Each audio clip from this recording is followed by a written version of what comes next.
Out on the deck was a rack of 4 missiles. "Jesus!" exclaimed Swanson. "Are those harpoons?" "Yes, my sources say that the Air Force bought that particular mobile missile battery system several years ago from the Royal Danish Navy. It is served by a 2-man crew, and both of them are over there with it." Kyle noticed the truck was not protected by a large guard detail, nor even a stack of sandbags, giving the impression that it had just pulled in there to park temporarily, as if in the middle of a long trip. He heard Tiana's camera clicking images into the memory chip. "Back in the day, harpoons were the shit," he commented. "Over-the-horizon capability and a range of about 70 miles, with a big boom on some ship at the end. Consider that to be a significant threat, boys and girls, and go ahead and report it." Tiana put the camera aside. "A threat to what?" 4 harpoons could cause some major damage out there, although I can't imagine why Egypt would want to sink an oil tanker." Isa turned back inland. "I don't want to pass them again so quickly." "Yeah. The good news is that the tubes were flat on the platform, and they have to be raised for our launch, so nothing immediate is happening. We can give it a final check in the morning before we leave." He briefly considered going after the missile battery tonight, and monkeying around with the hydraulic lifting system. That would probably require killing the 2 crewmen, which would compromise the overall mission. He decided to leave it be and let the Allied intel services, which would have Tiana's photos and report, keep an eye on the installation from a satellite. If the launcher went to an offensive posture, someone else could make the decision on whether and how to take it out.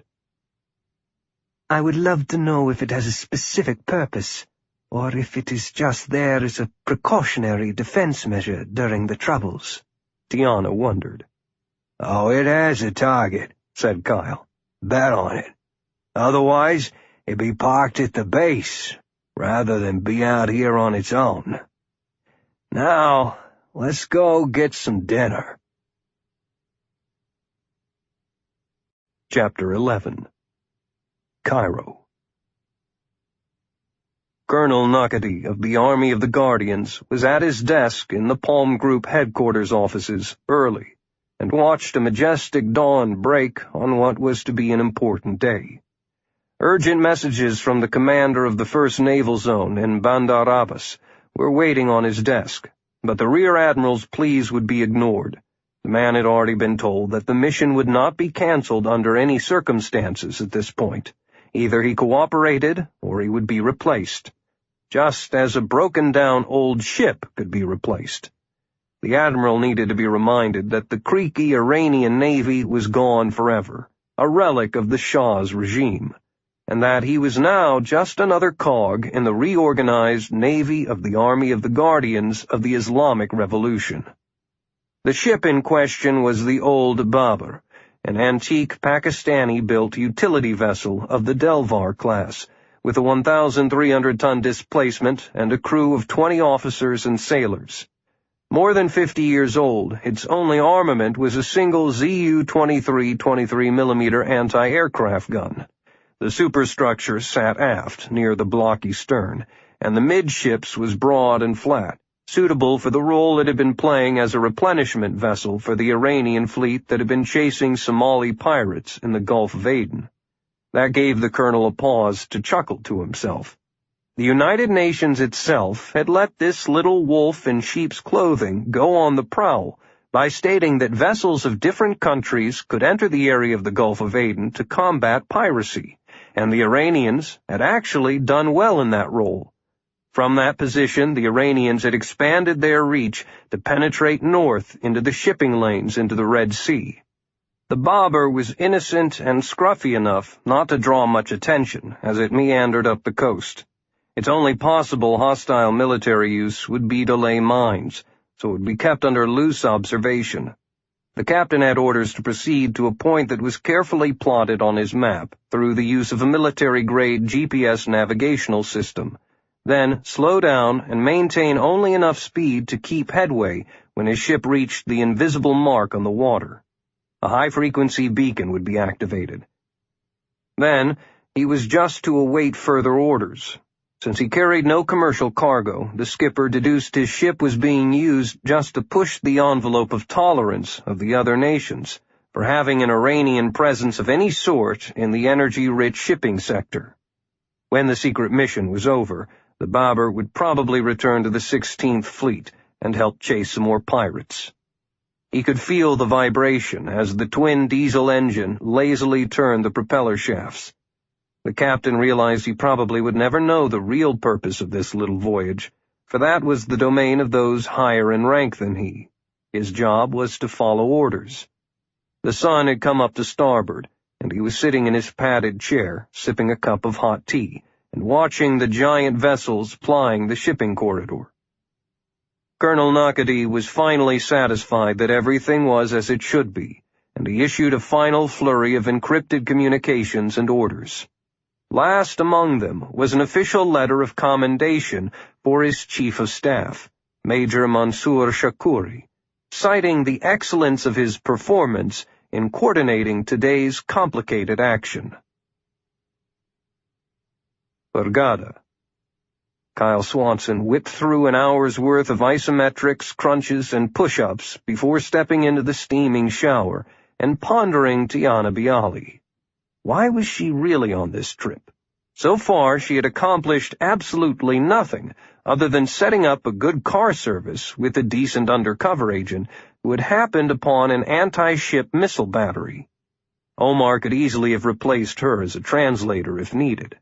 Granted, Hurghada was just a stopover on the way to Sharm, so maybe he was expecting too much, and she would perform some MI6 magic over there.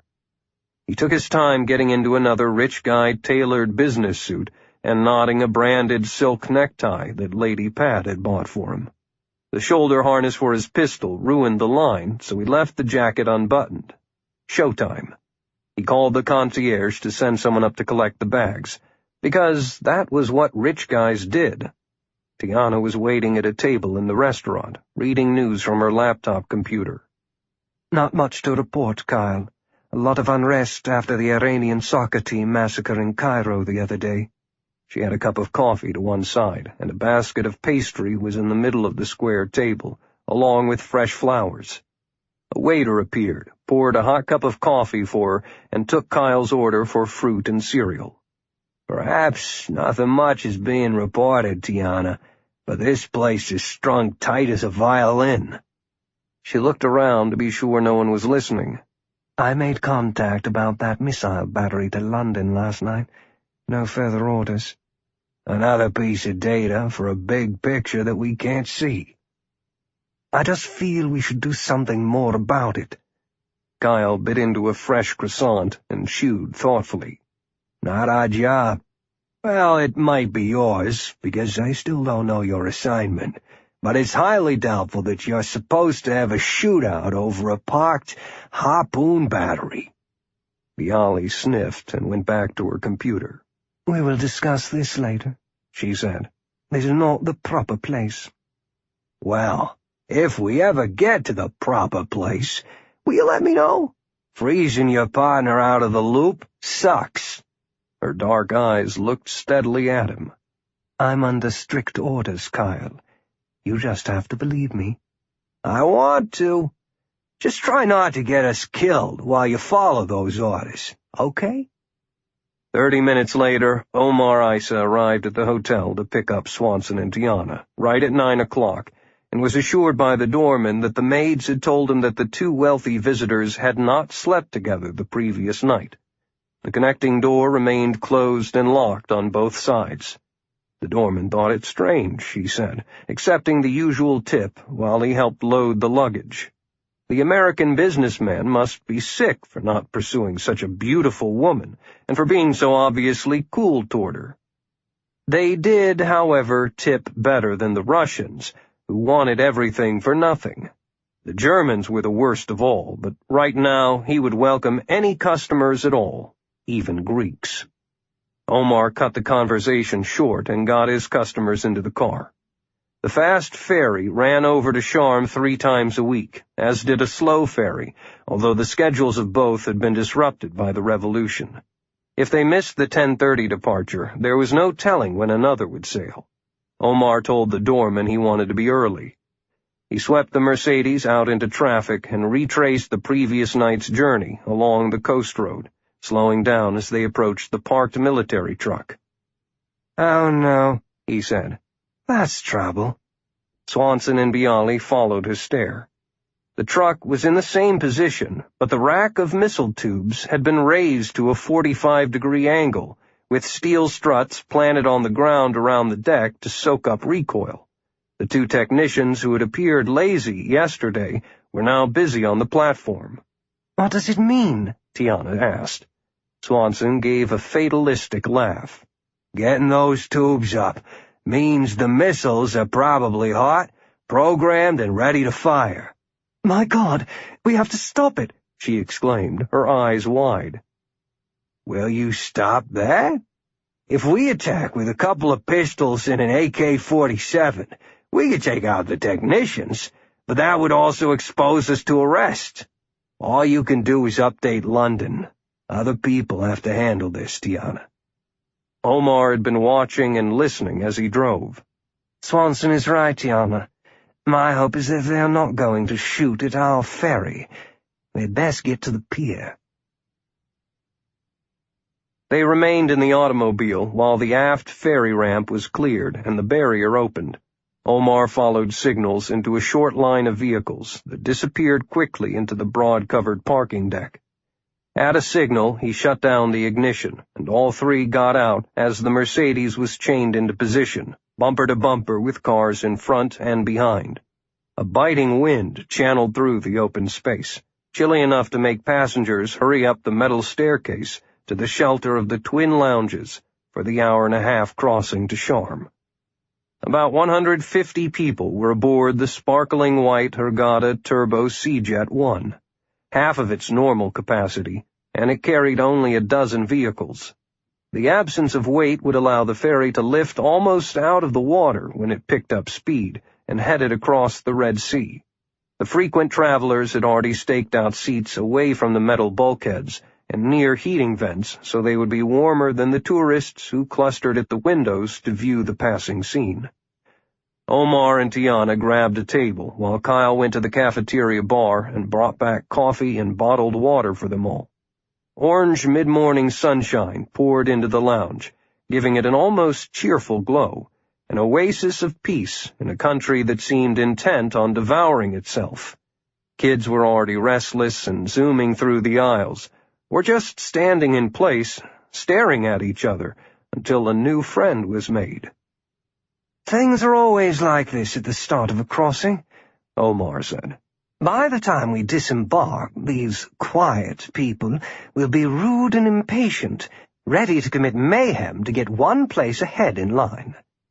With a rumble of engines and a loudspeaker announcement, the Sgt 1 dropped its lines and headed away from the long pier. Omar opened an Egyptian magazine, and Tiana spread out a tablet and 2 textbooks. Neither was inclined to talk, for there was little more to say. "I'm going on deck for a while," Swanson said, pulling on a Burberry trench coat. Ignored by all, he walked away, tying the belt and flipping up the broad collar. The deep right pocket sagged a little and jingled as he walked. "He's going to freeze out there. Just because the sun is shining does not mean it will not be cold on the water." Omar put aside his magazine. "Good." She looked at Omar hard. "Safe to talk here?" "Yeah, as long as Swanson stays gone." "What's happening, Tiana?" She glanced around and lowered her voice a bit. MI6 has a new source in Egypt who's been furnishing us with extraordinary information that proves the Iranians are orchestrating much of the unrest in concert with the Muslim Brotherhood." "So, everybody knows that already." "This is not rumor or hearsay, Omar. The source is providing ironclad proof, including names and numbers and exact times and orders, stretching all the way back to specific people in Tehran." "Who is this person? How does he have such access? We don't know. He, assume it is a he, goes by the code name of Pharaoh, and I've been sent to find him.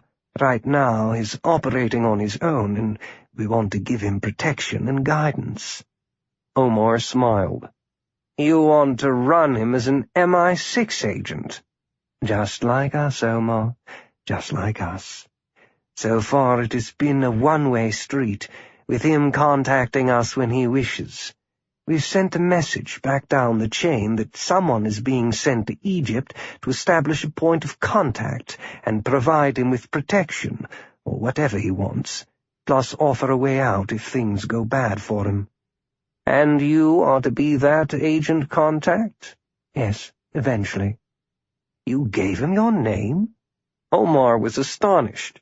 An agent never intentionally unmasked his or her identity and walked around in the open. "Not only is that suicide, Tiana, but it'll ruin your cover as a respected academic and researcher." "Of course not. We are sending a quiet alert to him. But I also want you to spread the word through your networks that an influential new friend has arrived and wants a private meeting with the Pharaoh. The contact's name is Kyle Swanson, and he works for the U.S. Central Intelligence Agency. You already have our schedule, so you can put that out there too." Omar puffed out his cheeks and blew out a long breath. "Does Swanson know about this?" She gave a small smile. "No. So let's keep that between ourselves for the moment, shall we? I'll tell him when he needs to know." "You're playing a hard game, Tiana." Through a lounge window, he saw Swanson staring at the water with his hands shoved in his pockets. "Is he really CIA?" "No, he's just an American Marine." Kyle was not uncomfortable on the open deck. With a heavy overcoat, only his feet were cold. Supple leather shoes were made to look good, not to repel frostbite. The harsh January wind bit at the exposed skin of his face, but the brightening sunshine was warming things fast. He fished in his pocket for an Egyptian 1-pound coin and plugged it into the slot of a big telescope mounted on the deck so tourists could watch the harbors and the passing ships. No one else was interested in taking a look, so he stayed with it. 2 minutes for an Egyptian pound, which was worth 16 U.S. cents, and falling.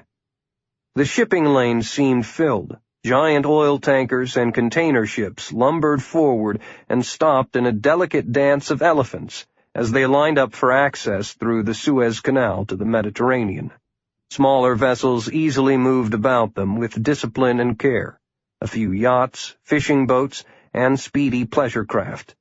Here and there he picked up the silhouettes of naval ships. The Red Sea was busy. Swanson edged the big lens back down the swirling wake of the Seajet 1 to look back at Hurghada. "So far, so good." Maybe the harpoons were just there for a regular drill, because one of the strengths of a missile platform mounted on a truck was a mobility that could quickly move it to a point of threat. Every branch of every armed force on the globe regularly ran exercises, so would the Egyptian Air Force be any different? He hoped that was so. The harpoons were not exactly surgical tools, and even the best guidance systems would be challenged to pick one specific ship from among a cluster of targets. Many neutral fishing boats, airplanes, and human beings had been destroyed over the centuries, simply for being too near, or mistaken for legitimate military targets. 2 minutes elapsed, and the telescope shutter snapped closed with the suddenness of a triggered rat trap. He stood upright and wiped away some tears brought by the wind. "Please, let me be wrong about this." Kyle fished in his pocket, retrieved another coin, and was in the process of inserting it into the machine when his eye was drawn back toward Hurghada by a flash of light that was followed by a rising white column of exhaust smoke. "Launch!" He spun from the telescope and pounded on the window of the lounge to get the attention of Tiana and Omar, and was back at the scope, watching a second launch by the time they ran onto the deck. He didn't even have to point. A pair of ship killers were in the air, chalking their way high into the sky and accelerating. The harpoons seemed to be looking down at all of the sea traffic as the launch codes transferred to inertial guidance and GPS settings. The deadly birds completed their climbing arch and dove toward the water, flattening into an attack mode at almost the speed of sound. The missiles covered the first 10 miles before any of the ships reacted. Then a steady chorus of bells and alarms grew in a cascade as battle alerts sounded, and the harpoons bored in on the noisiest ship in the target area, an Iranian naval vessel named the Babur, which was holding station while giving off more than enough radar and radio signals for the missiles to ride a true track. The first harpoon punched in 10 feet above the waterline and drilled a burning hole through the crew compartment and the galley before detonating in the engineering spaces, the explosion going upward and outward.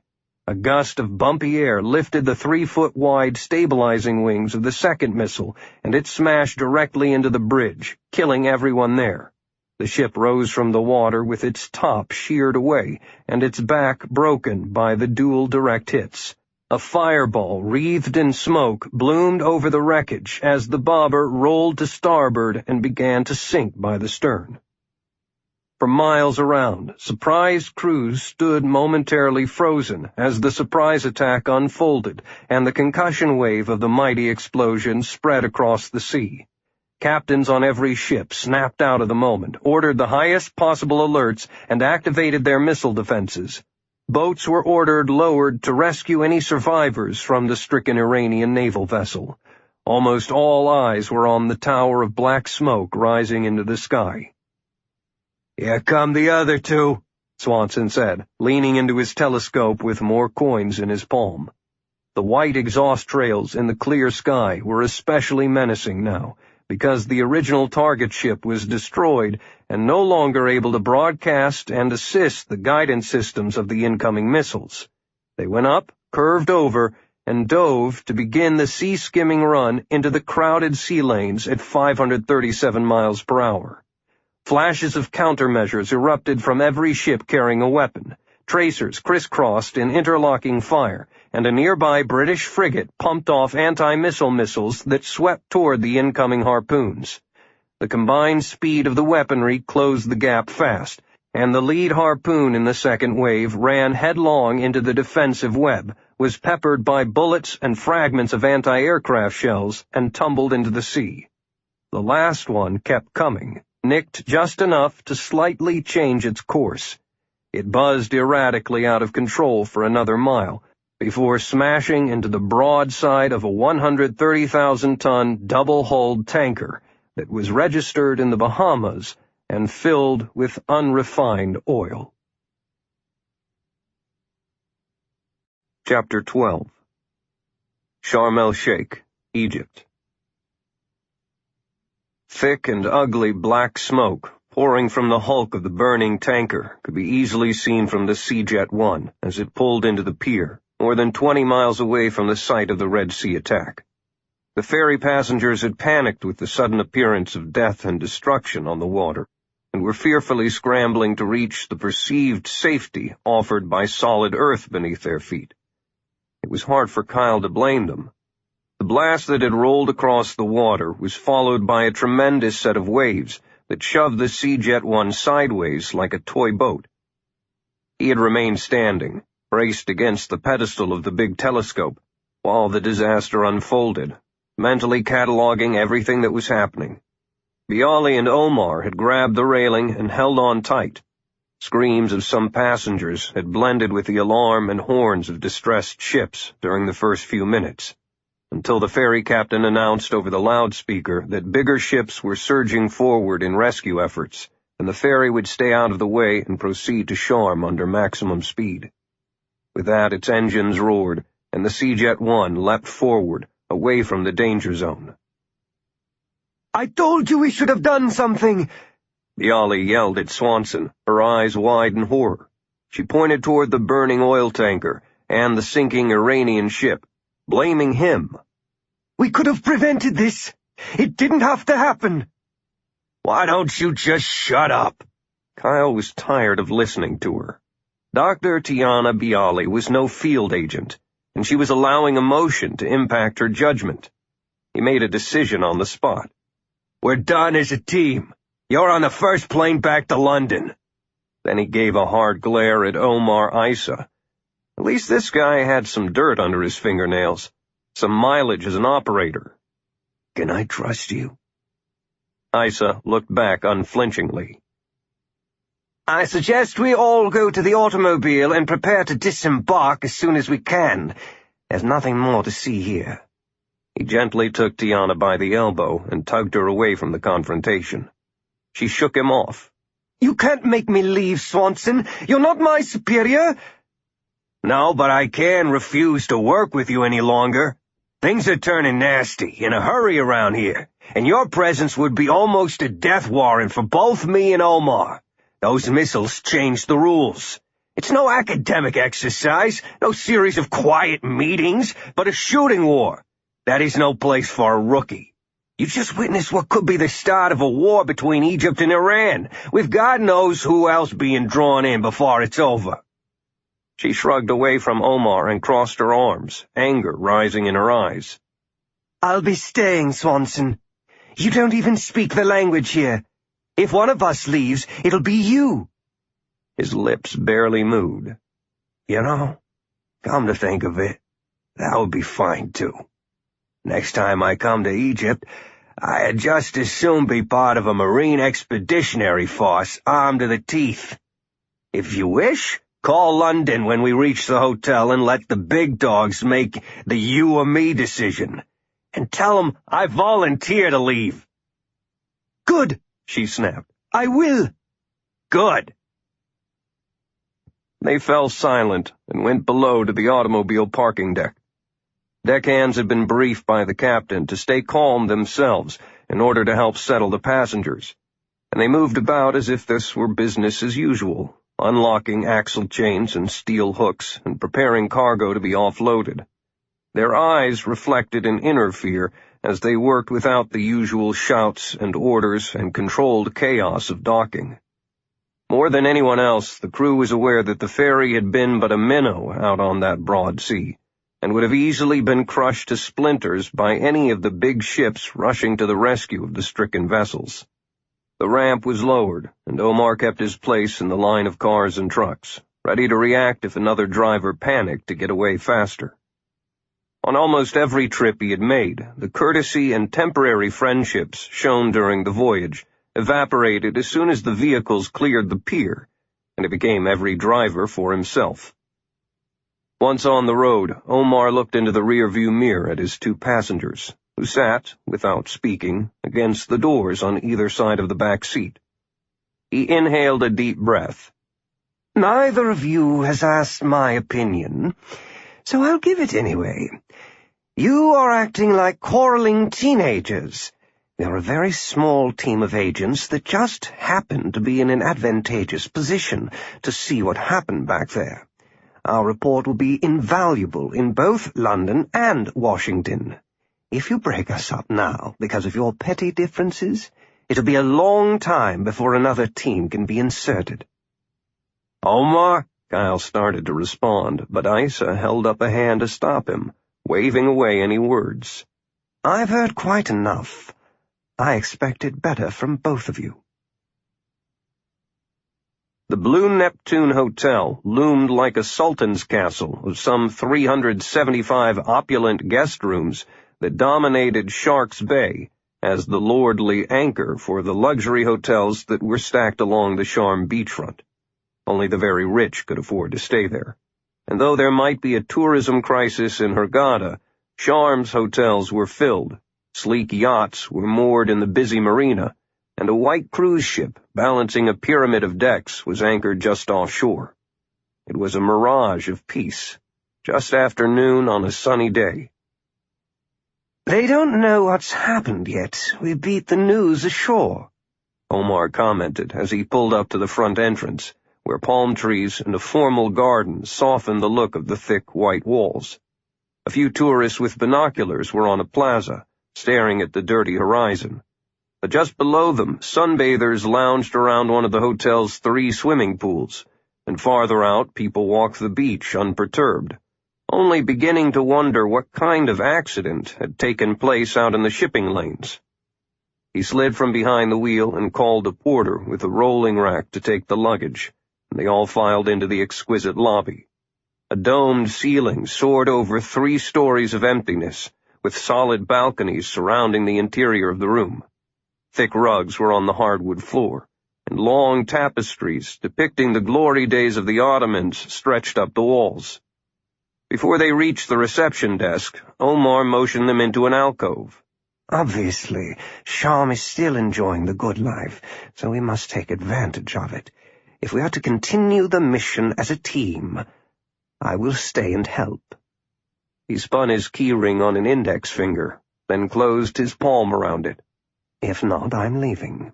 Neither one of you can do this alone, and I will not jeopardize my cover. Which will it be? Kyle Swanson tugged on his suit, and Tiana Bialy fiddled with her purse. Neither spoke. Omar scowled at them and shook his head with disgust, turned on his heel, and walked away. Well? Bialy asked. What now? Omar's a good man, but I don't need him anymore, Swanson said. I'm ready to meet this contact, Sir Jeff's money friend, get the info dump, and then leave tomorrow morning. My job will be done. In fact, I'll have the concierge make my airline reservation right now, before the rush starts. You can take over and go behind the scenes with Omar. That'll probably be better without me. He walked toward the reception desk. You're a right bastard, Swanson. She hurried toward the door to catch Omar. A well-dressed woman with high cheekbones, dark hair, and brown eyes was at the reception desk. Welcome to the Blue Neptune, sir. How may I help you? I have a reservation, he said, and handed over his passport. She called up the account, had him sign in, and exchanged the passport for a keycard. You have 2 messages, Mr. Swanson, she said. Your friend, Mr. Yusuf Gabber, asks that you join him in his suite, the penthouse, for lunch at 1 o'clock. The second message actually is just a note that your other luggage arrived safely. Since it was under diplomatic seal, we have stored it in our vault. This came with it. A small padded envelope had his name on it. Thank you, Swanson said. Could you please send everything up to my room? I need to speak with the concierge about a change in my travel plans before I go up. I'll probably be staying only 1 night. Oh? I have you booked down for 3, sir. And this is a very busy season. I understand. And the hotel can charge my company for those other 2 nights and rent them out again. Business plans change. She briefly studied the man, who had just thrown away hundreds of dollars in charges without a thought. Being the vice president of an international corporation must be nice, the clerk thought. Very well, sir. We will hold those dates open until you check out, then refund the cost if we let them out again. Perfect, he said. Now would you please have the concierge meet me in the bar, and tell him to bring the airline schedules for tomorrow. Mr. Swanson, she said, and he stopped. Did you just come across on the ferry from Hurghada? My computer showed your travel plans. Yes. May I ask, did something bad happen on the way? Rumors are floating around about a big ship being on fire, and we heard a distant explosion some time ago. Apparently some oil tanker had an accident. We were miles away and didn't see anything more than what you saw and heard. The ferry boat took us away as fast as possible. She gave a nervous smile. Accident. The word she was hoping to hear. Just an accident. She had been around in 2005, when terrorists had set off 3 bombs in Sharm, wrecked a luxury hotel, killed 83 people, and sent tourism into a downward spiral. It took several seasons to recover, and she did not want to live through such a thing again. Well, I am glad that you all made it safely, sir.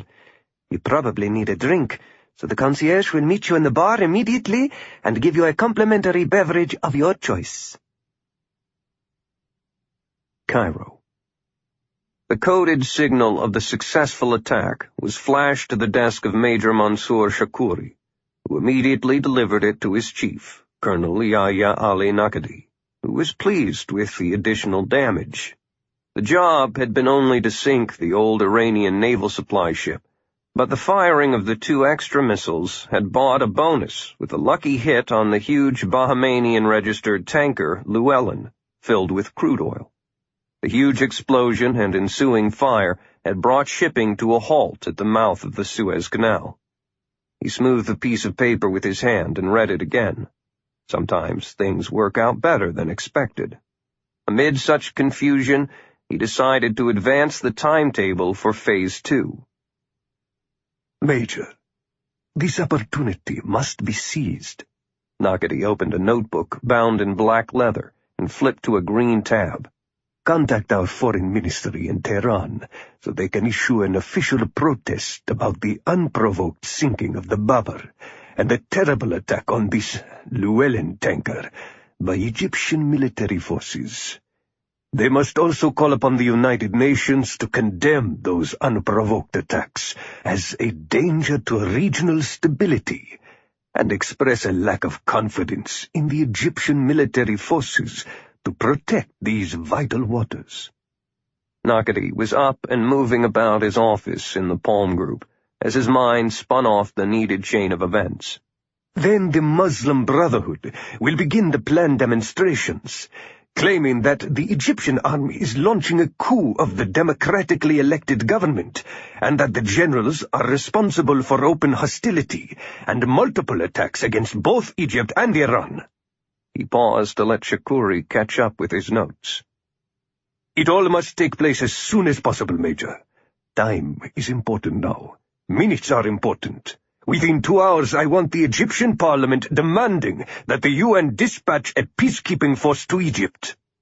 Major Shakuri was writing the instructions as fast as he could.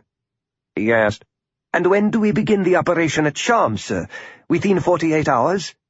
The colonel consulted his notebook, then used his pen to change the designated times. Do it immediately. This confusion is our friend, Major.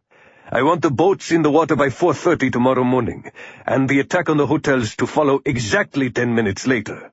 Our transport planes will already be in the air. By daybreak, we will have secured the airport, and units of Iran's army of the Guardians will be on the ground in Sharm el-Sheikh. Once there, we won't leave." The major gave a tentative smile. The colonel laughed out loud. No, we won't. But remember, in this action, we do not want to appear to be a force of invading imperialists.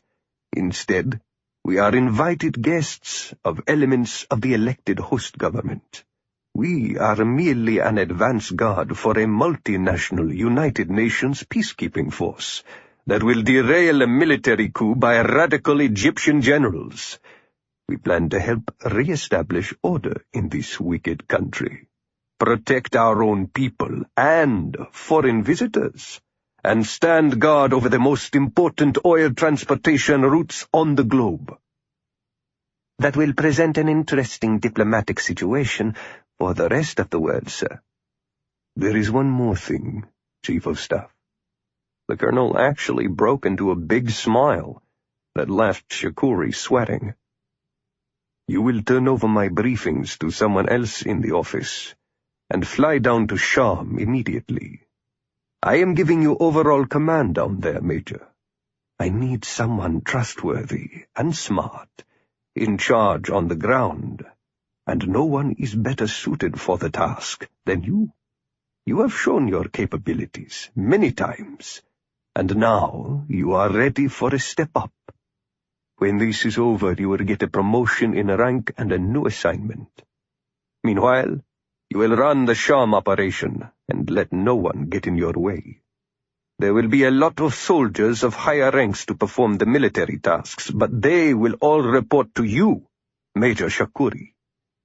If they have a problem, tell them to call our superiors in Tehran. Sharm el-Sheikh. The concierge was a polite and sincere young man, who had been trained well for the position by growing up in the thriving belt of big hotels along the scenic waterfront. Nothing surprised him any longer about the lifestyles of the wealthiest people in the world. He had seen suicides, assaults, drunks, rapes, drug overdoses, bribery, the bloody aftermath of beatings and murders. He always made sure the ambulances came to the unseen side entrance of the Blue Neptune and handled everything with courtesy, sympathy, and total confidentiality. From what the desk clerk said, this particular meeting with a newly arrived American guest should not take long. He found the man in the bar, staring out one of the big windows toward the sea. "My name is Karam, and I am the concierge, sir. You asked to see me?" Swanson motioned for Karam to sit down, and, almost immediately, a waitress arrived with a bottle of champagne wrapped in a towel and placed in a bucket of ice. "A small welcome from the Blue Neptune, Mr. Swanson. I heard about your ferry crossing. It is a tragic thing." Kyle put his hand on the bucket. "Thank you, but there's no use ruining this perfectly good bottle of champagne by opening it. Save it for someone else. I won't be here that long." At a silent signal, the waitress removed the bucket and bottle back to the bar. "Very well. Then down to business. What can I do for you?" "Did you bring the airline schedules?" A broad smile revealed gleaming teeth. "No need for that, sir. After so many years, I know them by heart. Where do you want to go, and when?" "What is the first flight to London tomorrow morning?" "There are a number of departures available. The first one is very early, the British Airways 7 o'clock. Are you certain that you would not prefer a later departure, say the 10 o'clock Lufthansa?"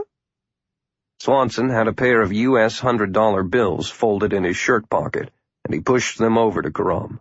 "No, I'm an early riser. 7 o'clock is good.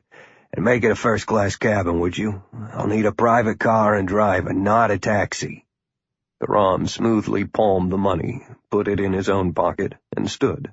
"Consider it done, Mr. Swanson. I will send a note of confirmation to your room this evening." Kyle also stood up and fished out another 100. "Apparently I didn't make myself clear, Karam. I want confirmation not this evening, but within an hour. In fact, do it right now." As the businessman walked away, Karam looked out the window at the smoke smudging the horizon, and everything came together. This man was the first rat leaving the sinking ship that was Sharm el-Sheikh. The concierge hurried back to his desk and ordered the airline reservation and the car and driver in a matter of minutes, then left a confirmation message on Swanson's telephone. Karam tapped a pen on his fingers as he thought about what he needed to do next. It was a short walk across the spacious lobby to the office of the in-hotel travel agent, who happened to be his brother-in-law. His sister was at her own desk, and Karam shut the door, locked it, and spun around the closed sign. His relatives stopped what they were doing, and they all moved to a corner to discuss the situation. Whatever had happened out there on the Red Sea had been very bad, they surmised. Worse than was first thought. It would probably bloom into a crisis, which meant that big money could be made from a sudden exodus of scared tourists. Quietly, the family laid hurried plans to reap a financial windfall. Chapter 13. 7 minutes before the 1 o'clock appointment, Kyle Swanson was in his suite at the Blue Neptune, finishing a quick change of clothes. The suit he had worn that morning was creased and dirty from the ferry ride and smelled faintly of smoke and oil. He had stripped, jumped into a hot shower for a rinse to shock his body back to normal, dried off, and put on fresh underwear and black socks. The shirt, suit, and tie were on hangers in the bathroom to let the steam generated from the shower work on the wrinkles, because there was no time for valet service, or even to iron them. 2 large blue duffel bags were beside the closet, and he lifted them to the bed, where sunlight highlighted the official seal of the United States, and long zippers that were sealed with locks. Kyle ripped open the envelope he'd been given at the front desk and shook out a key that popped both locks. Then he hauled down the zippers and opened the bags. "Bless you, lizard," he thought. In his last call to Task Force Trident before leaving London, he had asked Commander Benton Friedman to somehow get him a package of what he called the necessaries. Liz had come through, big time. The term diplomatic pouch was a misnomer, dating back to the days when confidential messages were exchanged between nations. As embassies grew, so did the need to supply them with more things, ranging from crates of liquor to food and medicine. The privilege often had been abused to transport drugs, illegal cash, and once even a kidnapped Nigerian ambassador locked in a box. Stamped with diplomatic immunity, goods passed through customs offices without being opened or x-rayed. Almost anything could be in them. And the lizard, working through the resources of the U.S. Drug Enforcement Agency in Egypt, had outdone himself. A local DEA agent had dropped the duffel bags at the hotel. A disassembled M16A3 match-grade rifle was secured inside a backpack, along with 800 rounds of ammunition, enough for more than 20 full magazines. He felt like a kid at Christmas time as he dug out the toys. A satellite radio telephone, 4 fragmentation grenades, 4 smoke grenades of various colors, 2 Willie Pete's, white phosphorus, a pair of Claymore mines, 4 bricks of C4 plastic explosive, and a supply of deck cord, primers, and timers. He felt a surge of adrenaline, for although he was standing there in his underwear, he no longer felt naked in this worsening situation. When he snapped the rifle together and shoved in a clip of ammo with a satisfying click, it felt better in his hands than a lingerie model. Also folded in the bag were local rags of the sort that an Egyptian working man would wear, so if needed, Kyle could blend in with the crowd. A pair of jeans, 2 polo shirts, and a tattered and stained heavy pullover hoodie completed the set. The final items were enough bottles of water and MREs, the infamous meals ready to eat, to last 3 days. In all probability, he would never need any of the material, but before he left tomorrow morning, he could give the entire stash to Omar for the MI6 agent's future use. He pushed the bags in the closet and finished dressing, again looking like a businessman, but feeling more like a sniper. At 1 minute before 1, he hung the Do Not Disturb sign on his doorknob, made sure the door was locked, boarded the elevator, and punched the button to the penthouse.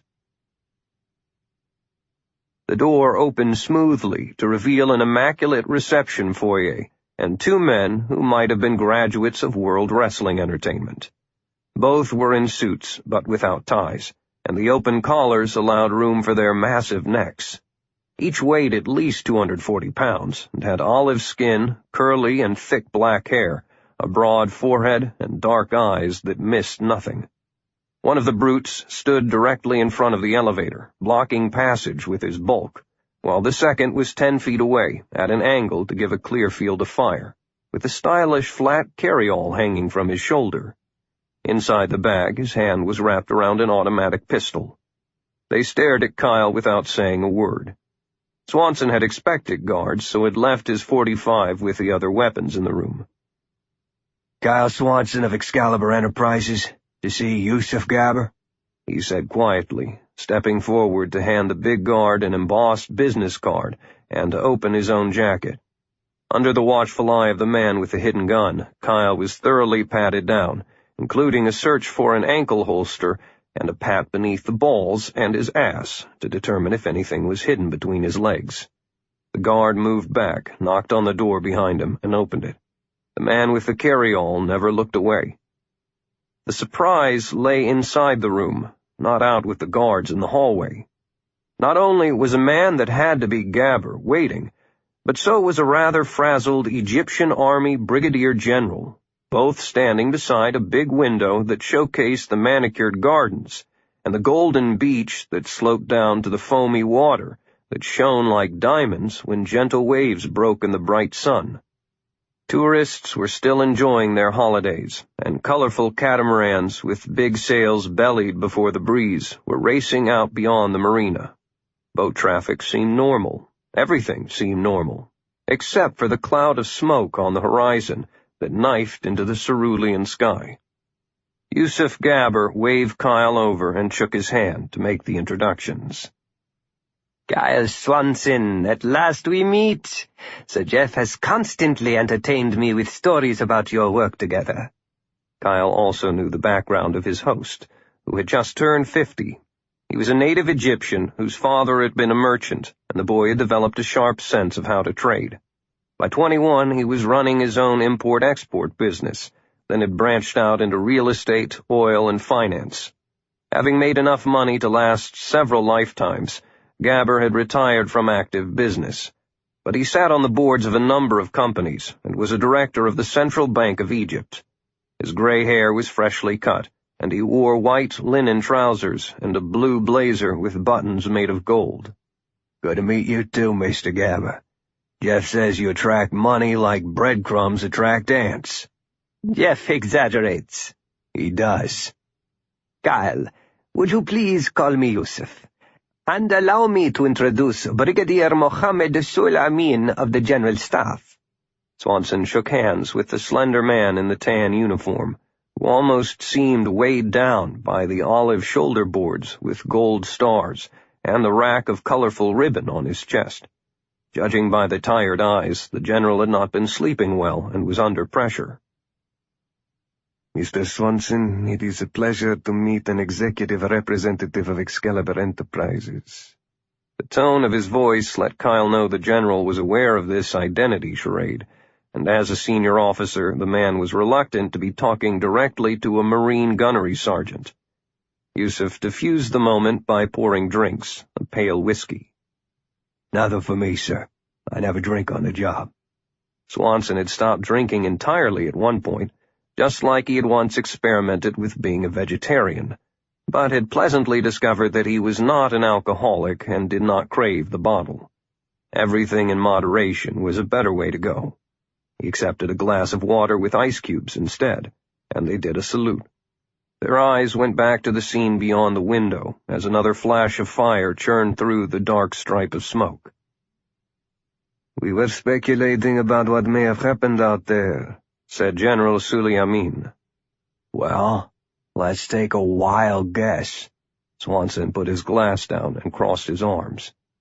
Maybe 4 Harpoon missiles, bearing the insignia of the Egyptian Air Force, were fired from a portable launcher parked near Hurghada, and the first 2 each hit a single ship, the third one was shot down, and the fourth popped the oil tanker. We don't know any of that to be a fact, said the general. Sure you do. That and more, which is why you're looking so worried. I know it because I saw the platform, the missiles, and watched them fly and hit. Now, what do you know that I don't? The general stiffened and glanced over at Yusuf Gabber, who said, This must be a full and frank discussion, Brigadier. Tell him. Very well. The first vessel, the one that apparently was the primary target and was sunk, was a ship of the Iranian Navy. Oh, shit, said Kyle. There was a knock on the door, and Dr. Tiana Bialy of MI6 entered, neat and modest, in a white blouse and a long dark skirt.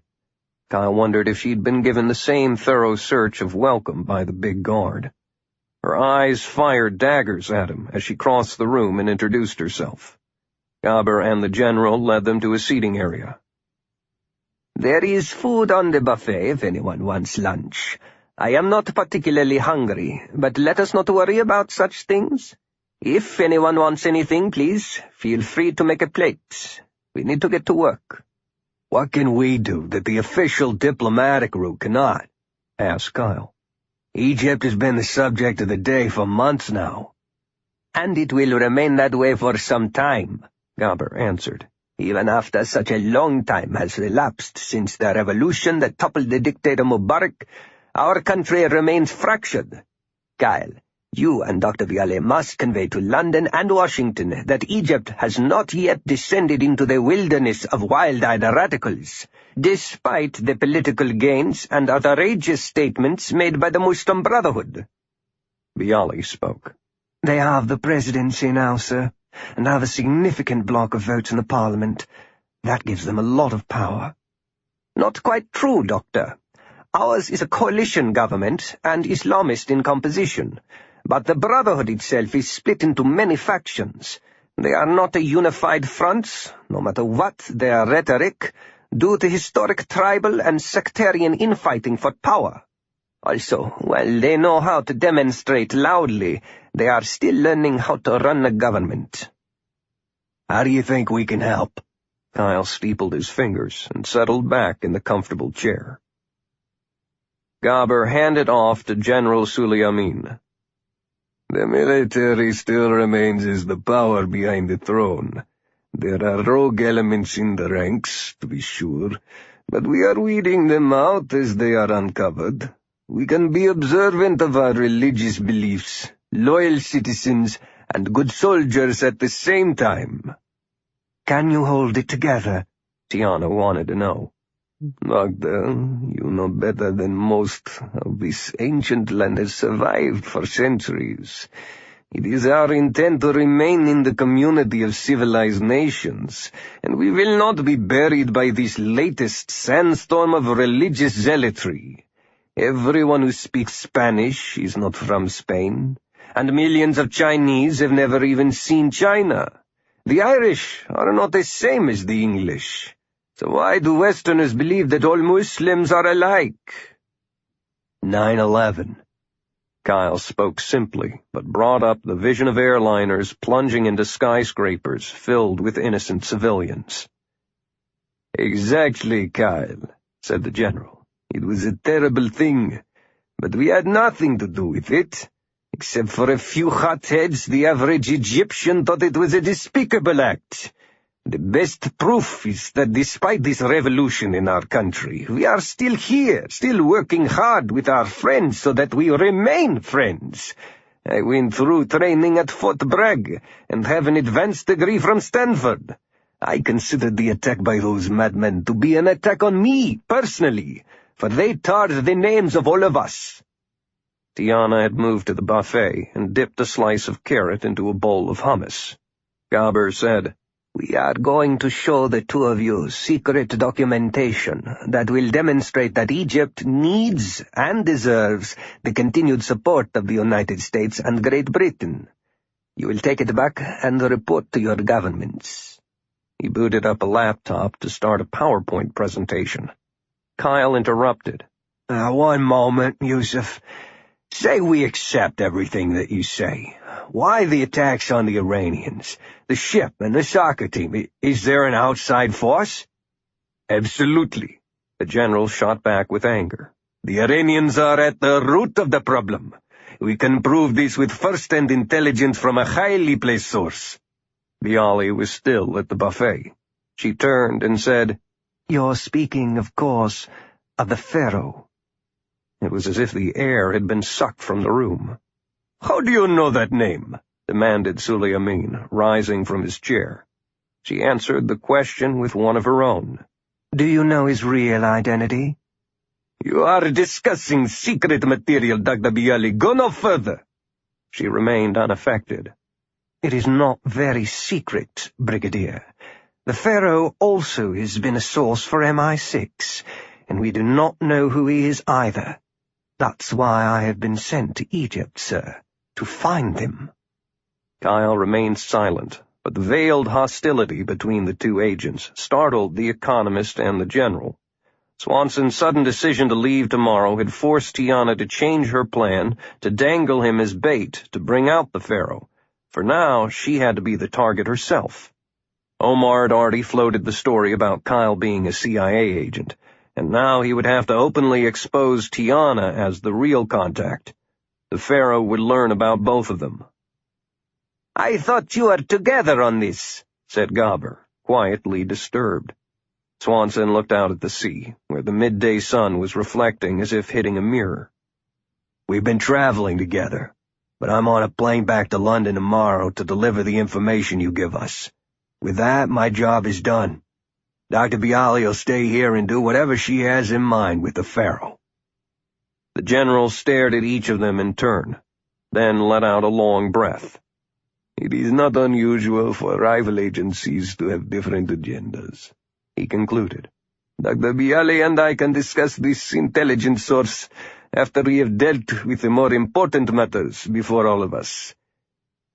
Let's get down to business, shall we?" Kyle picked up a triangle of bread smeared with cheese and cucumbers. "So, Tiana and Omar have decided to stay in the game on their own. I'll give my weapons to Omar tonight and be out of here on that first plane. That works." Chapter 14. Sharm el-Sheikh. Karam, the concierge at the Blue Neptune Hotel, along with his sister and his brother-in-law in the travel agency, were toiling hard. News of what had happened out on the Red Sea had finally been absorbed by visitors and residents of the playground city, and simmering worry replaced the holiday joy. Some of the big yachts were already gone. The huge white cruise ship was gathering its passengers for an emergency departure, and most of the other guests were making plans to leave. At the Blue Neptune, Karam was the one who could make the necessary arrangements. Missiles sinking ships and a pending environmental disaster meant his family had to make as much money as they could before the tourists evaporated, with no way of knowing when they would come back. Secret auctions and lavish tips would secure passage on tomorrow's planes. Brigadier General Suli Amin and Yusuf Gaber had flown back to Cairo at 7 o'clock that evening, after the long conference with Swanson and Bialy. The two officials had given the friendly governments of the West the best overview the Allies had had in months concerning the real situation within Egypt. Kyle was to personally deliver a flash drive containing the information to London, and he felt there might be a glimmer of hope for future stability if the political picture painted by the money man and the military leader was accurate. The key was to keep Iran on the sidelines and let Egyptians decide their own future. In any case, he was confirmed for departure, and he decided to have a final truce with Tiana, for there was nothing to be gained by letting personal animosity upset their superiors, who already had enough problems. Swanson was just glad to be out of it all. It was 8 o'clock, and they were having dinner in the near-empty hotel restaurant. Tension and nervousness had caused many of the other guests to order room service while they packed. The bar was doing a brisk business, and there was no chance the two of them would be overheard.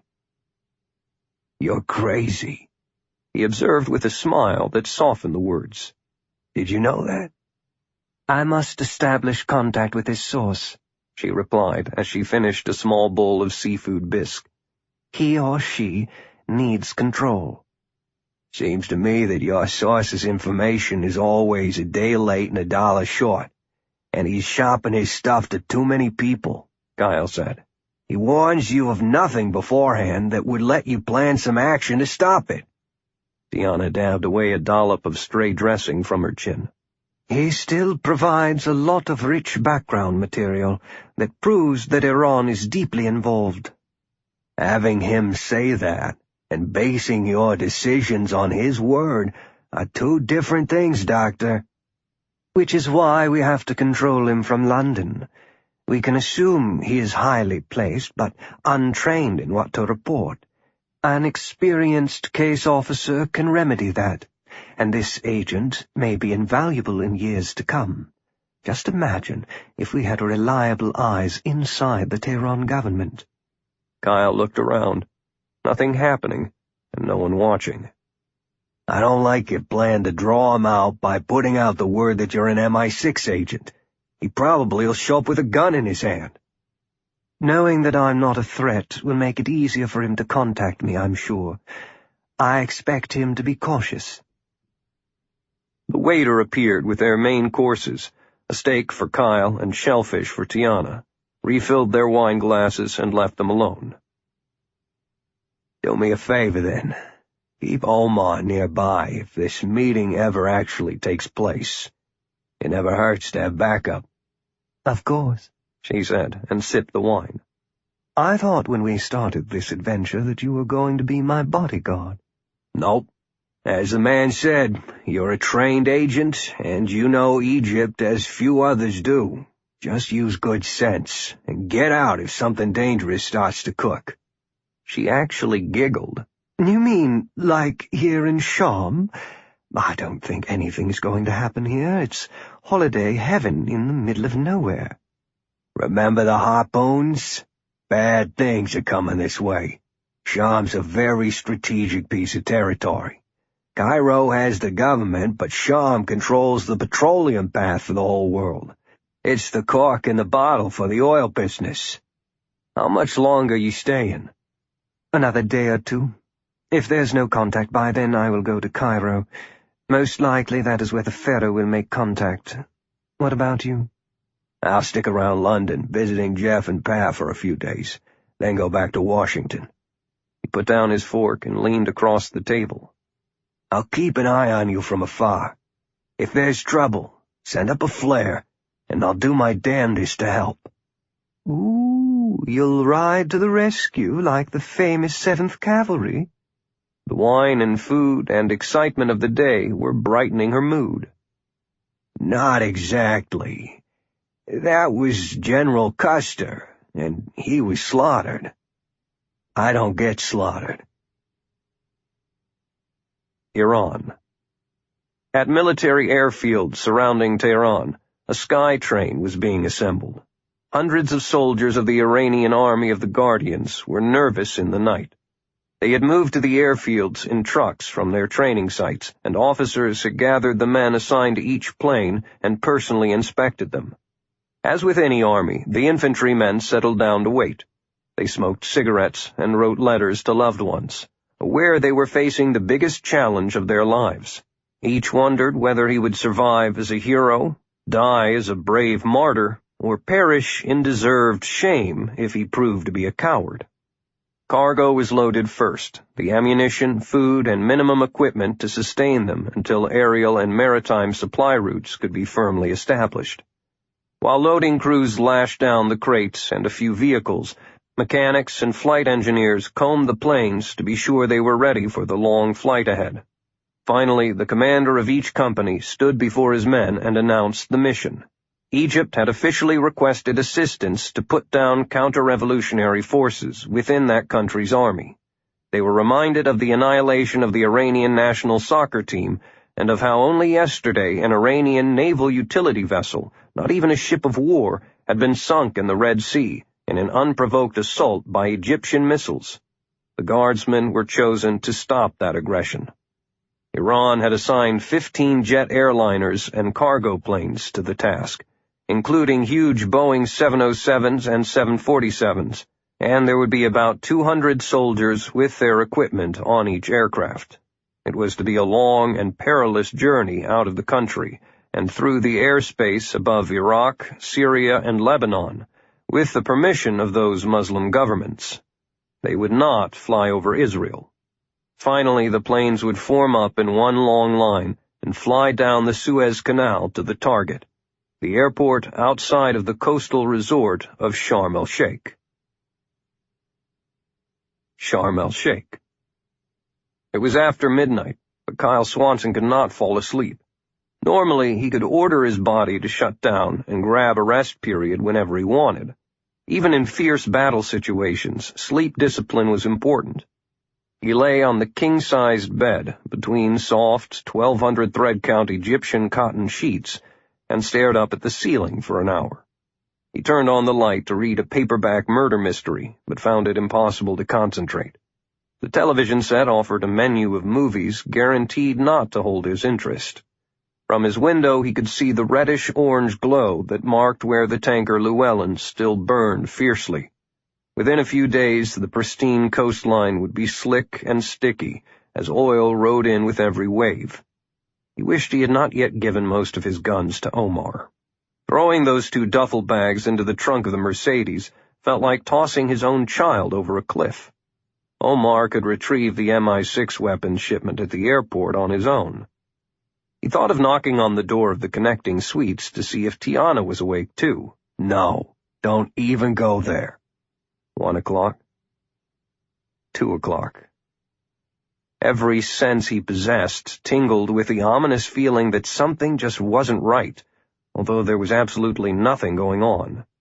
"Hell with it. I can sleep when I get to London."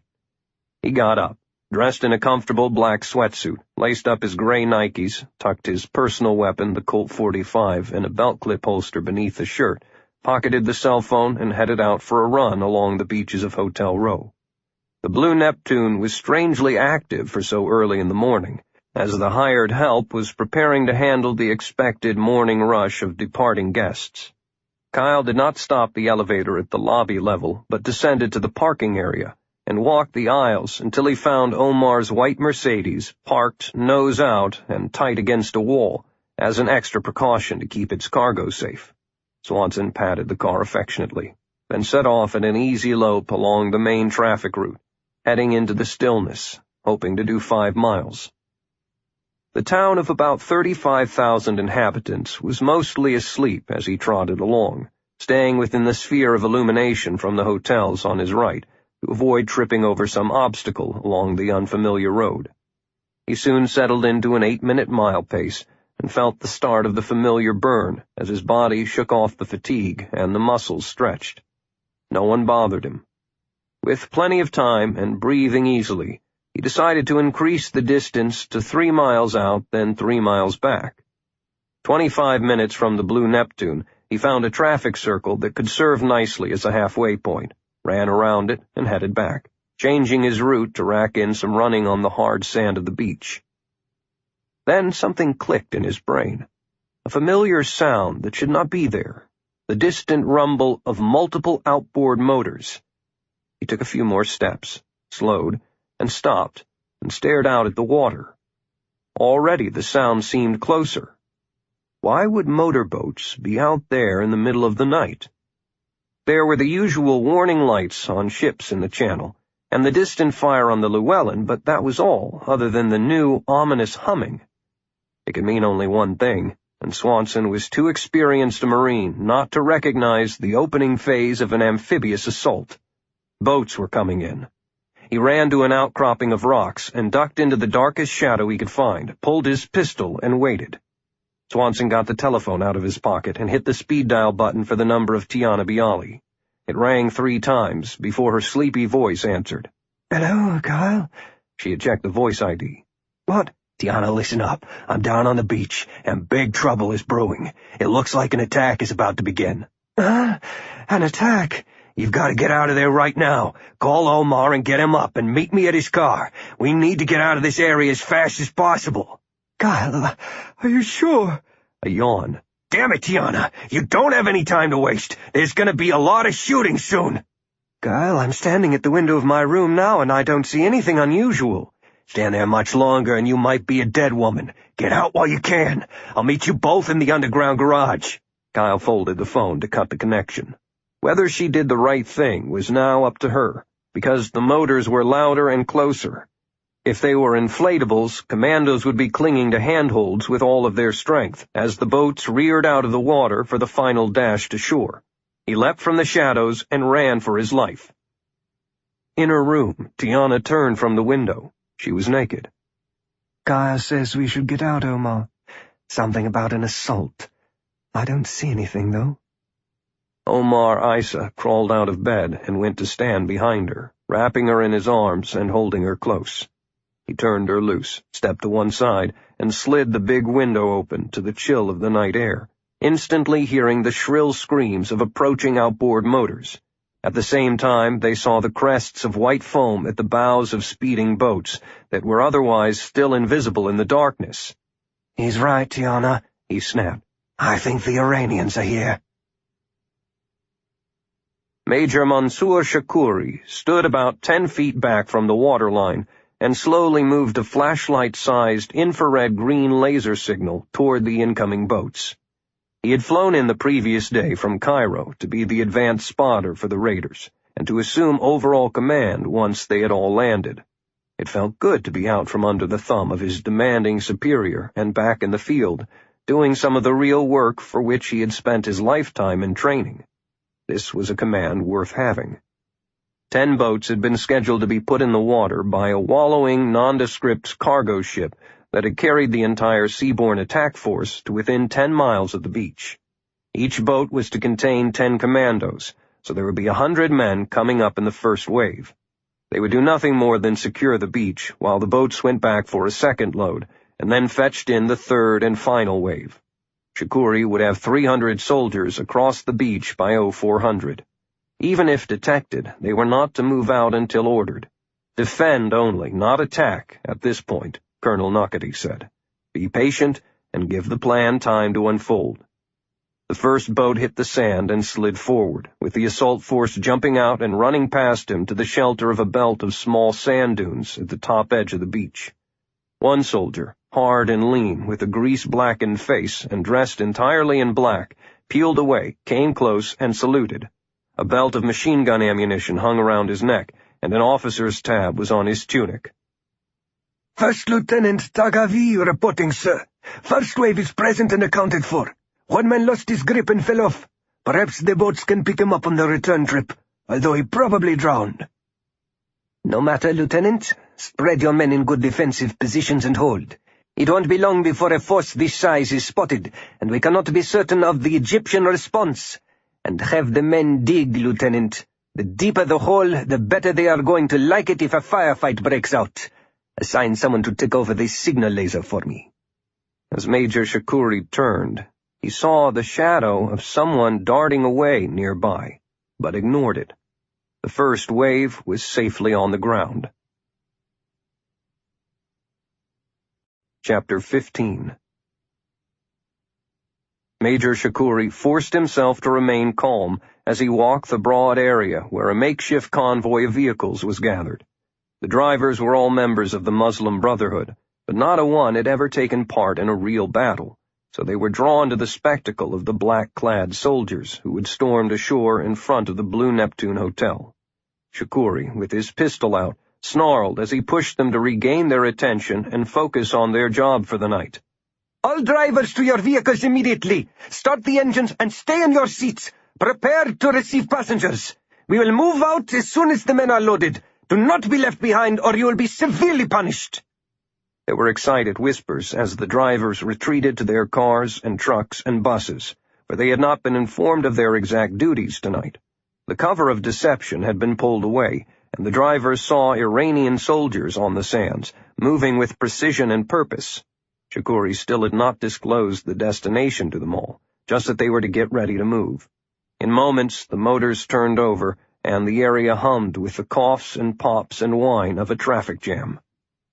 By the time he had completed a quick walk-around inspection, the Major heard the boats at the beach again, coming in protected by the first wave of defenders. Another 100 men splashed out of the surf and ran to the parking lot.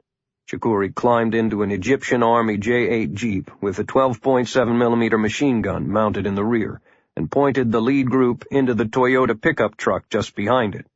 Black-clad shock troops filed like ants into the vehicles, remaining totally silent.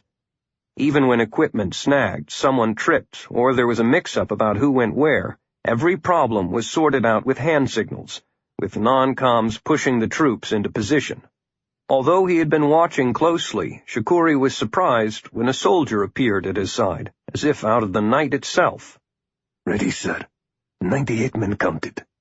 Above the rumble of the idling vehicles, the Major could detect the higher-pitched engines on the inflatable boats, which were already speeding away to bring in the final wave of troops.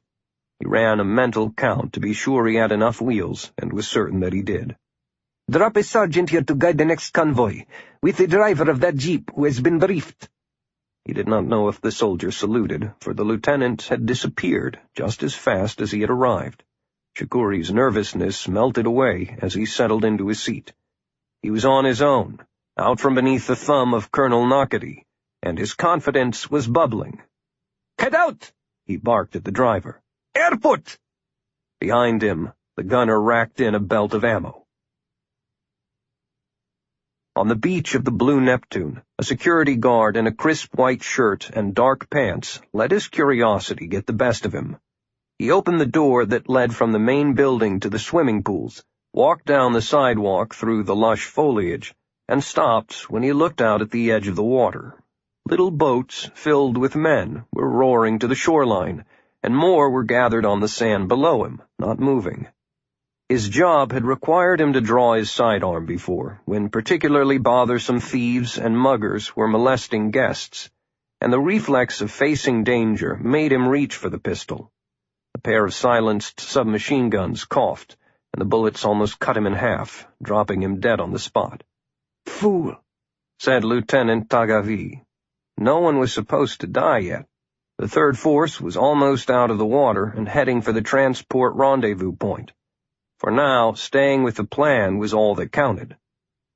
Inside the building, Tiana and Omar heard nothing other than their own footsteps and heavy breathing as they fled down the concrete fire stairwells, hands grasping the metal banisters.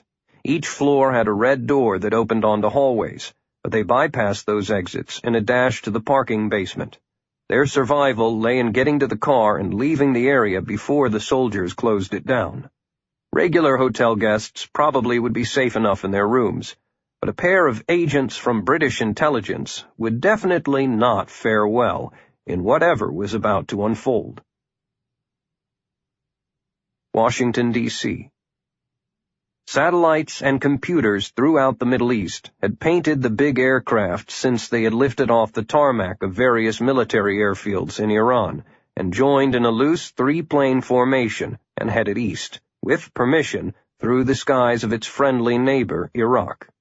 No American warplanes rose to challenge them, but there had not been any U.S. combat troops in Iraq since December 2011. And most of the billion-dollar air bases had fallen into total disrepair after being thoroughly looted. The Iraqi Air Force had only a handful of F-16s and not enough trained pilots to fly them, so they stayed on the ground because they were not being attacked. The huge Iranian air fleet lumbered along a carefully predetermined route that skirted the American zone of control that still existed over Afghanistan and dodged Israel entirely. Instead of hiding their presence, the planes flaunted it, broadcasting to anyone who asked that they were on a humanitarian mission at the request of the United Nations and the Egyptian government. In both the Mediterranean Sea and the Red Sea, U.S. Navy fighter jets with air-to-air missiles on hardpoints sat on carrier decks in position for hot launches. Fighters flying combat air patrols above the American battle groups extended their patrols into wider circles. Fighters from Israel zoomed up to take a look. No one could detect any overt threat, and the Iranian planes sped on. "What the hell is this?" asked Wilson Patterson, a former four-star general who was now the national security advisor for the president. The results from the computer readings were plainly projected on a wall screen in the Situation Room of the White House. "Iran is running a mercy flight to Egypt? That is horse shit!" Patterson had never lost his Marine vocabulary. "The United Nations has not authorized any such thing. The only request came from the Muslim Brotherhood in Egypt just a few hours ago. No one has acted on anything yet, and there's been no meeting of the Security Council." Belinda Hawkins was the president's chief of staff, and she had come to the big conference room wanting answers, not more questions. "We can't afford to let them land in Egypt," said Patterson. "Once they have a footprint there, it'll take all hell to dislodge them." "And we can do nothing to stop them, because to shoot down a bunch of transport planes that are citing a non-existent UN mandate would be condemned as an act of war. We don't even know what is aboard those aircraft. Could be blankets or could be bombs, and no one has asked us to intervene," Hawkins said. "What kind of assets do your CIA have in the area?"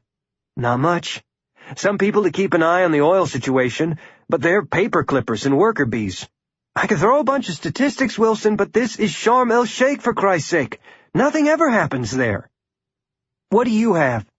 She looked over at Admiral Kelly Foster, the chairman of the Joint Chiefs of Staff. "Everything we need to fight 2 wars at the same time.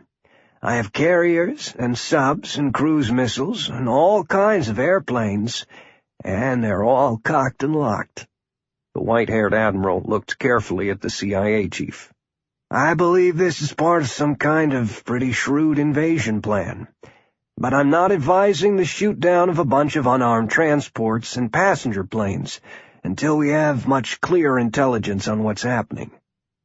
Patterson straightened his papers and stared at the wall screen one last time. "Nobody's even suggesting that you do that, Admiral Foster. But let's take this mess upstairs to the Oval Office and let the boss know the Iranians have outfoxed us. He won't be a happy camper." Sharm el-Sheikh. Kyle trotted around to the inner street side of the Blue Neptune to use the bulk of the hotel as a shield, found the turnoff for the underground parking garage, and headed down the ramp into the cavernous space, where his steps echoed back to him.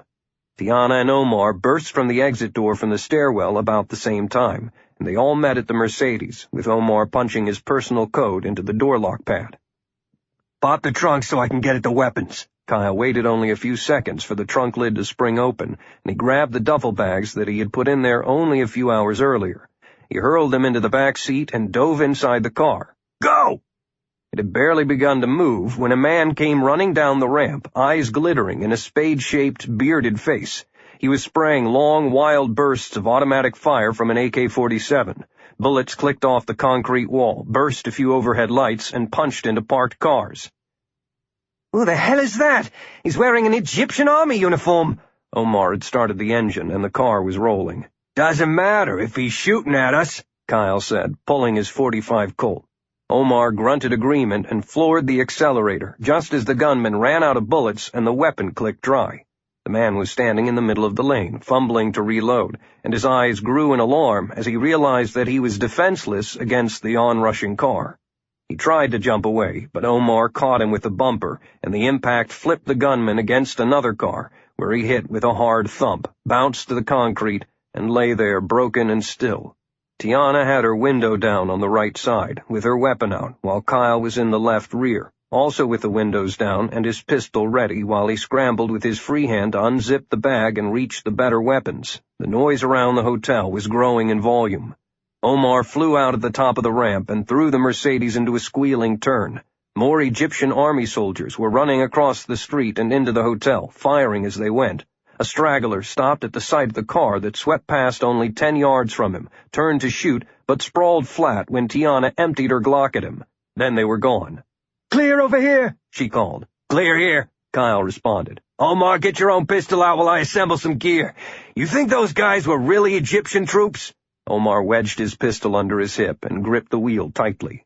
"They're certainly not the Iranian soldiers who are on the beachside, and they have to be more than a bunch of thugs that just happen to be passing by out here early in the morning with AKs. My guess is they are some sort of raiding party of the Muslim Brotherhood, wearing army uniforms." They heard gunfire popping from the street in front of other hotels. "My God, they are targeting defenseless tourists." Tiana pushed in a fresh magazine. "This is going to be Mumbai all over again. Hundreds of innocent people were killed and wounded." Swanson looked out the back window at the men surging across the thoroughfare as he recalled the 2008 massacre by Muslim extremists in India.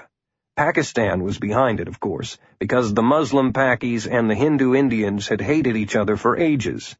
Mumbai was just another chapter of the deadly story the two countries were always writing, and in that context it made some sense. A similar attack on Sharm's Hotel Row by jihadists, with a highly trained Iranian force right in the neighborhood, was a lot different. It would be bloody and blamed on the Egyptian army. Puzzle it out later.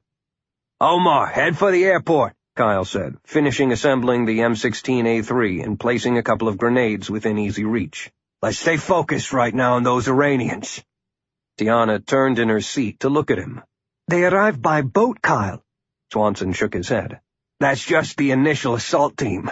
You land over the beach, but immediately grab the airport to bring in planes and support. Same thing we did in Somalia." "Impossible," said Omar. "Iran is too far from Sharm."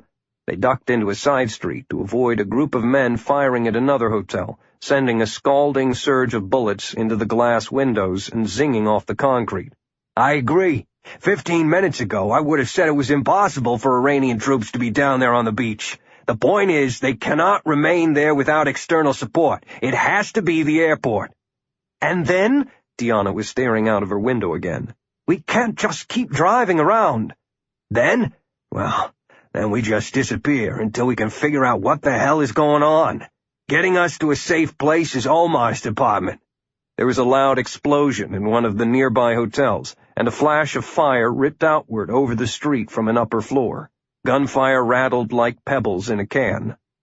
"A lot of people are going to die tonight," Tiana said, in a sad voice that was almost a whisper. Kyle leaned against the seat, rifle across his knees, surrounded by the tools of his trade, finally feeling ready for whatever was to come.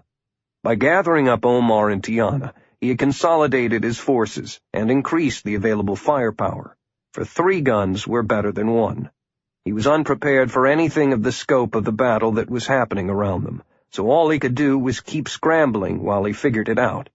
In addition, the Lizard had included a sat phone in his package of goodies, so Kyle would finally be able to put aside the charade of cooperation and contact Task Force Trident as soon as he determined what was happening at the airport. Yes, many will die, but not us. We can hold our own. The airport. The lights around the airport seemed puny in comparison to the glare of Hotel Row. It had been closed all night and was just coming to life, getting ready to handle another routine day of flights. The workers were still sluggish with sleep, and the security guards were totally off balance when the long line of vehicles led by a big military jeep that mounted a machine gun rolled up to the terminal building, and dozens of black-clad soldiers jumped out and ran in with automatic weapons at the ready. Major Shakuri walked inside and saw only a small security team that had been taken by surprise, disarmed, and pushed to the floor. There was an unexpected feeling of confidence and power swelling in his heart. He moved to an airline counter, and a nervous attendant gave him a microphone that tied into the public address system. Clearing his throat, Shakuri announced, "Do not be alarmed. We are a special force from the Iranian army, and we are here at the request of the Egyptian government. You are under our protection. If no one resists, no one will be hurt. Again, please stay calm while we go about our duties." He handed the microphone back to the young woman at the desk and smiled. "Really, my dear, you have nothing to fear." With an easy stride, he walked to the clump of Egyptian security guards on the floor and told them to get to their feet. "Brothers, I need you to take my men to other sections of the airport. We must put a soldier with a gun in every room. Can you do that for us?" The guards were in shock. The airport had been taken by a military force without a shot being fired, and even as they watched, soldiers were fanning out to create a defensive perimeter. Finally, one of the older guards spoke. He was on the early shift to handle customs duty and had no intention of getting into a fight with these dangerous-looking men, so he bowed his head. "Welcome, brothers. We will cooperate."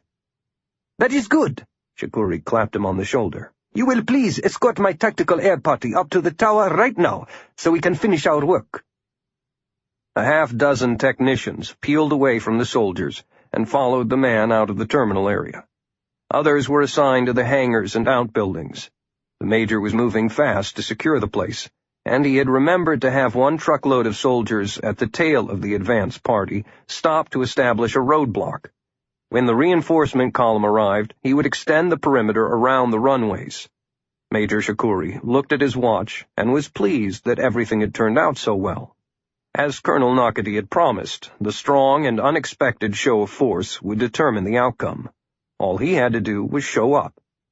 His handheld radio beeped, and the tactical air team reported they had taken control of the tower and were in contact with the planes ending the long journey from Iran.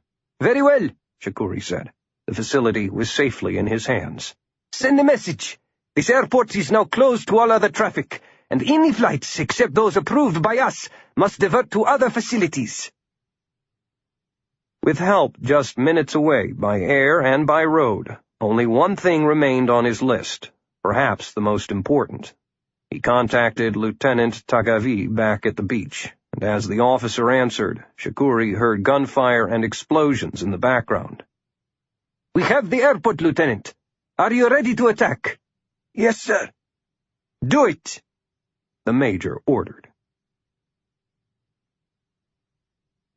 Chapter 16. The Airport. The sky above the airport was cloudless in the pre-dawn darkness, and it seemed to Kyle that every light at the facility must be turned on. Corridors of illumination outlined the runways. Stars and planets were still bright in the heavens, and in sharp contrast to that galactic display, a straight line of blinking lights was moving closer, stacked one above another into the distance, planes descending to land. Wearing his Egyptian-style clothing, he was hidden in the deep shadow beside an air-conditioning vent on the roof of a gasoline station about a mile from the main gate. From the top of the square cinder-block structure, Kyle had a wide field of view for his binos. He saw the soldiers steadily pushing outward and estimated the perimeter would extend to cover the gas station within 30 minutes. Tiana Bialy was crouched nearby, also with binos, watching for patrols. Back on Hotel Row, they could still hear chaos, but at the airport everything seemed in order, another sign that the military was in charge and commands were being obeyed. The terminal building was a simple, long rectangle, with bay windows beneath metal awnings across the front, and the structure opened in the rear directly onto the parking apron for the planes. Dozens of figures moved purposefully about, most with weapons, but many of them also obviously airport staff doing their normal jobs, although under new management. Soldiers were establishing a strong point in the long, bare parking lot out front, a machine gun on a tripod and some RPGs, rocket-propelled grenades, behind a concrete barrier. A beefy jeep with a mounted automatic weapon was parked near the roadway entrance. He could not make out the exact types of the weapons at this distance, but assumed they were all standard military issue and nothing exotic. The soldiers were showing good discipline, he thought. They were probably members of the elite Quds force. Swanson shifted position only slightly when Tiana quietly said, "Omar's here." There were soft footsteps, and Omar Isa squatted beside them. "I'm still alive." "That'll be counted as a plus," Swanson joked. "How'd it go?" "Easier than anticipated. I followed another hire car right up to the gate, and we both raised hell about everything being closed. The other guy turned away immediately, but I recognized one of the security guys and slipped him some cash. I told him that I had clients who were desperate to get out of town on the morning flights, and he thumbed back over his shoulder toward the Iranian soldiers and told me the airport will be off-limits to all civilian traffic for a couple of days. I obediently turned around and drove off. Here I am." "What's your assessment?" Kyle swung his binos back to the sky. The first plane was on final approach. "This group is spread pretty thin over such a very large area, but they're showing no nerves because there's no doubt that they're in control." Kyle scanned the airfield. The troops were indeed moving slowly. "Adrenaline dump. They were all riding a high sense of alertness for several hours before landing and getting out here, all keyed up and ready to fight, only to discover it was a walkover. They burned a ton of energy, and now they're thinking, okay, we've got time to breathe. Combine that with this early morning hour, and their leaders are going to be busy kicking the troops to make sure they stay awake." Tiana said, "I've seen enough. Let's go report to London." "Make sure they pass it straight to Washington." He did not move the glasses, and could now see the first plane swoop down with its landing gear extended like talons, a Boeing 707. It touched down about 100 meters from the north end of the runway, the great tires squealing and smoking against the tarmac, as the engines roared into reverse as it sailed past a squat yellow fuel truck parked beside a concrete turnout. "Of course they will, but I will remind them nonetheless." "Your mission, looking for that Farrell guy, is in real jeopardy now, Dr. Bialy," he said, and swept his arm toward the airport. "They should consider pulling you out right away." She crossed her arms. "In my opinion, it is now more important than ever for me to find the Pharaoh and get him to supply us with information. I won't give up." "Look, this has turned into one ugly morning, and the arrival of Iranian combat troops means that all bets are canceled. All three of us will be lucky to survive until sundown." "I'll wait in the car while you debate some more." Omar scolded and hustled away. Kyle felt the sting of starting to lose his temper again. "I'm sorry, Doc. Didn't mean to start barking. But it is best that you go with Omar and bring our bosses up to speed," he said in a gentler tone. I'm gonna be busy out here for a little while longer. Get yourself into some regular Egyptian clothes and take the opportunity to stuff some food down your throat, because we don't know when we'll have a chance to eat again. I'll join you guys at the safe house just as soon as I can. Omar told me where it was." "What are you going to do?" When he did not answer, she left without further comment, apology unaccepted. Kyle returned his binos to the airport in time to watch the newly landed plane run to the far end of the runway, turn, and roll off to a taxiway that brought it back toward the terminal. It stopped and the door opened, with wheeled ladders pushed into place at the front and rear hatches. Moments later, a line of uniformed Iranian soldiers with weapons descended out of the plane and shuffled into formation. A little tractor hooked to the nose of the airliner and hauled it off toward the hangar area, just as the second plane nosed out of the gray morning sky. This operation was running like an efficient assembly line, everything happening right on time. He stuffed the binos back into the case and stood still and alone on the rooftop for a moment, as his subconscious formulated a plan using both facts and logical supposition. An unknown number of large transport aircraft were ferrying in troops, probably hundreds of soldiers, and he could hear an increased volume of gunfire and explosions back at the hotels. He did not know what was happening back there. From a deep pocket of his loose, dirty white trousers, Swanson removed his satellite phone and thought of hitting the button that would link him to Task Force Trident in Washington. But he was running short of time. He was not quite sure who was killing whom. Mikhail could report that one thing was certain: Iran had just invaded Egypt. Tiana would be giving the same thing to London, of course, which would immediately share it with Washington. It would take time for him to explain everything that was happening, and right now minutes were in short supply. He could talk, or he could act. The darkness was already giving way to faint, early morning light. The planes were coming in at precise intervals. Soldiers were fanning out as more arrived, and if Kyle wanted to somehow screw with their efficient plan, he had to move right now. He dropped the phone back in his pocket, slung the rifle over one shoulder and a backpack over the other, and struck out at a slow trot through the shadows, headed for the north end of the runway. The Blue Neptune.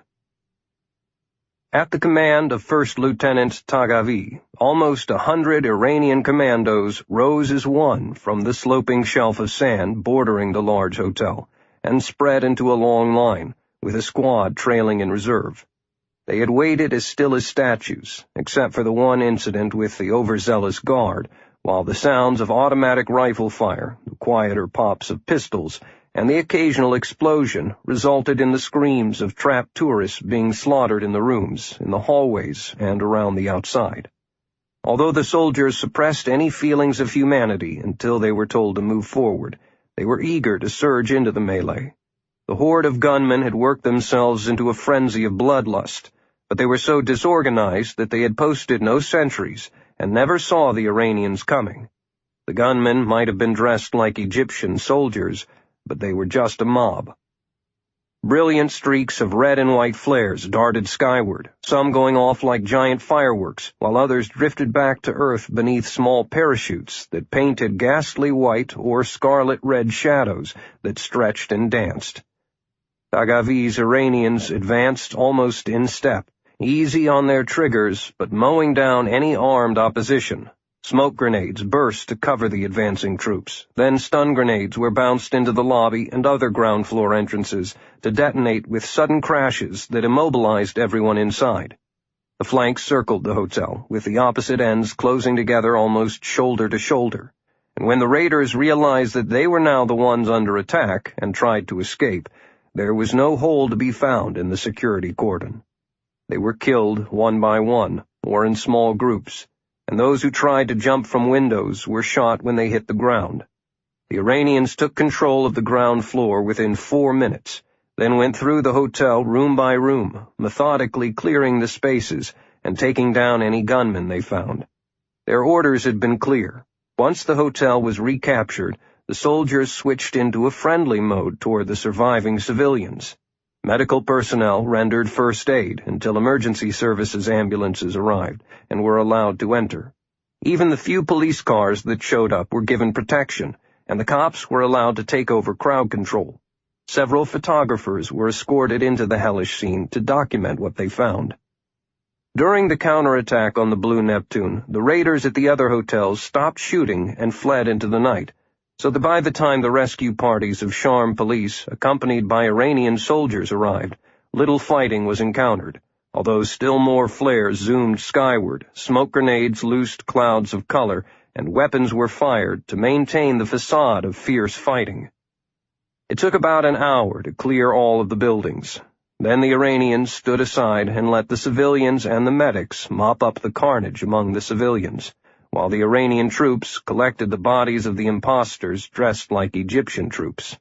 The corpses would be hauled back to the ship for disposal far from curious eyes.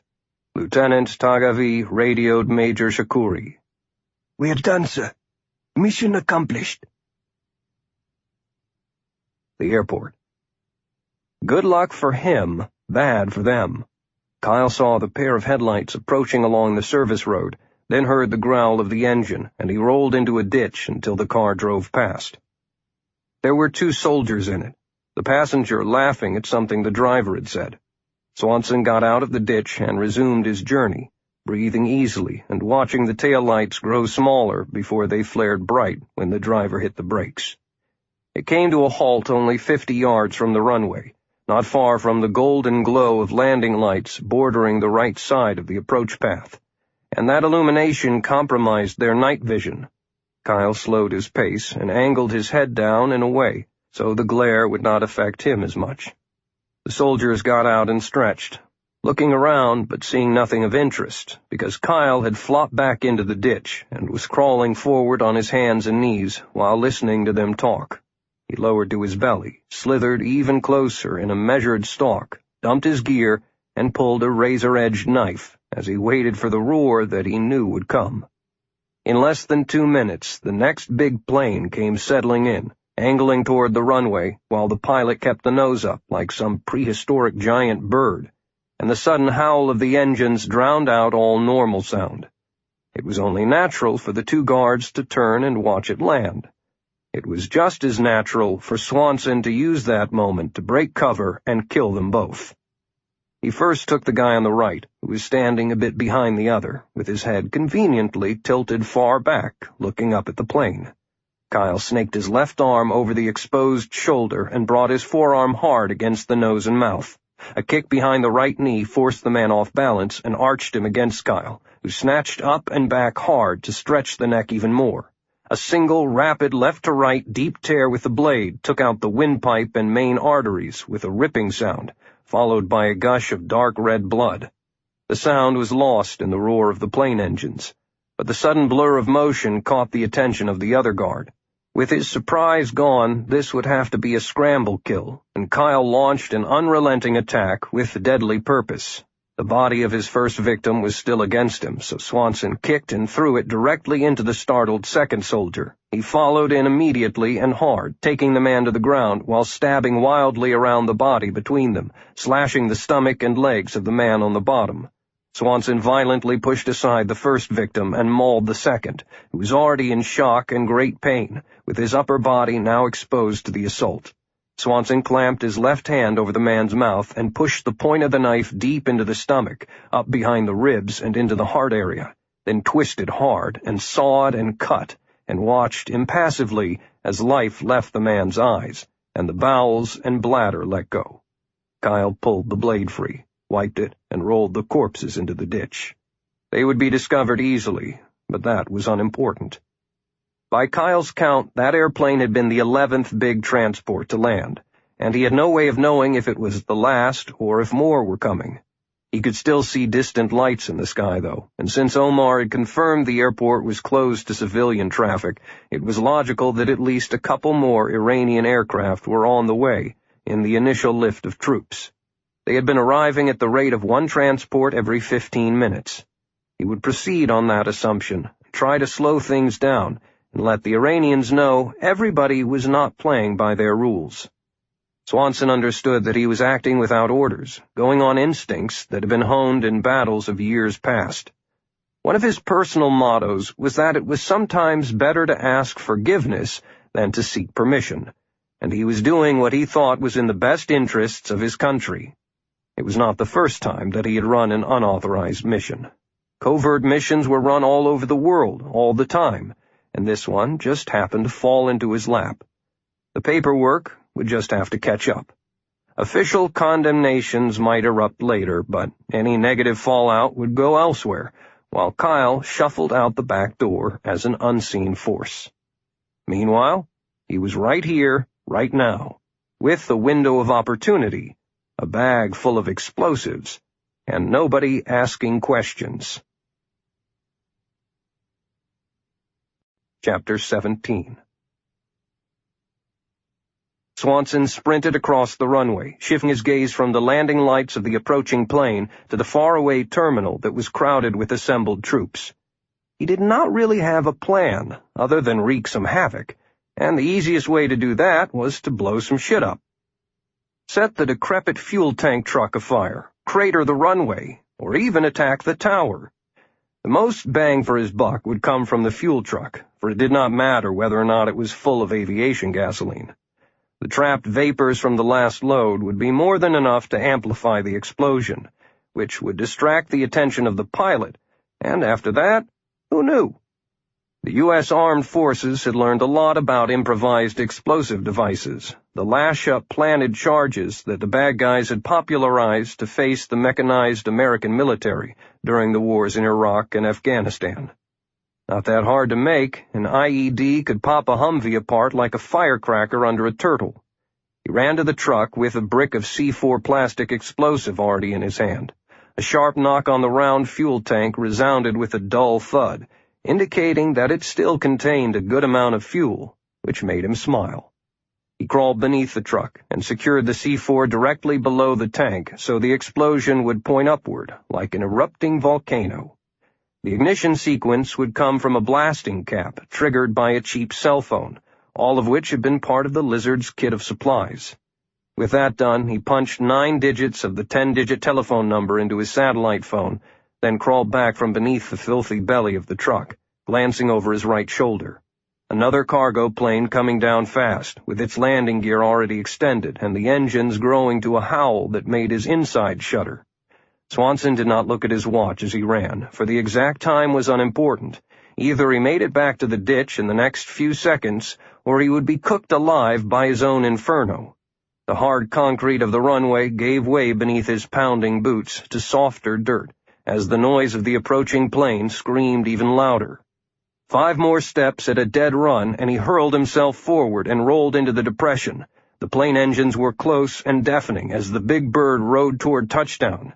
He planted his face in the dirt, held the sat phone up high, and pressed the final digit of the cell phone number that would trigger the booby trap beneath the truck.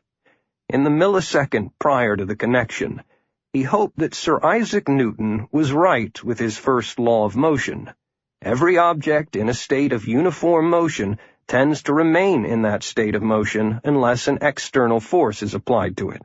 That meant that the heavy airplane, going better than 100 miles per hour and pointing away from him, would normally maintain that momentum and direction until the brakes were applied and the thrusters reversed.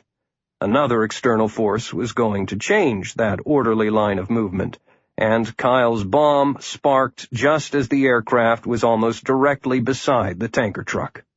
The sudden explosion sheared off part of the left wing, tore away an engine, bounced the plane straight up off the runway again, and started it into an out-of-control forward cartwheel while still moving at about 100 miles per hour. It slid and skipped in a typhoon of golden sparks and lateral trails of flame. Then the entire tail section snapped away under the structural stress. The wreckage finally came to a slow, agonizing stop about halfway down the runway, with the front half plowing into the open field beside the concrete strip. There it settled for a heartbeat, before it went up in a whoosh of flames. Huddled in the ditch, Swanson had opened his mouth and put his hands over his ears as the concussive wave of the blast shook him, then curled into a protective ball while debris from the dying plane splattered the runway like deadly rain. When things quieted, he looked up and saw the aircraft carcass burning hot. He climbed to his feet and hurried to the patrol car, turned on the engine, and drove away with no lights. Although he heard distant screams, no thought was given to how many people he had just killed. That was the job. Just a little shock and awe to start the day, fellas. Welcome to Egypt. The safe house was a furnished apartment on an upper floor of a high-rise building, about 2 miles from the west gate of the airport. A cluster of similar office and apartment buildings had grown up in the space as Sharm el-Sheikh had flourished on the tip of the Egyptian peninsula, drawing in tourists, businesses, and new residents who smelled money. Parked cars and small trucks lined the curbs, and Swanson dumped the stolen auto among a clutch of older vehicles parked in a line in a small lot of sand and downtrodden weeds. Numbers had been scrawled on some windshields with whitewash. It was a used car lot, just like those that can be found anywhere in the world. Leaving the keys in the ignition, he was confident that it would soon be stolen. A siren was wailing urgently at the airport as he shouldered his bag and, sticking to the walls and shadows, walked to the rear of the high-rise and took the service elevator up to the 12th floor. The British Intelligence Service, MI6, had purchased the condominium during an advance sale even before the building was completed, because it provided not only a safe haven, but also put eyes on the airport, just as there were similar observation posts near the port and the oil transfer stations. The place was leased to a traveling business executive who did not exist. All bills were automatically paid through a local bank, and the pantry and refrigerator were kept stocked. Kyle rapped 3 times on the door and heard someone come, then paused to check the TV security camera screen. The heavy steel door swung open easily on oiled hinges. "Come in, quickly," said Omar. "Something's happened." Large windows in the apartment faced the airport, and Tiana Bialy was at the tripod of a long telescope that was focused on the inferno burning beside the runway. Plumes of fire-retardant foam and water were being sprayed onto the wreckage. "A plane has crashed," she said. "I see that," responded Kyle. "What else is happening?" He dropped the bag and went into the kitchen to get a bottle of cold water. Omar was watching the scene through a pair of binoculars. "Some of the troops on the ground responded out there along with the usual emergency vehicles. The others are still moving into formations. There's no real sign of panic." Kyle joined them at the windows. "Have any other troop carriers landed since the crash?" "No. The next one in the landing pattern climbed back to altitude, and I guess will leave the rest of them in an orbit to await orders. Does not look like the runway has been permanently impaired, so they might have enough fuel to stay up there until things are cleared away. Are you hurt?"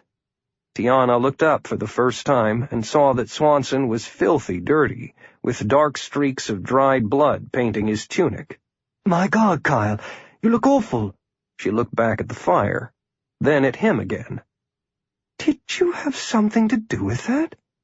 "No, of course not. I was just doing some recon and ran into a couple of guys, and we had a disagreement. Anyway, I didn't have any anti-aircraft gun on me. That looks like an accident. Did you report to London?" "Deflect. Answer a question with one of your own." "Yes. They were to pass everything on to Washington. I'm to stay put and continue to feed information." "Sounds about right," Swanson said, chugging the last water from the bottle. He took the sat phone from his pack and headed for the bedroom. "So I'd better check in, too. Time for E.T. to call home." Cairo. Well, now.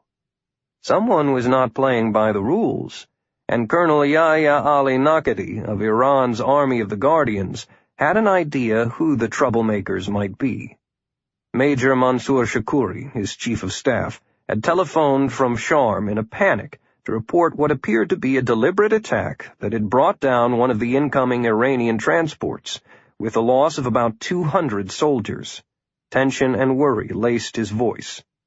Distance between the action in Sharm and the colonel's desk in Cairo had the merit of allowing him to stay on the big picture of the overall invasion, while the major was swept up by emotion. The attack on the hotels had been carried out without any real difficulty, and the force from the beach was right on schedule. The number of troops at the airport was gradually increasing, and the major said the runway would soon be open again to accept the remaining aircraft. Security was being increased to prevent further attacks. The deaths of some 200 soldiers was not a true disaster, for the colonel had estimated that even more might have been lost before the foothold was secured. It was the way they died that grabbed his attention. According to the major, a fuel truck parked by the runway detonated just as the plane was landing beside it, and the disaster resulted. That was no accident. Fuel tanks don't just conveniently blow up when a military airliner passes over. Nakadi spent a while settling down the excited major, and encouraging him to continue his good work, promising that he would not be held responsible for what had happened. Their daring attempt to bring down the Egyptian government close to Suez Canal, control the oil flow, and pose a direct threat to Israel was fraught with risk. All the while, the colonel's disciplined mind had been thinking about other things, particularly some soft messages that had been vibrating along the Egyptian underground intelligence web. The man known as the Pharaoh should come out of hiding and make his presence known. The contact whom the powers in London and Washington and Cairo wanted the Pharaoh to meet was an agent of the U.S. Central Intelligence Agency, and the accompanying schedule showed that the fellow actually was in Sharm. That was expanded with later information that an MI6 agent wanted the meeting. CIA and MI6 agents on the loose in Sharm, and a killed airplane. Too much to be a coincidence. The colonel instructed Major Shakuri to launch a manhunt for an American named Kyle Swanson and a British woman by the name of Tiana Bialy, but did not tell him why. The safe house. "Are you staying in trouble, I hope?" The deep voice of Major General Bradley Middleton rumbled firm and decisive over the satellite phone, although he was thousands of miles away in the Pentagon office where he commanded Trident. "Yes, sir. I think you might say that." "Good. Well, Gunny Swanson, I have you on the speaker here and the rest of the team with me. Give us a sit-rep." Kyle had been putting his thoughts in order ever since he saw the first boats hit the beach. "A large force of Iranian troops has invaded Egypt and seized control of Sharm el-Sheikh. They did not bring any heavy weapons that I could see, but some small artillery pieces might be arriving by boat or plane. Another force attacked the tourist hotels hard, with unknown casualties. They were dressed like Egyptian army, but neither looked nor acted that way. I think they were plants. We now have eyes on the airport, where one of about 15 troop-carrying planes crashed on approach. The runway was partially blocked. That's about all I know at this point." There was a momentary silence on the other end. Then the general spoke again. "You're certain that the soldiers are Iranian?" "Without a doubt, sir. I met a couple of them up close and personal. Their ID cards said they were with the Revolutionary Guard." "How many?" "I estimate they have about 3,000 to 4,000 men on the ground right now, from both the sea and air. Can you brief me what's going on elsewhere? I only know what I can see." "Hey, Kyle." A higher-pitched voice, Lieutenant Colonel Cybel Summers. "Mixed reports are coming in, mostly through the media, and we got an earlier info dump from your partner. The hotel massacre also looks like a stage show to us. The attack was pretty savage, but brief, and Iranian troops chased away the bad guys. The Egyptian military is being blamed, while the Iranians are being hailed as liberators by the Muslim Brotherhood on Al Jazeera. The Brotherhood is cranking up the crowds in Cairo to embrace these actions, so the legitimate government is stumbling for answers, and their denials sound weak. Our allies are extremely nervous, trying to figure out a response. It's just too early in the game for us to know much more than you." The general's voice resumed. "Gunny, no doubt that an organized plan will be pulled together here soon, but it'll take hours to implement anything. The one item that you can consider to be true is that Iran will not be allowed to take a foothold in Egypt, particularly by force. Letting them keep Sharm would be a disaster." "So, what do you want me to do? Just overwatch and report in every once in a while?" Kyle put an edge of sarcasm into the questions. "We discussed it before you called, Kyle," Cybel again. "You're the only thing we have on the ground right now, so you have to go with your gut. Try to confuse and bother them. because they're operating very close to the edge of their capabilities. At some point, these Iranian visitor units must link up with the big forces of the Muslim Brotherhood for major support, and those are tied down in Cairo and the big cities right now. The general said, "That can't happen, Gunny. Do what you can to delay and destroy. Make 'em chase shadows and shake 'em off schedule until the big cheeses around here figure out what to do. Buy me some hours, Gunny. Buy me a whole clockful hours. Someone'll be here 24/7 if you need to talk." "Yes, sir." He terminated the call, already starting to think like a gorilla. In Washington, the Trident team members exchanged looks around the table until Commander Benton Friedman spoke. "One man going against thousands? Is it a suicide mission? A Jews at Masada or a King Leonidas at Thermopylae thing?" "No, Liz. We're just unleashing the mutt." "Sir, are you referring to Mark Antony's call to cry havoc and let slip the dogs of war? Shakespeare?" "Whatever. Get out of my office. I'm going over to the White House to brief the president. You guys sift everything we have to determine how we can help Kyle and whether we can resupply him down there in the middle of nowhere. We need to feed our war dog. I think he's going to bite some serious Iranian ass." Chapter 18. Oxford, England. Sir Gordon Fitzgerald, the chief of the British Secret Intelligence Service, was welcomed at the door of the cottage by Sir Geoffrey Cornwell and guided into the library, where Lady Patricia sat before a large fire, stroking the silver whiskers of a fat orange cat that had wandered in from outside a week earlier and made itself at home. The head of MI6 rubbed the cat with a pudgy finger. "Does this beast have a name?" "Cat," replied Lady Patricia. "Her assigned job is to keep away the elephants." "There are no elephants in Oxford," C said, moving to a chair. "She's very good." The cat purred so contentedly that she vibrated. Sir Jeff poured glasses of whiskey and handed them around. "So, Gordon, have you come to release us from this ivy-covered prison?" They clinked glasses and drank. "That would be one of the reasons. We found no trace of any more threats against you since the attack in the tube station. We know now that the person behind the scheme, this Mansour Shakuri fellow from Iran, held a high position with the Palm Group in Cairo, a cover, of course. But he seems to no longer be there. The Major has popped up, of all places, in Sharm el-Sheikh." "I see." Jeff finished off his drink and put the glass aside. "So he's off to fry bigger fish than us." C nodded and put down his own drink, then folded his hands over his ample belly. "Unfortunately, things are a bit too confused down there at the moment to conduct a thorough investigation. But the international finance boys in Europe and the United States are cracking the records of the Palm Group with the intention of interrupting the cash laundering from Iran. Doubt the Palm Group will be a bother much longer. It looks like nothing more than a front, anyway. Your own security can take over now, and you both can go home." "I shall abscond with this cat," Lady Pat said with mock severity. "Please consider the cat a small gift from a grateful government for your trouble and cooperation," C replied.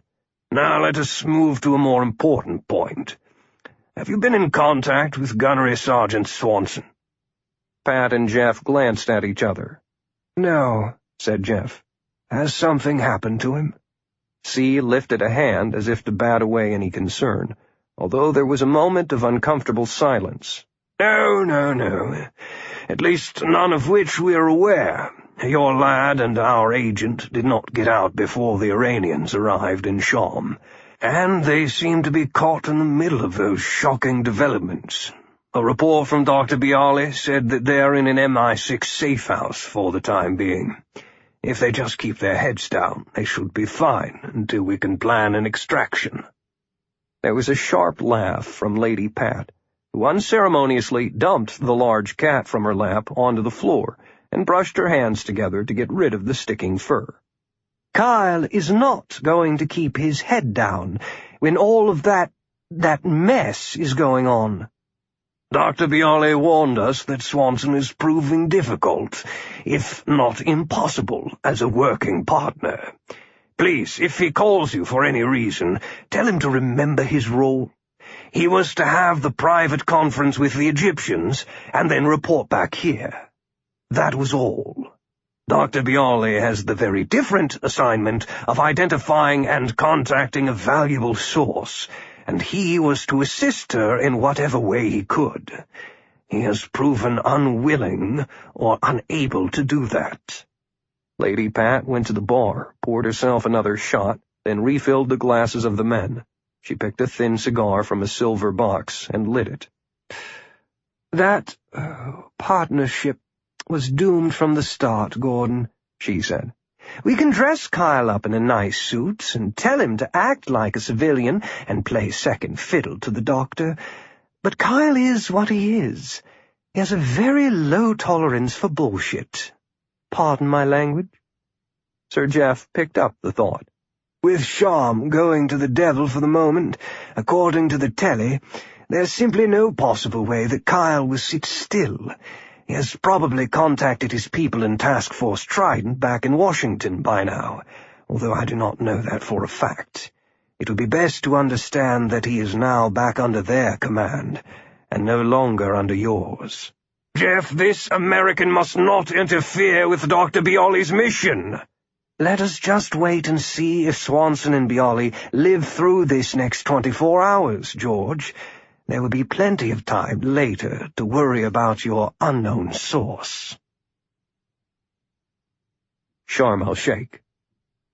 Kyle Swanson stood beneath a hot shower, washing away the muck and blood of the night, and letting the clutter of thoughts settle in his mind.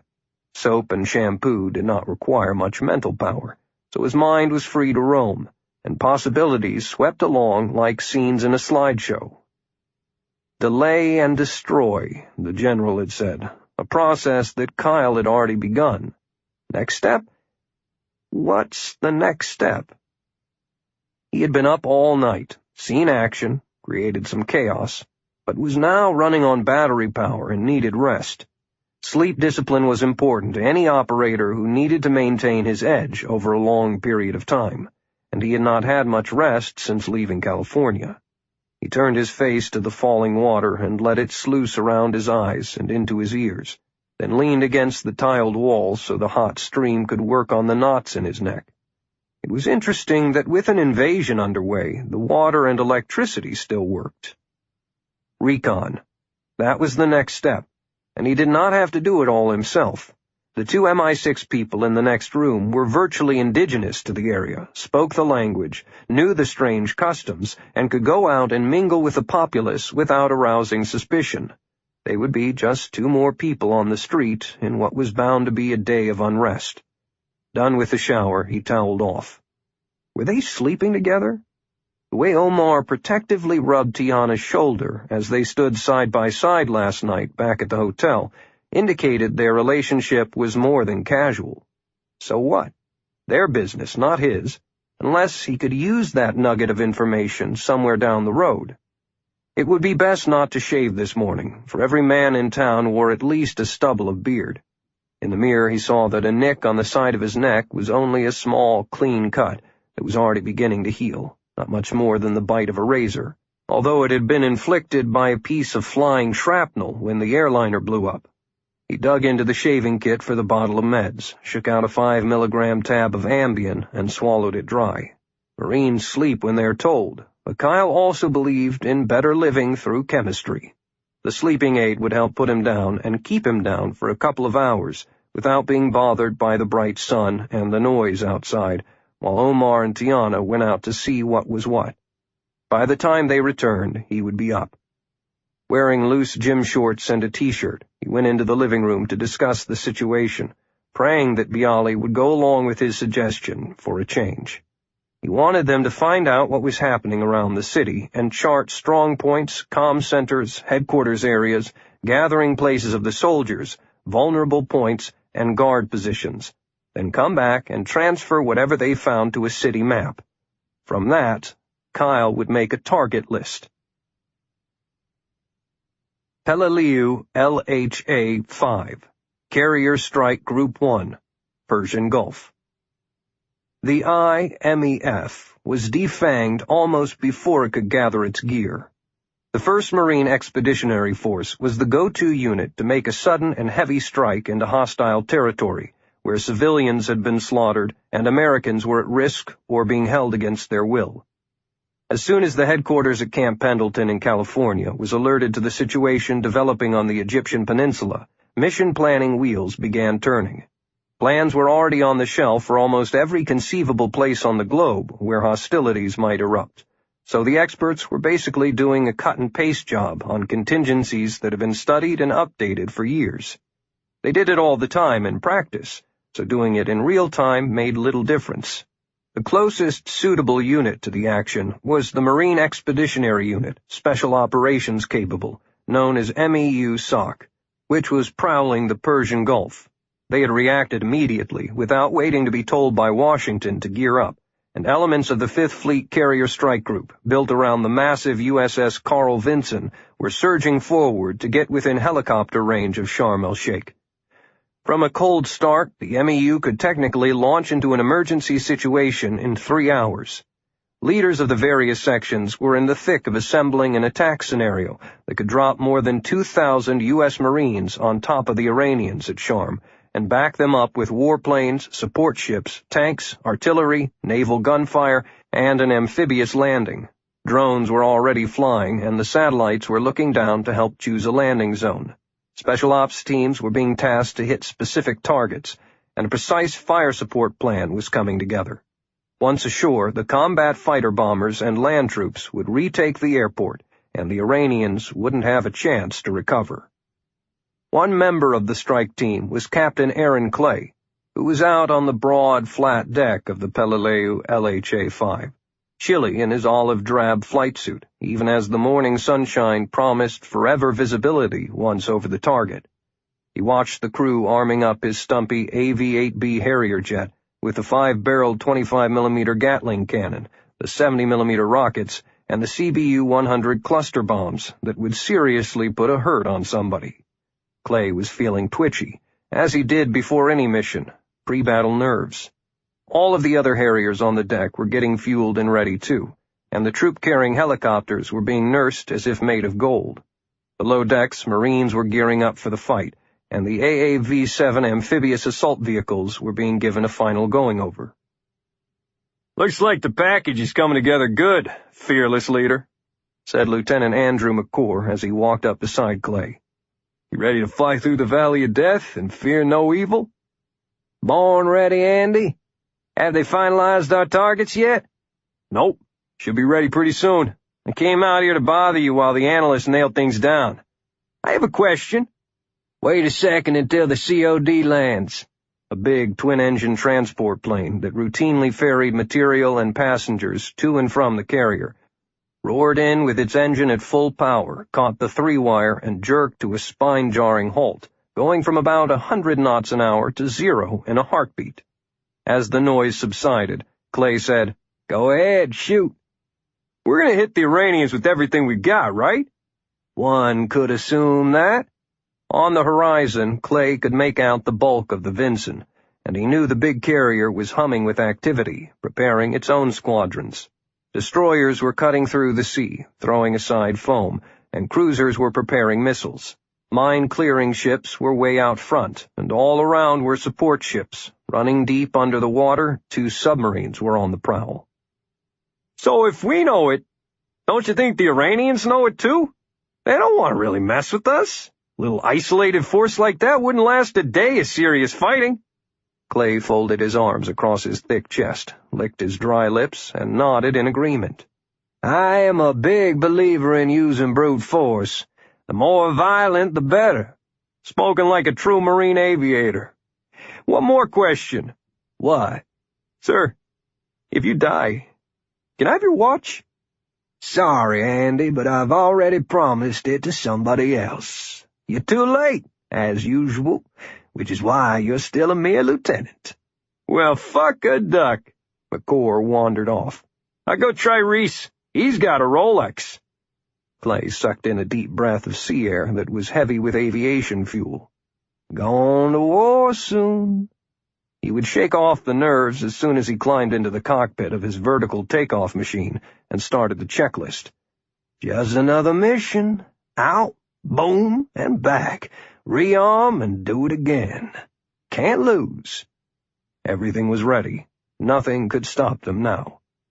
His eyes roamed over to the COD, which sat with its propellers motionless as it discharged a small group of people. 5 men in camo, lithe and solemn. No one was there to greet them, and they disappeared into the base of the tower as quickly as they had arrived. Captain Clay had never seen them before, but there were hundreds of men around wearing camo. Sharm el-Sheikh. A link had been established from the Blue Neptune Hotel to the CNN bureau in Cairo, and an Iranian army officer appeared on television screens around the world, calmly preparing to read a short statement. His uniform was neat, and there was a sense of confidence about him. He looked directly into the camera while listening to directions through an invisible bud in his right ear. When the invisible voice said, "Now," he spoke. "Good afternoon. I am Major Mansour Shakuri of Iran's Army of the Guardians, and I am broadcasting from the Blue Neptune Hotel in Sharm el-Sheikh. A terrible attack on civilian tourists by radical Egyptian army troops has been defeated. I must report that casualties among the civilians have been substantial, but I now can also report that the Iranian peacekeeping troops have stopped the bandits, and Sharm el-Sheikh is once again safe." He paused for effect, then continued. "During this entire turbulent time, we have been aware that other nations have been concerned about the safety of their people. Let me offer this comfort. No foreign nationals are being held prisoner, and steps are being taken to fly out anyone who wishes to leave. Your people are safe, and your wounded are being tended with the best of care. All are free to contact families and friends. Although the airport will remain closed to civilian traffic for the time being, airlines will soon be able to resume normal operations. Media representatives have already been allowed in, as evidenced by the broadcast. We urgently appeal for medical help from international organizations and look forward to assistance from the United Nations. Once an appropriate UN force arrives to provide protection for all the people and are able to secure the Suez Canal and the oil routes from the renegades in the Egyptian military, the troops of Iran will leave." He put aside his papers and looked at the camera. "Thank you." In Cairo, Colonel Yahya Ali Nakadi had watched Shakuri's performance with a great deal of pleasure, and now he clapped his hands in applause. Perfect. Just as you win some battles with bullets, you can also win some by stringing words together like pearls. Shakuri's statement on worldwide television would blunt military responses from America, Great Britain, and NATO. By delaying the actual departure of the foreign nationals, the Iranians would, in effect, have human shields against airstrikes. Russia and China would veto any swift UN deployment with many speeches over a period of weeks, or even months. Iran was there to stay. The colonel was satisfied with the speech, and with how Major Shakuri had become the face of the invasion, another cutout between the colonel and repercussions, what the Americans called a fall guy. In Washington, the lights were bright in the hallways of power, and the mood somber in the Oval Office. "Where does this leave us?" asked the President of the United States. "As I see it, we can mount covert operations and threaten sanctions, but with the safety of our people guaranteed, we no longer have just cause to attack." The Secretary of State ran a finger down the transcript of the broadcast. "All lies, but good ones." "General?" The President raised an eyebrow at the chairman of the Joint Chiefs. "The Vinson Strike Group and the Marine Expeditionary Unit are en route and waiting for our decision. You guys have to make that call." The National Security Advisor said, "It's a damn chess game, and we're playing against someone who's pretty good at this, thinking 2 steps ahead. Giving permission for civilians to use emails and Facebook is nothing but free publicity. We cannot attack the Iranians now without looking like the bad guys." With everyone in the room agreed, the president issued his decision. He knew that Kyle Swanson was already on the ground and hard at work, so things were not totally at a standstill. Perhaps some special ops unit could go in to back him up. There would be another briefing in 2 hours, but for now he made the only logical call. The chairman summoned his aide, who was waiting outside the door. "Get on the horn back to my office. Stand down the MEU SOC and all strike packages, and await further orders." Captain Aaron Clay had peeled out of his flight suit, put on his khakis, and found a bench in the mess deck of the Peleliu LHA-5. He was decompressing with a hot cup of coffee while digging into a meal of steak and eggs. No more butterflies in the gut, just a sense of deep disappointment. Chapter 19. Swanson slid awake at noon, his eyes opening as easily as elevator doors parting to show a new world. He felt renewed, ready to take the next step, whatever it might be. His subconscious had mulled the situation thoroughly while he slept, and he recalled the first President Bush's words when Iraq invaded Kuwait. "This will not stand." Obviously, this illegal invasion of Egypt by Iran, no matter how it was spruced up as a diplomatic and humanitarian mission, was a slap to the face of the West. It also would not be allowed to stand. Things had to be in motion in the world capitals, and although he did not know what actions were being considered, he did know that he had not a moment to waste. "Don't let 'em get comfortable." Kyle rolled from the bed and padded to the kitchen, the tiled floor chilly on his feet. He made a quick snack of juice, sliced cheese and melon, and an apple, and walked to the big window overlooking the airport. It looked quiet, no planes arriving or departing. He put his eye to the big telescope and scanned slowly left to right, coming to focus on large piles of boxes and crates stacked in and around a maintenance hangar, about 400 yards from the terminal building. Forklifts were carrying more crates to the pile, and guards were walking lazy patrol around the perimeter. Kyle pulled the telescope back away from the window to avoid being spotted by anyone doing counter-surveillance by studying the windows of every building that overlooked the critical airstrip. The safe house wasn't going to be all that safe if the Iranians and their pals in the Muslim Brotherhood got their act together and cleared the area. Omar would have to find something else within the next few days. Back in the bedroom, he raided the closet and found a fresh pair of white cotton pants. They were a little loose in the waist, but a cloth belt took care of that. He chose a knee-length, loose, dark blue dishdasha with an open Nehru collar. A checkered blue and white scarf covered his shoulders, and a cream-colored knitted cotton kufi went on his head. With that and the face stubble, he could go out in the daylight for a while, as long as he didn't have to speak. At the small desk in a corner, Swanson laid out a one-time code sheet and spent 30 minutes composing a report, then checked in again by sat phone with Trident headquarters. The lizard answered instantly, and they greeted each other with inane-sounding passwords.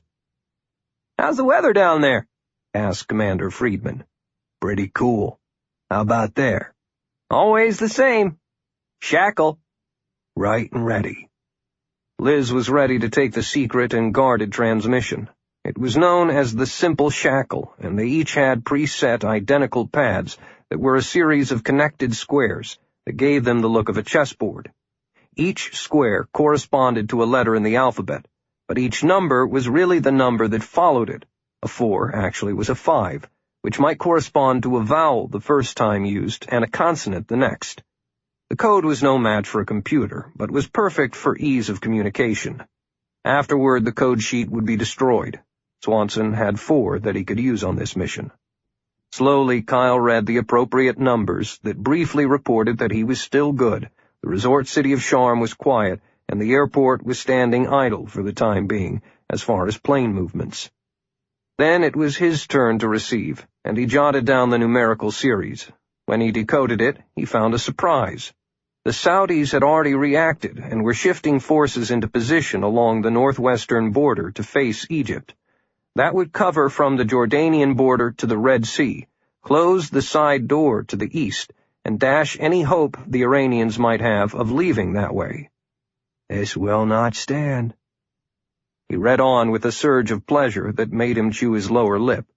The next part of the message added another item to his list for this afternoon's chores, one that he was happy to do. Then the piece of paper was ripped to pieces and flushed down the toilet. He took a moment to disassemble the rifle, wiped the parts with gun oil, and wrapped it all in a pillowcase to cushion it and break up the straight lines, then dumped it into a trash bag made of heavy-duty black plastic. The pistol went into the back of his belt and was covered by the loose dishdasha. After adding a wire hanger from the closet to his bag of goodies, he left the apartment, locking the door behind him. He walked casually, with the bag over his shoulder, taking on the appearance of an average businessman just trying to get by during this surprising and dangerous time. The sun was bright and the sky clear, giving everything a confusing veneer of normality, although Sharm el-Sheikh was anything but normal. Still, awnings hung along storefronts to provide shade, and goods were stacked outside for sale, everything from bicycles to fruits and vegetables. Women, who could dress with some style in Egypt, had ducked back into the anonymity of their traditional ankle-length robes and covered their faces. Kyle found he did not have to worry about speaking, for not only were the crowds of civilians unusually silent, no one was meeting the eyes of anyone else.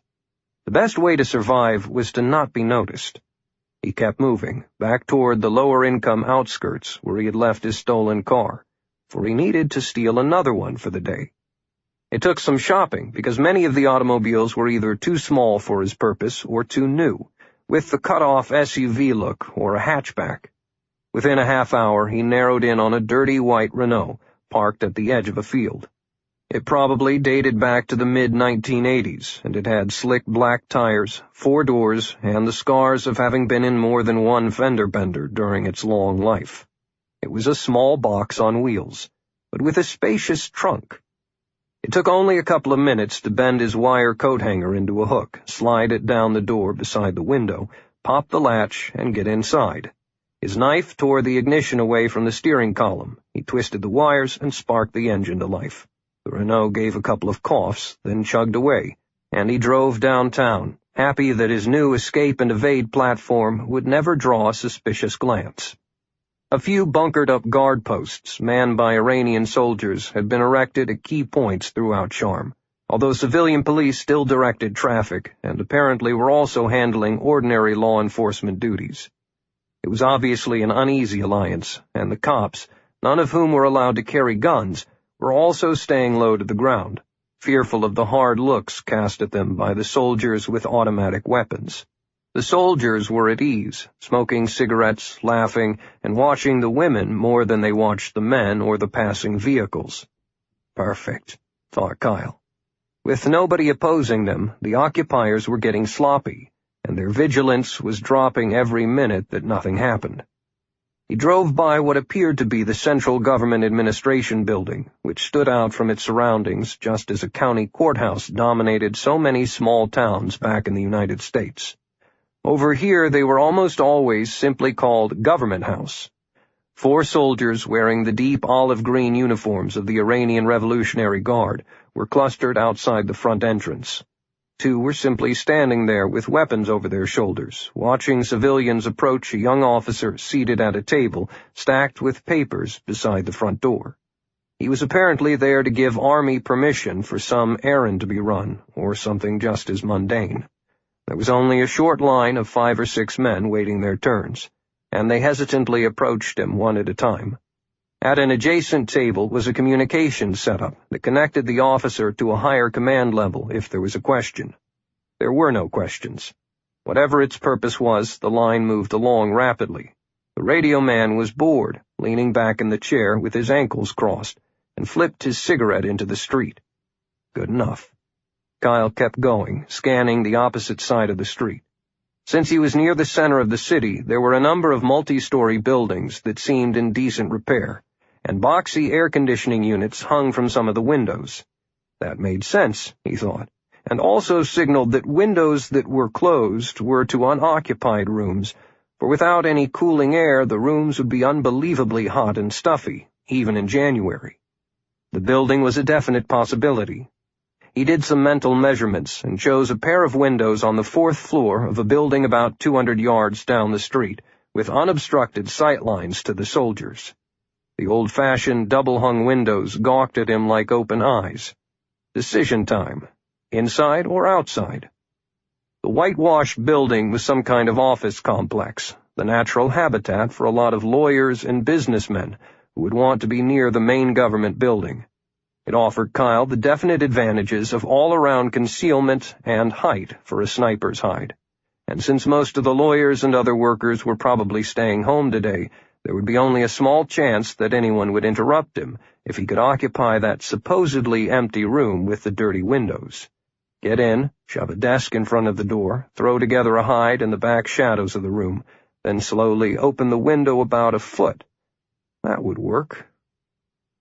The downside was that he was alone and could not really watch his ass and the target at the same time.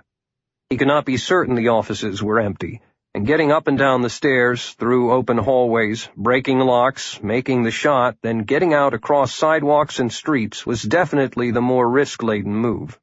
Somebody could stumble upon him at any moment, for pure chance and the real world could always intervene, and it was wise to keep such dangers to a minimum. As much as he hated to admit it, some things were just beyond his control. Go to Plan B. Swanson drove on until he found an abandoned shed outside of town, not far from the road, swung in behind it and killed the motor. Pulling on a pair of gloves, he opened all 4 doors and wrestled the back seat out of the car, leaving it beside the shed as if it were an outside sofa. After that, he burrowed through car junk into the trunk and tripped the lock from the inside. The lid rose smoothly for a few inches, then stopped. He got out and went around to the back to lift it all the way. Unloading the clutter went quickly as he rolled away 2 spare tires and tossed the jack, a sealed quart of oil, and a wooden box of tools. In this area of the world, owners worked on their cars rather than drop the vehicles off for a day with an expensive mechanic. Within minutes, the trunk space was empty. He covered the flooring with the pillowcases with which he had wrapped the rifle, so as not to smear old oil and dirt on the clean dishdasha and attract unwanted attention. Newer model cars all have release triggers inside the trunk to prevent anyone from getting stuck, but his Renault was of a different day. He would have to improvise. A roll of duct tape from his bag performed the needed magic, as he taped over the locked mechanism to disable it, then used some thin 550 parachute cord to create a handle of twined loops on the inside of the lid. Back in the trunk again, he sprawled out to test if he could fire from the prone position. It would be tight, but he was satisfied. He pulled the lid closed with a rope made by twisting a sturdy length of duct tape and lashing it to the cord handle. The trunk was then taped shut on the inside, still unlocked but secure enough to avoid its flying open while he drove. The final chore was to ready his M16A3, and he snapped the 2 pieces of the semi-automatic rifle together, fitted in the pair of cotter pins, and attached the silencer. The scope was dialed into 200 yards, virtually point-blank range. A fresh magazine of ammo was clicked home after he polished each of the standard 5.56mm NATO rounds for a last time. He laid it down and spread the black bag over it, weighting the plastic sheet with his duffel. A few minutes later, he was back cruising the target zone, a Joe average civilian, looking insignificant, but with a large pistol wedged beneath his thigh. The soldiers were still at the government house, doing their paperwork thing as he passed without looking directly at them. The street might have been choked and busy on a normal day, but not under this cloak of a menacing military presence. With many people sticking close to home, a lot of parking spaces were created, and Kyle steered smoothly into one about 200 yards from the officer at the table on the other side of the street. He parked before a 2-story facility that apparently also housed a number of small businesses that dealt with the local government. Windows were closed, or the air conditioners were on. No one was on the 2 small balconies overlooking the street, which was virtually empty. The boxy Renault had become a sniper's mobile hide, and Swanson took it out of gear, pulled on the emergency brake, but left the motor idling as he made one last visual sweep of the street. A few people were around the open government house, but no one was looking his way. He slithered into the back of the vehicle and took out the weapon, squelching the normal urge to hurry and keeping his breathing normal. Slow is smooth. Smooth is fast. Now on his stomach, he peeled the tape away from the lid and held the handle to keep the trunk lid closed, while he also stripped off the tape from the lock catch bar. Gun in one hand and the makeshift rope handle in the other, he allowed the trunk lid to rise another few inches. He saw an open lane to the target and let the lid rise even higher. Swanson listened to the sounds of the street. He disdained using the earplugs preferred by some snipers, because they dulled the senses, and the shooter could not hear the enemy or what's around him. Kyle would rather be deaf than dead. Elevation was no problem since they were all almost at street level, and there was no detectable wind, which in any case would have made no left or right difference at this range. He eased the lid open the rest of the way, brought the M16A1 to his shoulder, and acquired his first target, the busy officer. The view in the scope was so close and clear that Swanson could see that the man's cheeks were pitted with acne scars, and the sniper exhaled and turned the job over to his muscle memory. He had practiced this very shot thousands of times. The finger caressed the trigger with a gentle, steady pull, and unleashed a round that struck the officer right at the bridge of his nose, the fabled medulla oblongata shot, which impacted the lower brainstem and tore through the area that controlled almost everything in the body. The back half of the officer's head exploded away, and the body cartwheeled back over his chair, fanning up a wave of blood. Before that body hit the ground, Kyle had moved the rifle slightly and shot the radio man through the head, which was totally pulped. The victim had been so totally relaxed that his arms just fell to his sides, and the body stayed in the chair. The semi-automatic rifle and its shooter were acting as a single unit, cycling through the job, and Kyle swung the other direction by a few degrees and popped the two guards with shots to their hearts. Boom, boom, pause, boom, boom. And it was all over in 5.7 seconds.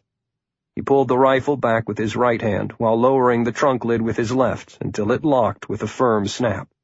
The few people in the plaza were on the ground in fear, shocked by the unexpected gunfire and staring at the dead soldiers, as Kyle climbed back behind the steering wheel and released the emergency brake.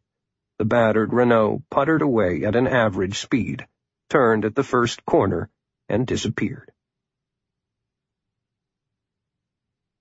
Chapter 20. Cairo. Iranian Colonel Yahya Ali Nakadi of the Army of the Guardians took a great deal of pride in viewing things not as he wished they were, but as a situation actually was. Artists lay down one careful brushstroke at a time, and time and talent determine whether the painting will be great or just colors scrawled on canvas. His invasion had proceeded nicely up to this point. The first phase was a success. He had gotten Iranian troops on Egyptian soil without opposition. With the massacre of the soccer team, the attack on the Iranian ship, and the atrocities inflicted on tourists in Sharm el-Sheikh, most Egyptians felt their military forces, their police, and the coalition government had failed in their primary duty of protecting the people. In the public eye, the Iranian troops were regarded as rescuing heroes. In reality, Nakadi had established military control over the vital oil routes and effectively controlled the Suez Canal. Oil and gasoline prices were already spiking around the world, a problem that would continue. The colonel understood, however, that the few thousand soldiers he had down in Sharm might look powerful, but they could not hold out there indefinitely. It was time for Phase 2, for the Muslim Brotherhood to capitalize on the opportunity. All Nakadi's men had to do was keep up the peaceful facade in the south, while the Brotherhood stirred the mobs into a frenzy. The Brotherhood had made substantial political gains, even winning the presidency, but it was not in real control. That lay, as always, in the hands of the generals.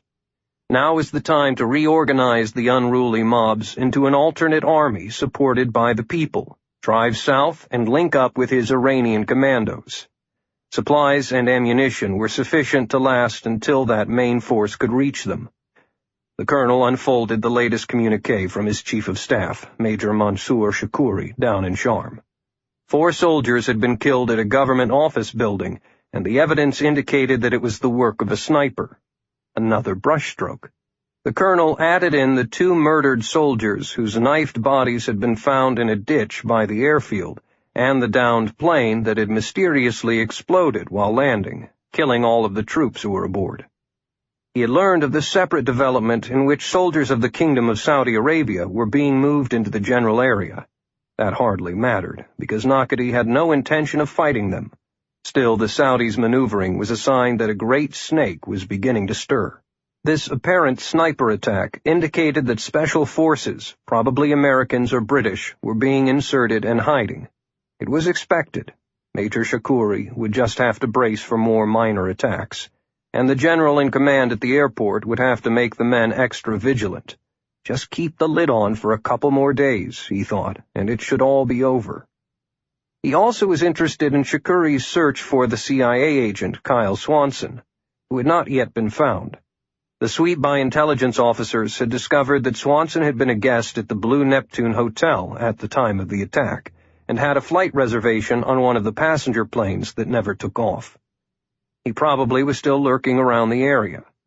They had also determined that Swanson had been traveling in the company of the well-known British Egyptologist Tiana Bialy, who the colonel now believed was also a British spy. She, too, had disappeared. Sharm el-Sheikh. After hitting the Iranians at Government House, Kyle Swanson drove the Renault carefully toward the waterfront. Help was on the way. The intel weenies back in the States had been busy with their maps, overlays, look-down images, drones, and computer models, and the shackle communication from the Lizard had instructed him to do an eyes-on confirmation of a proposed landing site for a small unit. 4 operators and an Air Force combat controller would be fast roping down from a stealth-modified Black Hawk helicopter at 0300 tomorrow morning, to link up with Kyle and become the pathfinders for a large assault that almost everyone thought was inevitable, sooner or later. Along with the combat control team communications suite, they would be bringing in a lot more toys, firepower, and talent. Importantly, he would no longer be alone. The GPS coordinates took him away from the heart of the Red Sea Riviera and up the coast to a quiet point across from the 2 small islands that comprised the Ras Mohammed National Park, a few miles offshore. Normally it was a tourist playground that featured spectacular diving into underwater caves, but this area also had cleared out for safer surroundings. He kept driving around until he found a small coastal shelf that was rugged and bare around the land edges, impractical for earning a living by farming or fishing, but ideal for a surprise special ops landing on the dominant jagged ridge. He parked and sat for 30 minutes, letting the fresh breeze sweep through the open windows, and he did not see another soul. Even the usual ferry service over to the islands had been suspended. It was too far from Sharm for roving Iranian land patrols, and they had nothing at sea. Barring an unforeseen development, this place should do just fine. He headed back. The next job was to dump the car, since it had probably been seen at the shootings in the city, so he drove up the road for a few more miles and parked on a side path heading north, with the windows open. Still with a half-tank of gas, it would be gone before nightfall. If Iranians found it, they would assume the driver was headed to the mountains to hide. If it were found by an ordinary, enterprising Egyptian, which was much more likely, it would be stolen and taken elsewhere. With that bit of misdirection complete, Kyle policed up the brass in the trunk, disassembled the rifle, slung his black bag containing the gun over his shoulder, tucked the pistol in his belt, and began the long, slow trudge back to the safe house. It had been a good day so far. Sharm glittered in the distance beneath the cool midday sun, but was like a tarnished jewel needing a polish. Swanson had walked less than a mile when he heard the sound of an engine approaching from behind, the chug-chug of a tractor instead of the smoothness of an automobile, and he immediately pretended to be limping and slouched his shoulders, bending his back forward a bit, his face toward the ground in front of him. Sure enough, a farmer hauling bags of beans into the city pulled to a stop beside Swanson. but when he called out, Kyle retreated off the road and looked at the driver with suspicion, wrapping his package close to his chest, as if in fear. The bearded old man laughed at the thought he might be a thief preying on some unfortunate who was obviously sick in the head, for a good Muslim would not do such a thing. He made hand motions for Swanson to climb in the cart, and Kyle approached with great caution, face down as if humiliated, and climbed aboard to huddle in a corner. The tractor moved out. Swanson kept his head on a swivel as the driver chugged along, talking loudly and constantly. If the farmer was hauling his beans into market, then he anticipated customers for his crop. Commerce was returning to the city, which meant things were settling down. The ride lasted a few more slow and dusty miles, and a couple of automobiles passed, going both ways. Traffic was out and about, but the vehicles were not stacked with belongings, and there was no outflow of refugees. The Iranians were playing this hand well, he thought. Calm the people, show them safety, be friends. He was sure that by now international media companies had hired boats out of Hurghada, and news crews were on the ground in carefully escorted groups to document the disciplined Iranian soldiers, happy Egyptian children, women shopping, men working, and no terrorists blowing up hotels, images from the non-invasion of Sharm el-Sheikh. They would not have been shown the wreckage at the airport, nor the slaughter at Government House.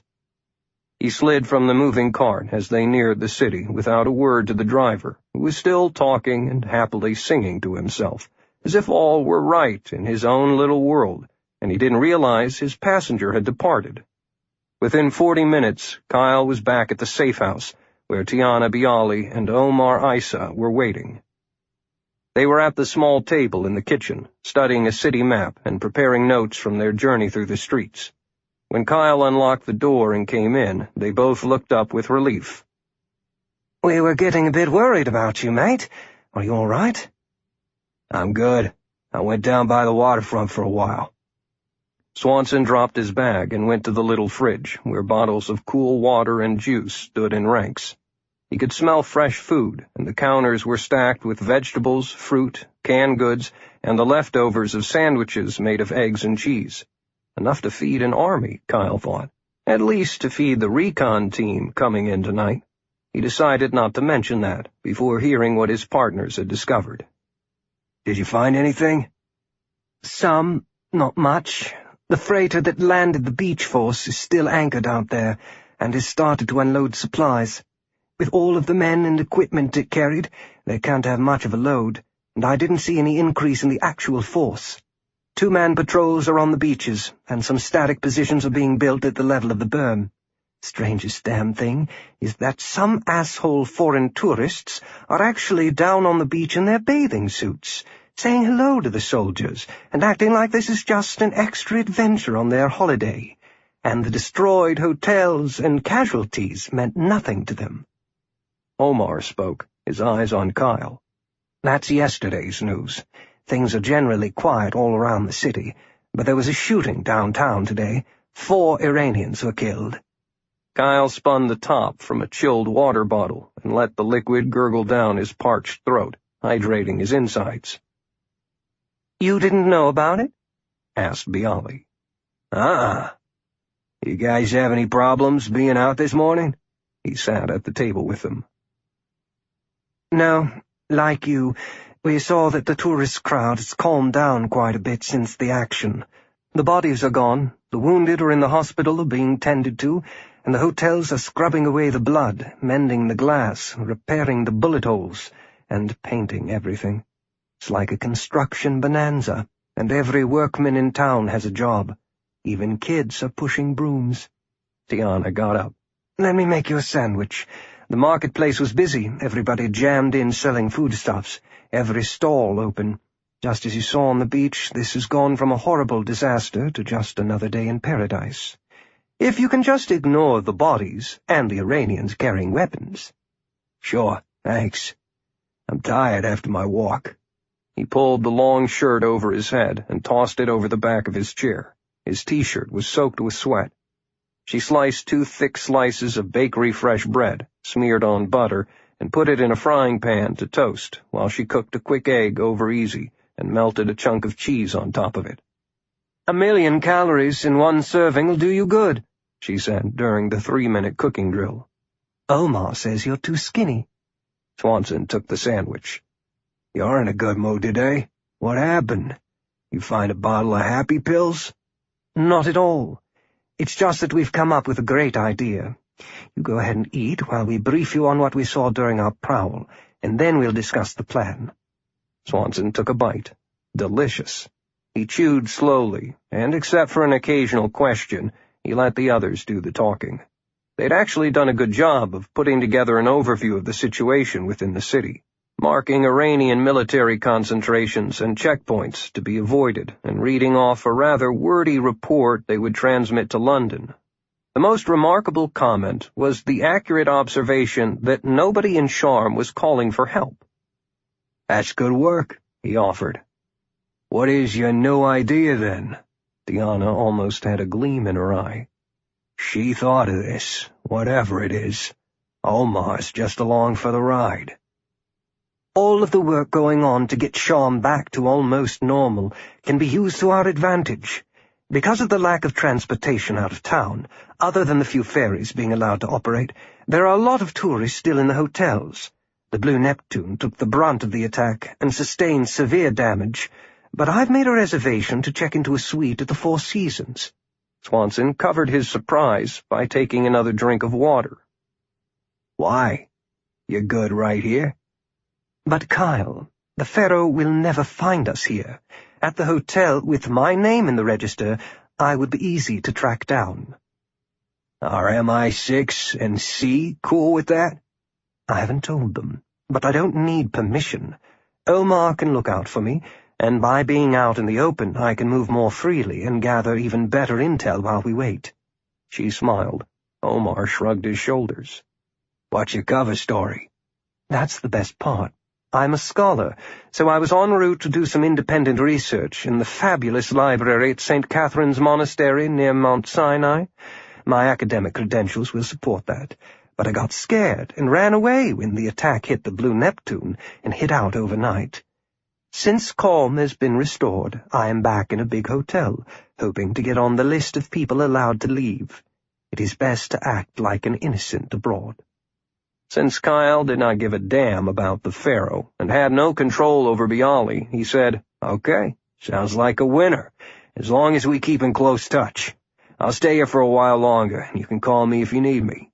The 2 British agents moving to the hotel had a huge plus side for Swanson, for he would be able to use the safe house as a hide for the incoming recon team. Tiana and Omar didn't need to know about them at all. "Omar, I'll need a car for my own use. I can't keep stealing them off the street, so can you arrange something before you guys leave? I'd prefer some kind of 4x4 in case there's some rugged driving needed when this place goes to hell, complete with good papers." "Sure. I have an SUV at my local office. I'll park it in the underground garage here and leave the keys for you." "Well, good luck to you both. Tiana, you be careful in dealing with the Iranians and with your Pharaoh, and stay in close contact, okay? You know this isn't over." "What are you going to do?" Bialy asked. Swanson yawned and stretched. I don't know. Right now, I think I'll take a nap." Chapter 21. Sharm el-Sheikh. Major Mansour Shakuri was feeling the pressure of command. Brigadier General Mehdi Khosrodad of the Iranian Revolutionary Guard was in charge of the ground troops in the Egyptian peninsula. But Khosrodad was little more than a figurehead, whose job was to be certain the men performed their duties. Shakuri held the actual power, and he answered only to Colonel Nakadi in Cairo, and Nakadi was the critical strong link in a chain that stretched all the way back to Tehran, where it was anchored in theology and politics. In this unusual case, the general answered to the major, so the pressure was eased somewhat by the pleasure of being in charge. Finally free of the colonel's fearsome presence, the major could do as he pleased. He had learned much during the months of stern tutelage, much more than the colonel suspected, for Shakuri had used his position as chief of staff well. The colonel would be very surprised to know that the major was such a deep well of inside information. Nakati actually had been quite effusive in praising his former chief of staff, allowing Shakuri to become the public face of the successful military action that had disguised the invasion. The major's photograph in a crisp uniform had appeared in many newspapers. His televised appearance had been on screens around the world, and the social media was passing him around like a party favor, the savior who defeated the terrorists' savage attack on the hotels of Sharm el-Sheikh. A promotion and a citation for his record were almost certainties. Nobody was talking about Colonel Nakati. General Khosrodad had his headquarters with the troops out at the airport, but Major Shakuri saw no need for austerity. He instead confiscated a cluster of apartments at one of the luxurious seaside hotels, from which he could watch the beach and the blue water from his desk, and where he could have refreshments served on shining silver platters by hotel waiters. The bad part of command was that each decision carried risk, and the commendations and promotion and bright future could vanish in an instant, leaving him in disgrace, if not in prison. Despite the new job and beautiful surroundings, Shakuri had not forgotten that his colonel had a low tolerance for failure. As a silent acknowledgment of who was senior, Shakuri was at his big desk, listening to the report of General Khosrodad in a chair opposite him. The takeover of Sharm was complete, but there was at least one viper in the nest, maybe more. 4 soldiers dead at the government house, 2 sentries gutted at the airport, and the troop-filled transport plane that crashed, although that was officially listed as an accident. The major knew better. To him it had the look of a growing partisan movement. Khosrodad had argued that such guerrilla actions were to be expected during an occupation phase, that the casualties sustained by his force thus far were still well below the predicted parameters, and that security procedures had been tightened to prevent further losses. Shakuri considered that to be a passive response, and one that would only invite further trouble. He wanted a more aggressive posture. If there was indeed an underground guerrilla movement afoot in the city, he intended to snuff out the danger before it could flame into rebellion. There had to be a show of retribution. What good was command if you did not exercise power? Following the conference, the general had to slink away and reluctantly prepare to carry out his new orders to arrest 6 Egyptian men from different strata of society and different parts of the city, and hold them in the local jail. Major Shakuri summoned his clerk and dictated an order that was to be broadcast promptly over the local broadcast stations, then repeated every 30 minutes. Attention all citizens! 6 peacekeeping soldiers of Iran have been brutally murdered in this city while in the performance of their duties. Such cowardly attacks will not be tolerated. Iran was invited to Egypt by the government and the United Nations to help secure its safety against anti-Islamic terrorists, and we shall do so. The people of Sharm el-Sheikh are required to participate in their own defense, but some outlaw elements have engaged in a rebellion and have killed members of the IRG without provocation. Those evil attacks require a response to ensure that the rebels will not swim unmolested among the law-abiding citizenry. They must be denied all forms of shelter and assistance. To underline our determination, a price must be paid for the terrorists who have spread mischief upon the land and are attempting to destabilize the society. The holy word of the all-merciful Prophet, praise be unto him, instructs us that punishment must be in proportion to the crime. Life for life, eye for eye, nose for nose, ear for ear, tooth for tooth, and wounds equal for equal. Therefore, it is decreed that for every Iranian soldier killed, 1 citizen of Sharm el-Sheikh is to be executed. 6 soldiers of Iran were slaughtered, so 6 Egyptians must bear the responsibility for those heinous acts with their own lives. These executions by firing squad will be carried out in the public square at 9 o'clock tonight. By order of Major Mansour Shakuri, Commandant of the Iranian Peacekeeping Mission. The safe house. Kyle Swanson had not showered all day, because the dirtier he looked, the better his disguise as a common man on the street. The accompanying itchiness and filth did not matter. Tiana and Omar had already left for the Four Seasons, so he was alone to putter around the apartment, killing time and restraining the urge to get out there and do something, anything, to throw another wrench into the Iranian plans. "You're a sniper. You know how to wait."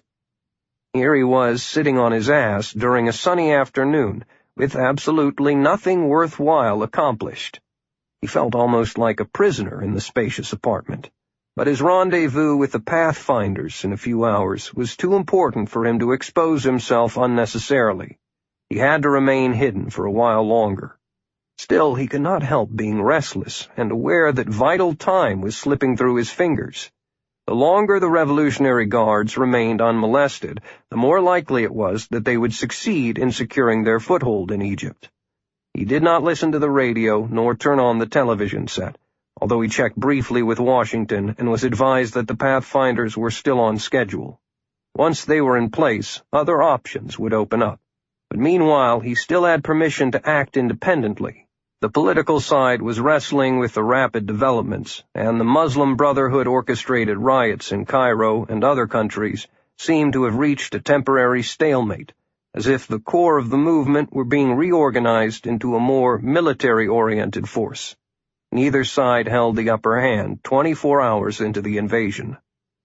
After the messaging, he dropped to the floor to pump out some exercises, made a good meal, and thought about creating some kind of diversion that would help keep the Iranians busy looking the other way when he went to fetch the Pathfinders at 0300.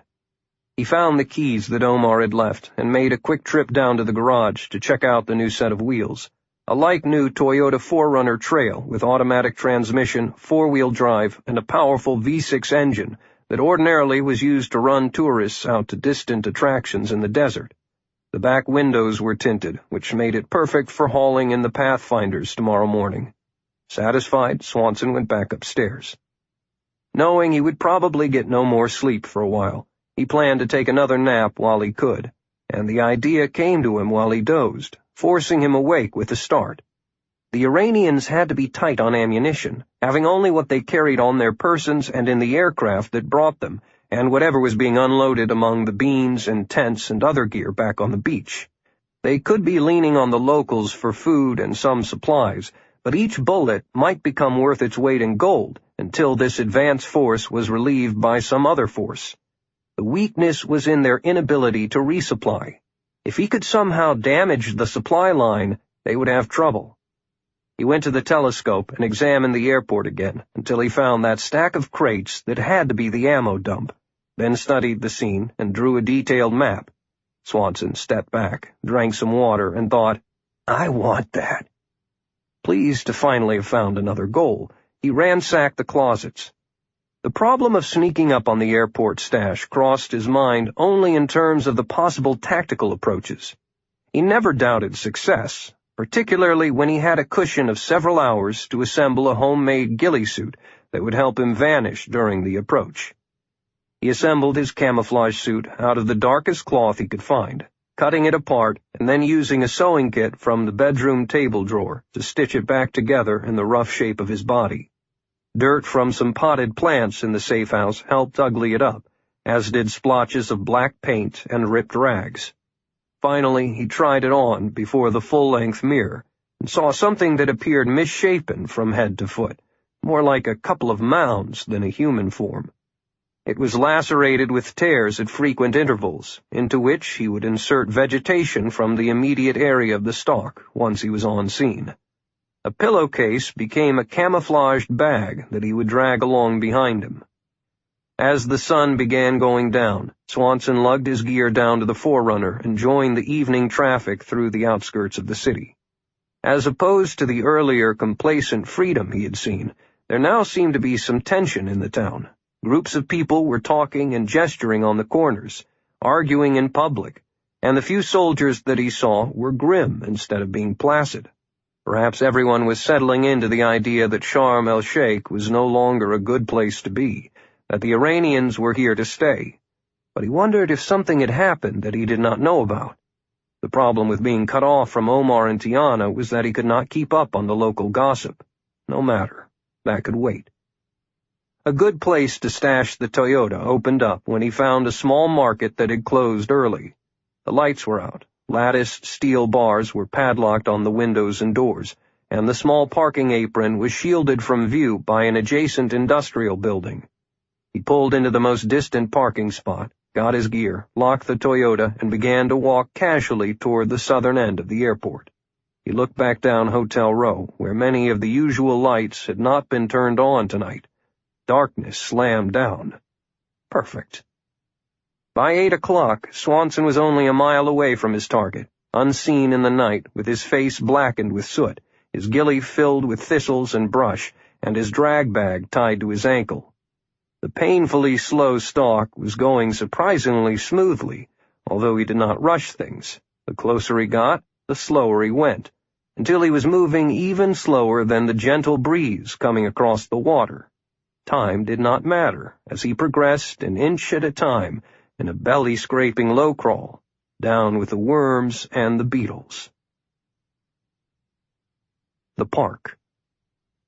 The examples, for Major Shakuri preferred to think of the 6 Egyptians who were about to die as examples and not real people, had not been brutalized when they were arrested.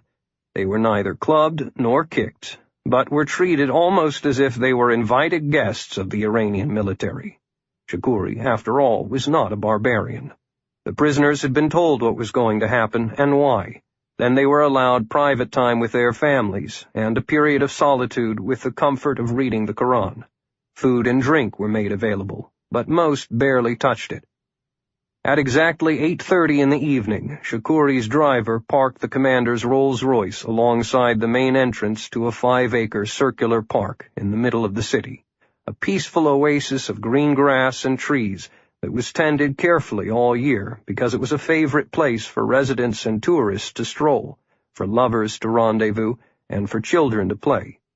Clean sidewalks edged the circumference of the park, and 2 wide lanes flanked with benches crisscrossed the circle, meeting in the middle at a large fountain that splashed geysers of water. Decorative blue tiles lay in patterns beneath the ripples. Very nice, the Major thought. When he lifted his eyes, the image was jarred by a wall of sandbags that sprawled with menace beside the southern walkway to the fountain, awful tiers that measured 7 feet high and 20 feet in length. Lying directly before the sandbag barricade were 6 thick posts that stuck out of the grass at 3-foot intervals. This would be the killing ground, and it would be left in place to remind the Egyptians not to assist enemies of the Iranians. The Major was puzzled that only a small crowd had gathered, maybe 100 people, not much more than the families of the prisoners. He had thought there would be more. The troops that had erected the wall and the posts had returned to the airport, for the duty that came next could be trusted only to hand-chosen soldiers who would not flinch from an unpleasant task. The firing squad of 10 strong young men was at parade rest, wearing green-patterned camouflage uniforms with white scarves tucked around their necks, green berets, and white gloves on their hands. AK-47 assault rifles with curved magazines that were loaded with 30 rounds each hung from their right shoulders. Major Shakuri was saluted by the captain in charge, then did a quick review of the smart-looking troops, their neat garb reflecting both the solemnity of the occasion and respect for the men they were about to kill. When Shakuri took his place to one side, 10 paces behind the soldiers, the captain ordered the captives brought forward, and the 6 prisoners emerged under guard from a pastel-colored building on the east side of the park. Their hands were cuffed behind their backs, and they wore clean clothes. 5 watched the ground, while the 6th held his head erect, staring with anger at the Iranians. And when his gaze swept to Major Shakuri, it locked there in challenge. Shakuri recognized him as the mayor of Sharm el-Sheikh, who had argued with him against the reprisals only to be added to the list. He was a popular local figure, the owner of a marina, and Shakuri knew that putting the mayor before the guns would definitely send the message that the Iranians were not to be attacked. Each man was placed in front of a post and tied tightly, then black cloth hoods were placed over their heads. Shakuri had held the strange man's stare and had felt the heat of those dark, accusing eyes. He heard low voices muttering prayers. Some women wept. Attention! roared the captain, and the firing squad soldiers assumed their proper stances and brought up the AKs, jamming the wooden stocks into their shoulders. Prepare to fire!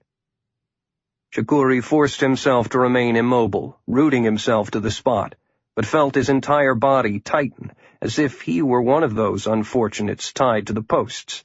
His face betrayed nothing, but his heartbeat increased to an irregular, hard thump in his chest, and the arithmetic of the moment came to mind. 10 automatic rifles with 30 rounds apiece equaled 300 rounds to expend on 6 men, 50 bullets each, and please Allah, let that be enough. Inshallah. God's will. Fire! Shouted the captain, and the 10 triggers were pulled simultaneously, unleashing a storm of bullets at the helpless targets, raking up and down the line and hitting each man again and again. A layer of smoke flattened in the space between the firing squad and the condemned men, and Major Shakuri noted the bright orange flashes that spat from the multiple muzzles.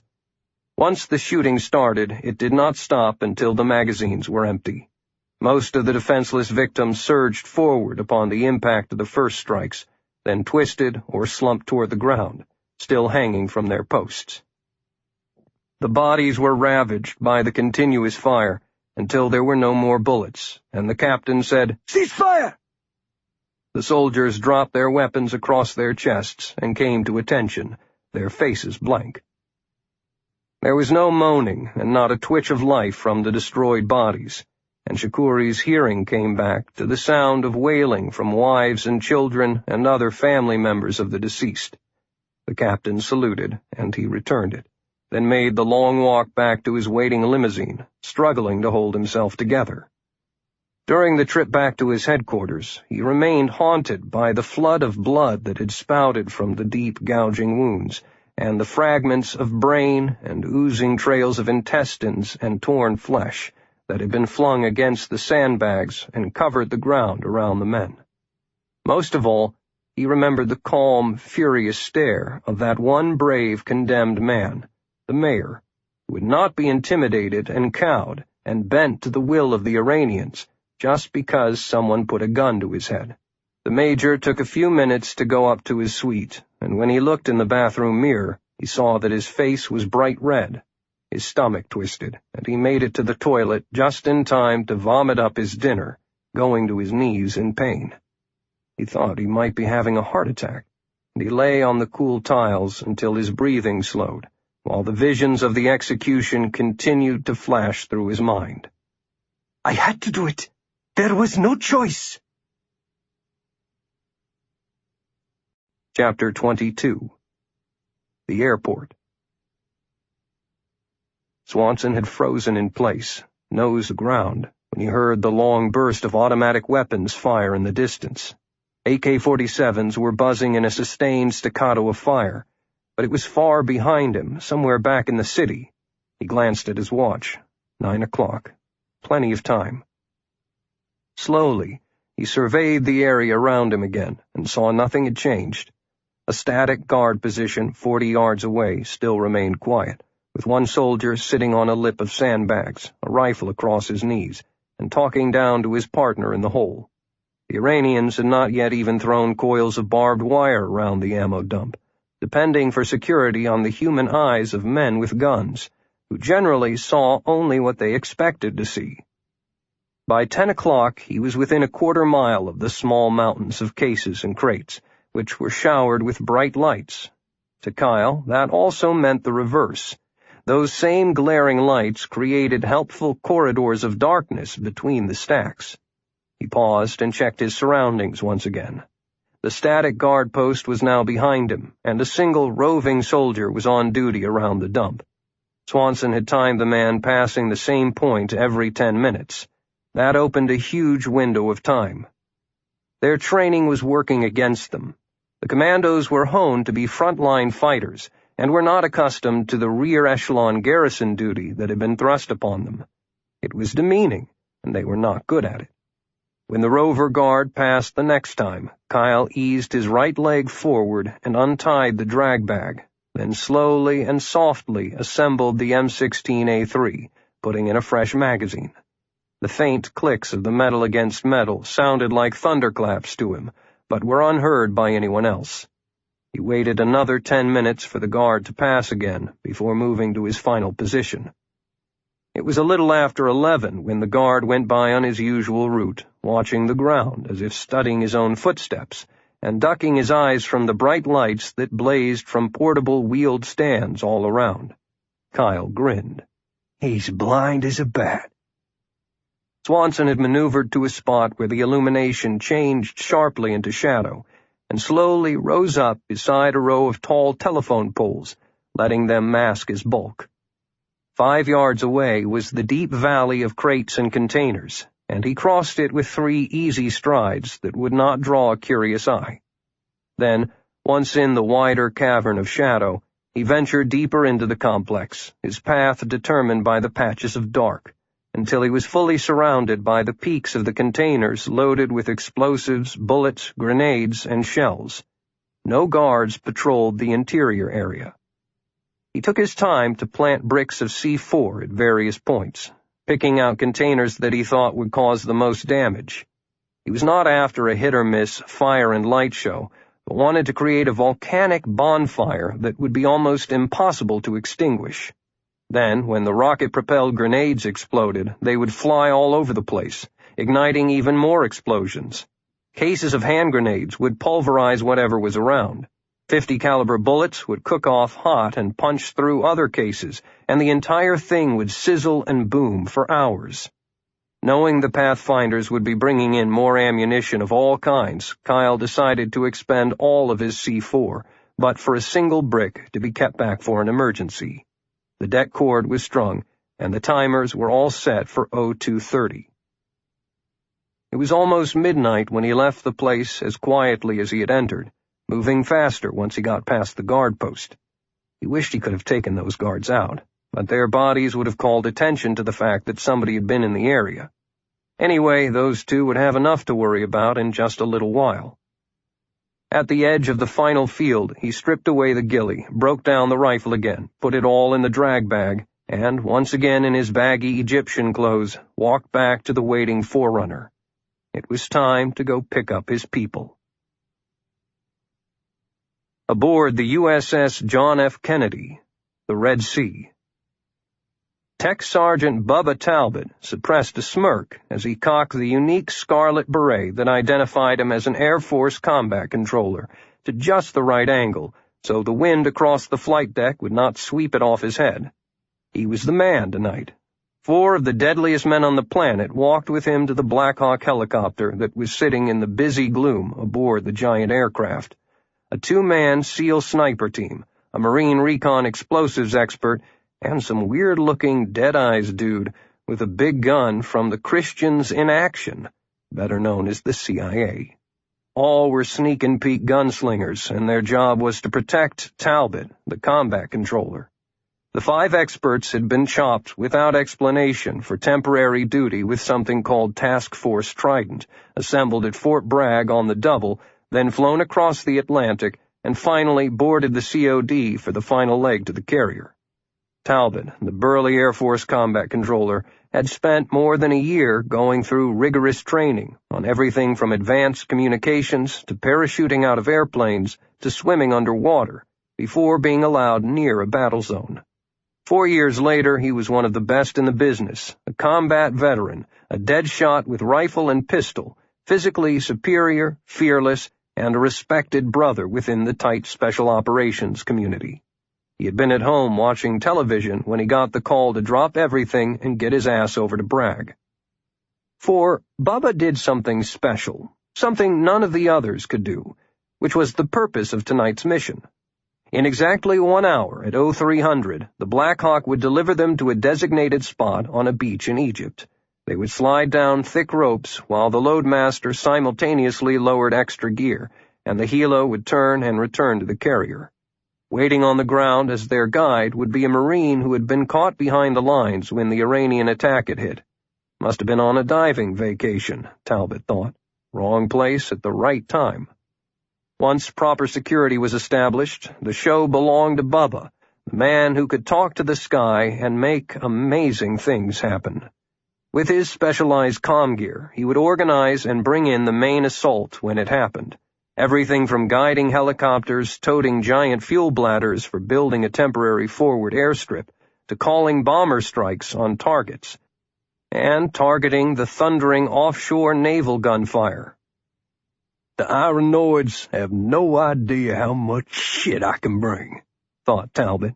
He had no pity for his future enemies. The Black Hawk noisily spooled up its engines, the loadmasters finished strapping everything down, and the 5 men of the Pathfinder team settled in for what was going to be a long ride over a lot of water, because the fleet was so far away from the target area. They were patient men who were used to such intervals, knowing that by daybreak the insertion would be complete. Bubba ran through his mental checklists and stared at his radios that had been lashed down nearby. He would not put on that heavy pack until they were only a few minutes out from the target. Only then would he replace his beret with a helmet. Okay, here comes Bubba and his boys. Finally, he settled back, closed his eyes, and jacked up the volume on his iPod to let Johnny Cash wail the Folsom Prison Blues. The Black Hawk lifted away from the lighted deck, banked to starboard to reach clear space, and was soon swallowed by the darkness. Hotel Row. It took 30 minutes of lying prone on the bathroom floor, a time during which Major Shakuri dared not summon his aid or call for help out of fear of starting a rumor that he was a coward. He would rather be dead than disgraced. Eventually the nerves settled and the heartbeat slowed. Convinced that he was still alive, he struggled to his feet and took a long, soapy shower to wash away the imaginary blood that seemed to cling to him like a coating of accusation. The Major smeared on cologne and brushed his teeth and put on a fresh uniform. Back to work. His spirits rose sharply about midnight when his intelligence officer arrived with good news that helped push away the memories. One of the objects of the manhunt that had been ordered by Colonel Nakati, the mysterious archaeologist from Great Britain, Dr. Tiana Bialy, was back on the scene, not in hiding after all, but checking into the elegant Four Seasons Hotel, and under her own name. Shakuri would go see her first thing tomorrow, and that would certainly please the colonel. So, progress was being made, despite the bloody business in the park, and he was able to enjoy a late-night salad and fish dinner that was sent up from the hotel kitchen. He finished his paperwork at 2 o'clock in the morning, by which time his feelings of guilt were solidly back under control, so the Major retired to his suite and took another quick shower before crawling exhausted between the clean sheets. He immediately fell asleep. At 2:30, detonator timers simultaneously registered 0000 and triggered the chain of explosions throughout the Iranian ammunition dump at the airport. Brilliant and silent flashes rent the darkness as fast as an eye blink, followed immediately thereafter by earth-jarring thumps that seemed like the old gods of Egypt were angrily stomping the planet, and a heartbeat later came the first thundering crashes that stopped time. A false sun began to coagulate above the Sharm airport. Kyle Swanson heard it begin from miles away as he waited for the Pathfinders beside the shoreline in the north. The sky colored with pulses of gold and yellow and red as the ammo cooked off with wild abandon, each exploding crate feeding the ignition of its neighboring containers. Rockets began to zip out of the inferno only to fall back and explode elsewhere and start other fires. The big hangar adjacent to the stockpile of ammo was crushed by the pressure. The roof fell in, and the big Boeing transport airplane inside was blown to pieces, along with the mechanics working on it. Deadly shrapnel scythed through the air, and the wild fire churned into a concentrated inferno within the first minute, oozing a giant mushroom cloud into the night. By the time the alert sirens started screaming, they were useless. No one needed to be told that something huge was happening. Major Mansour Shakuri was thrown off his bed by the harsh detonations that shook the hotel like an earthquake. An instant later, one of the big windows in his bedroom crashed inward, and a shower of glass splinters lanced across the mattress where he'd been resting a moment before. His head was woozy, and his ears were battered, a staccato of major explosions as he scuttled into the dark bathroom and curled up in the tub, knees to his forehead and hands over his head. A similar experience rocked Tiana Bialy awake at the Four Seasons Hotel, but her reaction was far different. She rolled onto the floor beside the bed, reached up to the night table, and grabbed her cell phone as it chirped. Omar was calling from the rooftop plaza and reported that the ammo dump was blowing sky high. "There's no danger to us here at the hotel, but all hell's going on at the airport. Come on up and watch the show," he said. "Nobody's getting any more sleep tonight."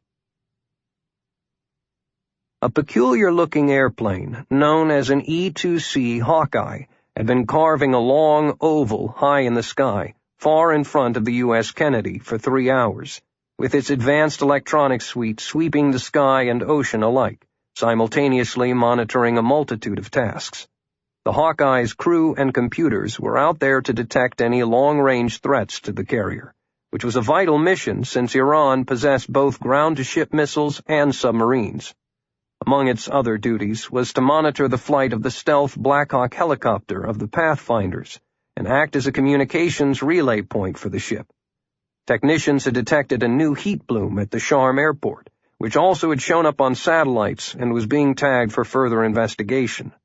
That did not skew the total attention of a crewman tracking the inbound Black Hawk, which carried a transponder that automatically registered its position on a radar screen. Suddenly, he blinked, then fidgeted forward in his seat as much as the seatbelt would allow. The blip was gone. He did an automatic reset, and the screen did an instant reactivation, but there was nothing there.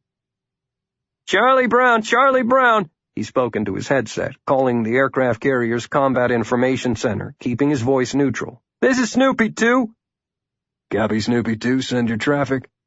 We've lost track of Redbox. Repeat, we've lost all signal from Redbox. Hold one. The tech in the carrier CIC checked his own screen, which confirmed what the tech in the plane was seeing. Same on my screen, Snoopy 2. No signal from Redbox. Alter course for a closer look. Roger that. The Pathfinder helicopter had disappeared. The CIC launched helicopters to the last known location and to vector any Allied warships into the area. A covert insertion had changed in an instant into a massive search and rescue effort. Going through the checklist, a Navy lieutenant dialed a number that activated the portable satellite telephone that was on the ground beside Kyle Swanson at the rendezvous site. After some buzzing interference while the connection was made and the proper code words given, the lieutenant said, "Bounty hunter, be advised that the mission is off." "Say again your last, Charlie Brown?" Swanson looked up into the night out over the sea. No sign of any Black Hawk. The voice from the carrier confirmed the notification that the mission was now inoperative. Kyle thought the choice of words was interesting. The guy had not said it was aborted or ordered terminated, just that it was off, which left Swanson with no idea of what had happened to the Pathfinders and their helicopter. That did not matter. He immediately moved out, stacking his gear in the Forerunner and hitting the road, back toward where the sky was absolutely glowing with deathly colors, and thunder rumbled. Whatever happened with the chopper was no longer his business, because he knew all too well that unexplained shit happens in war. Plans can fail in a moment, and a new plan has to be implemented.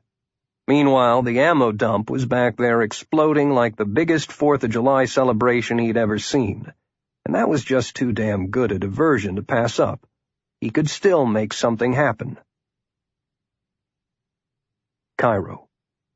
Colonel Yahya Ali Nakati of the Army of the Guardians was sitting on the side of his bed in Cairo, taking deep breaths to control the emotion churning within him. It had been a rather pleasant night at the end of a work-filled day, and he had left work behind at 5 o'clock so as to have a very private dinner with a beautiful, yellow-haired young Swedish woman who was hired because of her skills at pleasing rich men. It went on for hours. Their lovemaking had reached a fever pitch, and afterward she departed quietly with a full purse, and left behind another satisfied customer. Nakati had immediately fallen asleep. The private military telephone beside his bed blinked a red light and purred softly, just enough to alert the occupant that he was being summoned. It took a few moments for Nakati to unsnarl himself from the tangled sheets and deep sleep before he answered. and the operator, an enlisted man, politely said, "Colonel, you have an urgent call from General Khosrodad in Sharm el-Sheikh. He insisted that I connect him without delay." Khosrodad? Why is Khosrodad calling me directly? General Khosrodad normally was the commander of Iran's airborne division, and had been temporarily assigned to lead the commando forces down in the peninsula. Nakati considered him competent and loyal. The general, however, answered up the military chain of command, and he was under orders that Nakati was in overall command of the Egyptian invasion, and that Major Shakuri was on site down there and should be handling whatever this was. The colonel took a drink of water from a bedside bottle. "Put him on. Don't listen in." "Yes, of course, sir." The operator made the connection with a clicking sound. "Has Shakuri called you?" The gritty voice of Khosrodad jarred the colonel. He was clearly furious about something. "No. Why?" He looked at the small clock on the dresser. 4 o'clock. "Let me report then." The voice was almost a venomous hiss. "I'm sure you're aware of his reprisals against the civilian population last night. But listen to this." Reprisals? He had heard nothing about any reprisals. The colonel was now wide awake, then stood up as the sound of explosions came through the receiver. "I've been out of contact this evening. What is happening, General?" "Our main ammunition dump at the airport has been attacked by unknown forces and is in flames. It is so wild right now that we cannot get near it, much less contain the damage, which is going to be substantial. The cause is unknown, so I can't say whether it is sabotage or a military assault. I've taken steps to draw in a perimeter around the airport for better protection." "Isn't Shakuri out there? Let me speak to him." "That's the reason I'm talking to you directly, Nakati. Your man Shakuri is not answering his telephone. I've dispatched an officer over to his headquarters to find him." There was a pause. "Thank you for alerting me, General. I will come down to Sham in person as soon as I can." Now for the delicate part. "Have you notified your superiors in Tehran?" The general's tone eased. "Not yet. Both as a favor to you, my old friend, and because I do not have enough specifics. I do not think your man Shakuri is up to this job." "You have my gratitude, Mehdi." It was a huge favor from an old friend, and a costly debt that would have to be repaid at some later date. "Now, let me ask you plainly, what is the overall situation in the area? Is this serious?" "The ammo dump will be a hard blow to us, but it is not fatal. We can make do until we get some resupply and the Brotherhood reaches us, although we will have to be even more cautious. I hope those Brotherhood people get here fast. The reprisals in the city are a problem. In my opinion, those have put Sharm on the brink of switching sides, and the ammo dump blowing up shows weakness on our part. Serious mistake, Colonel. Very serious." Nakati sat back down, telephone to his ear, elbows on his knees, eyes closed. "For some reason, the Major has neglected to inform me of any reprisals. Tell me what happened. From the start, old friend." Chapter 23. For Kyle Swanson, it was now open season on Iranian soldiers anywhere he found them. So far, the big guns of the military forces of the United States and its powerful allies remained muzzled, and the diplomats were slogging along, doing whatever it was that diplomats did. His MI6 partner was off doggedly pursuing her own agenda, and of little help to him, and unfortunately she had taken along Omar, who would not leave her. Fuck it. He drove on rapidly, watching the fire in the distance. The massive round of initial explosions had quieted, but there were new ones cooking off sporadically, still jarring and strong, and flames rolled across the airport, which meant firefighting was at a minimum. He believed that all the Iranians could do was form a tighter perimeter, try to extinguish the smaller fires, and let the big one cook unchecked until the thing stopped popping. A new plan was forming in his mind as he drove, pushing away the absence of the Pathfinders, but there was nothing he could do about that anyway. For the present, momentum and darkness and surprise were still on his side, and he wanted to strike again, to lay on even more pressure to knock the Iranians further off stride. He pulled to the side of the road, shut down the Toyota, and used his small flashlight to study the crude map that Omar and Tiana had made for him, showing Iranian strongpoints, tracing a finger across the northeastern edge of the city to a place they'd labeled Motorpool. An old saying, Napoleon or Frederick the Great or somebody, proclaimed that an army marches on its stomach, but modern armies didn't march much at all. Wheels, Kyle thought, remembering the hodgepodge convoy that had transported the first wave of invaders from the beach to the airport. He suspected that the Iranians did not bring any trucks with them on the airliners. It would have been a waste of space. A few small armored vehicles probably came in, but not plain vanilla trucks. Omar said they had officers all over town yesterday, buying a small fleet of large-capacity vehicles from the locals. Those were all driven to a large garage that was being outfitted as a maintenance and fueling center for the military force. His mind made up, he folded the map, cranked the SUV, and headed south along Al-Sheikh Zayed, splitting between the tranquil big hotels on his left and the burning airport ammo dump on his right. A mile later, buildings became more numerous in a light industrial area, and Swanson was able to use less traveled roads, dodging into lanes and nooks when he saw oncoming headlights. Steadily, he wound toward the big garage that hulked on one of the wider streets. An apron of light in the big parking area of sand and gravel was almost as good as a welcome sign. A number of buses and trucks were parked in the yard, side by side with military precision, while the noise of power tools and voices came from the open bay doors. Mechanics were at work inside. A single soldier lazily walked the yard with his rifle across his chest, guarding the wide front gate and a weather-scarred chain-link fence, and watching the ammo dump go up at the airport. Several workers were taking a break in the yard, with their attention also glued to the dazzling show on the horizon.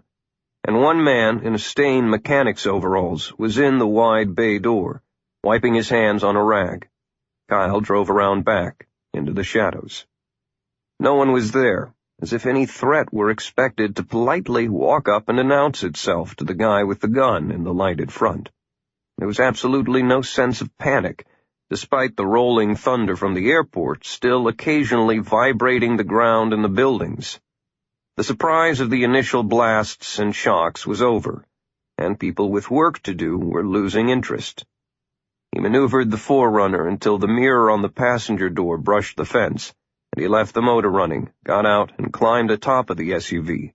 Then spider-dropped over the barrier. Moving in a crouch, he reached the first of 3 sets of fuel pumps and planted his last brick of C4, with the timer set for 30 minutes. Since fences surrounding businesses are designed to keep people out, not in, Swanson found a wooden loading pallet leaning against the wire, stepped on it, grabbed the top rail, and pulled up, over, and out. He checked his watch and drove away. Total elapsed time inside? Less than 3 minutes. The Forerunner had been tricked out by Omar to provide tourists with comfort, but nothing had been given away that would make it any less reliable off-road. For some intrepid prima donna adventure seekers would insist on heading out where no man or woman had ever been before, as if every square inch of Egypt had not been explored over the past few thousand years. Swanson engaged the rugged 4-wheel drive and peeled away from the paved road and into the dirt, lights off, and steering by the cold January moon. Mercury and Mars, nearby, hung like bright ornaments. 10 minutes later, a halo glowed at a new checkpoint that had been established on the main highway, maybe a mile away. Slowing, he closed the gap to what he guessed was a half-mile, beyond the reach of the light bubble, then stopped and switched off the engine so the exhaust vapors would not curl up like a smoke signal. Swanson dug out and assembled the rifle and put the laser rangefinder on the target, just under half a mile, 2,640 feet or 880 yards. He could make that shot, but wanted to be absolutely certain, which meant closer observation. So he walked forward carefully, letting his toe feel the way before planting his heel and shifting the weight. When he was almost on the edge of the lights, He went to his stomach and crawled until he found a small depression at the base of a sad old palm tree that would provide cover and concealment. He settled in against the rock-strewn sand, brought up the stock of the rifle, and allowed the loopholed 10-power scope to carry him right inside the Iranian outpost. The laser rangefinder snapped the number right at 600 yards. Just like at the motor pool, these guys still didn't get it, even with the ammo dumps still thudding like a jackhammer. They did not understand the danger zone they were in, because they were elite fighters, and everyone was supposed to be afraid of them. One rifleman was on the road to wave down oncoming traffic. A second was 10 yards behind him, and a third, apparently the non-com in charge, was standing beside a jeep to make sure the others did what they were told. A .50 caliber machine gun was mounted on the jeep, but it was unmanned, apparently there to show passing motorists the soldiers meant business. These guys were asking to die, standing there with their dicks in the wind, staring stupidly down a corridor of dark road, talking loudly, even laughing, and pointing out particularly impressive fireworks over the airport. According to his watch, there were 2 minutes left before the motor pool provided still another light show. Swanson's fingers ran a final check of his weapon, a familiar task that was built into his brain. Then he slowed his breathing and ticked off the seconds in his head as he waited for the C4 to blow. It did, and he went to work. His first shot took out the sergeant by the jeep to keep him from getting the big gun going. By the time the middleman turned toward the motor pool explosion, Kyle's semi-automatic rifle had cycled in a new round, and he moved the scope just a hair, then pulled the trigger again. The man's arms flew wide, his AK-47 spun away in slow motion, and his knees buckled. The bullet tore through his chest. The third soldier, the guy out front in the road, had reacted to the close gunshots, but was running back toward the jeep instead of into the darkness, or at least falling flat or charging toward the shooter. Kyle slid the rifle back to the original aiming point, and the guy ran right into the scope and caught a bullet through the spinal cord. 3 shots, 3 dead targets, less than 3 seconds. Swanson was up instantly, jogging back to the waiting forerunner, breathing steadily and not looking back. The work at the outpost was done, and he still had more mail to deliver. He went out into the desert, where there were fewer roads, and angled away from the main highway before looping around wide to the east to avoid the communities that were out that far. He parked again and used his cell phone to contact Bialy, who answered on the second buzz. "Are you and Omar in the Blue Neptune now?" he asked. "Yes, we're good. Where are you?" "Out shopping. Anything happening that I should know about?" She almost laughed. "I should be asking that question, Swanson. We keep hearing these explosions, and the Iranians are running all around." "Did you hear about the firing squad?" "No." His blood chilled. They were executing civilians because of his actions. "Anyone significant among the victims?" "The mayor of Sharm," she replied, reading the list of names. "Mohammed el-Din. The people aren't going to accept that one very easily." "Who was he? Anything might help."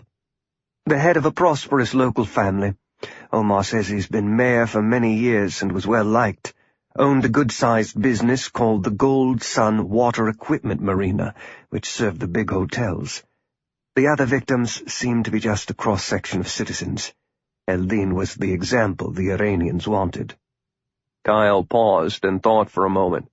Most of civilization clung to the water, and the people of Sharm were no different, for water brought trade and money and success. He realized that he might have found the next step in his night's work. The Gold Sun should have what he needed, and it most likely would be closed because the grieving family of the mayor who ran it would be huddled together at their home. "Okay. You guys stay safe." "Kyle?" Tiana said, but he was gone. Heading south again, he checked his position on the Toyota's global positioning system and found a small track that led to the back road to the Gold Sun Water Equipment Marina. The tourism trade of Sharm depended on watercraft, for this was a world-famous diving spot. But even divers needed a break from the reefs and caves and coral, and they rented everything from sailboats to windsurfer boards and played around the beaches when not lying around the hotel pools.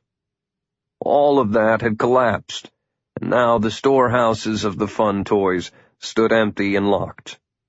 Just outside the city, he entered a wide rectangular area in which a central road was flanked by storehouses.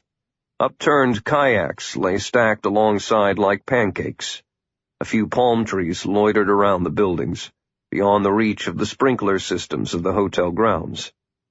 He parked one street over and made a careful circuit of the area on foot, checking the rear of the buildings, the rooftops, the windows, the yards, other parked vehicles, anywhere that danger might hide. He saw no inside lights, although a few bulbs glowed feebly above some front doors. The place was deserted. He went back to the Forerunner and took it almost to the water's edge, parking behind a battered white pickup that bore the words Gold Sun Water Equipment in English.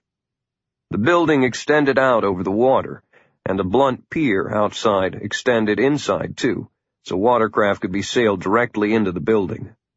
A metal roll-down gate sealed the opening. Kyle went to the glassed-in front where the rental office could be seen.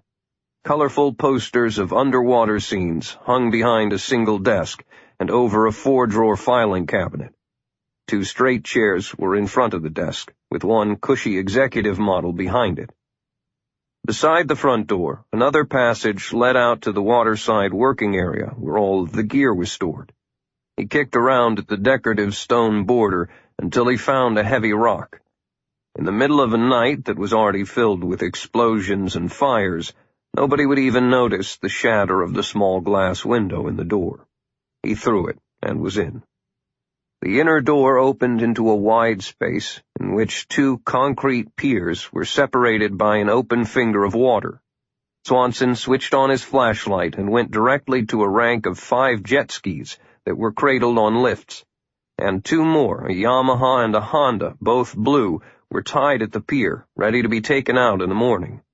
He unscrewed the fuel caps and found that both had full gas tanks. He went over to a broad piece of plywood that was used as a bench and table where wetsuits were rented. Once again, he was happy to be of average size, for he immediately found a full-length diver's suit, a face mask and snorkel, and a pair of swimming flippers. He had constantly been alert for noises, but had heard nothing except the lapping of the water, and he peeled off the sagging Egyptian clothes. As he began putting on the wetsuit, there was a movement in the shadows, and a young man stepped out, pointing a pistol at him. Kyle stopped, with one foot in the suit, one out, then slowly raised his hands. "Don't shoot," he said in English. "I am a friend." Merchants and businessmen throughout Egypt usually speak several languages, and he was betting this guy was one of those multilingual types who dealt with tourists from all over the world. Anyway, Kyle's knowledge of the Egyptian language sucked. The young man stepped forward, but not too close. He was in his early 20s, wore an oil-stained t-shirt over baggy cargo shorts, and had a stubble of beard above penetrating eyes rimmed in red, as if he'd been crying. The pistol remained steady. "You are an American?" "Yes." "The Americans are coming here?" "Maybe. Who are you?" The man walked to the left, not even looking down as he stepped through and around the gear, indicating that he knew where everything was. "Who are you?" "I'm a tourist who was caught here by the attacks, and I'm just trying to get out."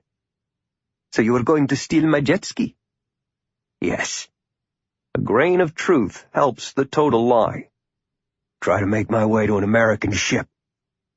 "You would never make it out alive through all of the boats out there. You really are not an Iranian." In answer, hands still raised, Kyle spat into the water. To his surprise, the young man did the same, and slowly lowered his weapon. "Those bastards executed my brother last night. Had you been an Iranian, I would have killed you on the spot. You can lower your hands." Whoa, thought Kyle. This might be better than I expected. "Your brother was Mayor Mohammed El-Din?" Yes, he said it with a grim face. My name is Abdel Eldin. Now who are you, and why are you here? First, I'm sorry about your brother, Abdel. I would have stopped it if I could. Abdel pushed himself up to sit on the counter. A wall clock behind him showed the time to be just a minute or two after 5 o'clock in the morning. Really? Just you? My name is Kyle Swanson, and I'm a United States Marine. Kyle nodded his head toward the outside, where explosions were still being heard. I've been doing what I can. My brother was a good man, Mr. Swanson. We do not know why he was put among those people the Iranians decided to murder, for they were just picked up at random. He went to his death with his head held high, scornful of the executioners. My family made me hide out here to avoid also being picked up in some future sweep. I was asleep until I heard you break the glass out front. So I'll tell you the truth, Abdel. I'm not really trying to escape. I've been fighting them on my own, but even my own government doesn't know I'm here and what I'm doing. I really was here on a business trip, had a room at the Blue Neptune and everything. Now, I just cannot let the Iranians take Sham without a fight. I want to fight back too. Eldin's face twisted with emotion. Nobody asked those soldiers to come to our city. Fighting is dangerous work, Kyle said. I'm trained to do this kind of thing. You aren't. Those Iranian pigs have come to our home and took my brother and shot him in cold blood. They are not wanted in the city. A lot of people feel just as I do. We were stunned by the suddenness of it all, but now we are getting angry. You think there'll be an uprising? Kyle believed he was witnessing the first spark on a sputtering fuse of rebellion. Eldin gave that rueful smile again. Maybe. Only Allah knows the future. I only know that I must do something to avenge my brother. He paused, took a breath. So let me help you. You want a jet ski? I'll let you have it. And I know these waters well, and can be of help out in the channels. While he thought, Kyle finished wiggling into the wetsuit. Another local asset, in addition to Omar, would be a definite advantage, and this job would be a good test to determine if the kid had any guts, or if it was just bravado coming from grief doing the talking. Zipped up, Swanson said, Okay, you're on, Abdel. Here's what we're gonna do. Chapter 24. Abdel Eldin listened, wide-eyed, to the audacious idea, then immediately proved his merit by turning on all of the lights in the boathouse. Should anyone stop by to question why, he could say he was simply getting ready for tomorrow's business. In minutes, he was suited up like Swanson. We have to tow these things around frequently, so hooking them together is no problem, he explained. Tie-off rings were installed fore and aft, and Abdel pulled down a 12-pound coil of steel links sheathed in tough plastic, with snaps welded to the ends. It took only a moment to hook the Honda so it would trail behind the Yamaha. A small roll of duct tape was on a work table, and he pocketed it, then walked to the big roll-up door and hit the red button to open it. The clanking of chains retracting on the pulleys sounded like a warning siren as the door was ratcheted back, and before it was fully open, Abdel already had mounted the lead jet ski and was puttering to the fuel station at the end of the pier. The second machine slid along behind, with Kyle in the saddle, thinking how having Abdel as an ally had already saved him a lot of work. They tied off at the gas pump. Eldin opened the lock with his keys, and the two of them filled a group of red plastic 5-gallon containers and lashed them all with loops of duct tape along the sides, front, and low back of the trailing jet ski. When the cans were secure, the men released the moorings and both skis drifted free. The Yamaha started with the first twist of the key, but Swanson made no attempt to start the Honda, for he was sitting in a giant improvised explosive device, and any spark could be spectacularly fatal. The lead ski hummed slowly to take up the slack in the chain, and Abdul sidled them out into the calm waters of Naama Bay, burbling along at a minimum speed, about 300 yards from the beach. Around the harbor, red and green navigation lights pierced the darkness. Swanson wryly noted the absence of the usual huge, sleek yachts. The moneyed people who could leave had already left. Farther inland, the sky was still being chewed by the bonfire at the motor pool and the unrelenting flames at the ammo dump. That reflected brightness, plus the running lights of the big ships, made it easy for Abdul to thread a familiar path out to deeper water, and he put on a little more speed. Kyle was glad to get a bit of breeze across his face, for the cloud of gasoline fumes made breathing difficult. The skis drove farther out into the harbor at a minimum pace, sliding over small swells, with Abdul ready to rack up the pace if they were discovered or challenged. About 3 miles from the beach sat the target, the brightest ship in the harbor, the Iranian freighter that had brought in the original waves of troops and had since been offloading supplies onto a barge anchored alongside. Hired laborers and soldiers moved the material into smaller boats that hauled them to shore. The ship was alight from stem to stern, but only colored warning bulbs were at the corners of the transfer platform. About a half-dozen boats were tied to it, for work had been shut down for the night. Abdul looked back to check on Kyle, and Swanson motioned with a hand to head out even deeper, then circle back and come in from the blind side. The young Egyptian understood. They motored on, unseen. Major Shakuri answered the telephone in his office at the disgusting hour of 5 o'clock in the morning with an impatient response, but immediately settled into a respectful tone when he heard that it was Colonel Nakati. He sighed to himself. This had been expected. I have received a rather interesting call from General Khasrodad at the airport, the colonel said. He was still on his bed in Cairo, pushing away frustration and anger. The ammunition dump has been blown. Why didn't you alert me immediately? The voice betrayed only curiosity, not anger. The general had the responsibility of guarding those vital supplies, sir. He failed. Shakuri was at his desk and looking at his notes. It was depressing. It seems that about 20 are dead out there as of right now. Maybe, probably more. Another one of the big planes was destroyed. You did not think that I needed to be informed? Careful, Shakuri said to himself. Unstable ground here. Of course not, sir. I did not call for several reasons. There was nothing you could do, and you need your sleep.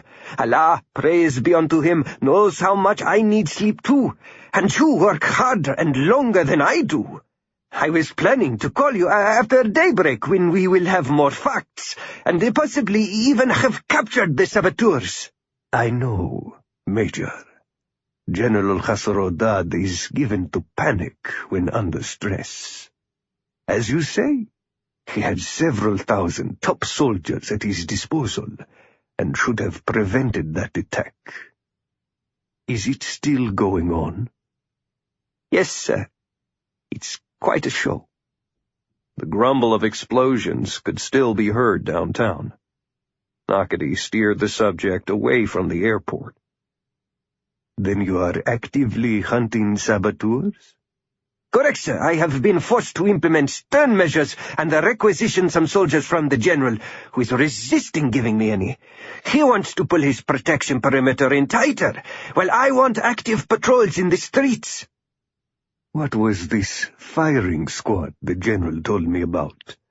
Something else of which I had been unaware. The voice had switched back to cold.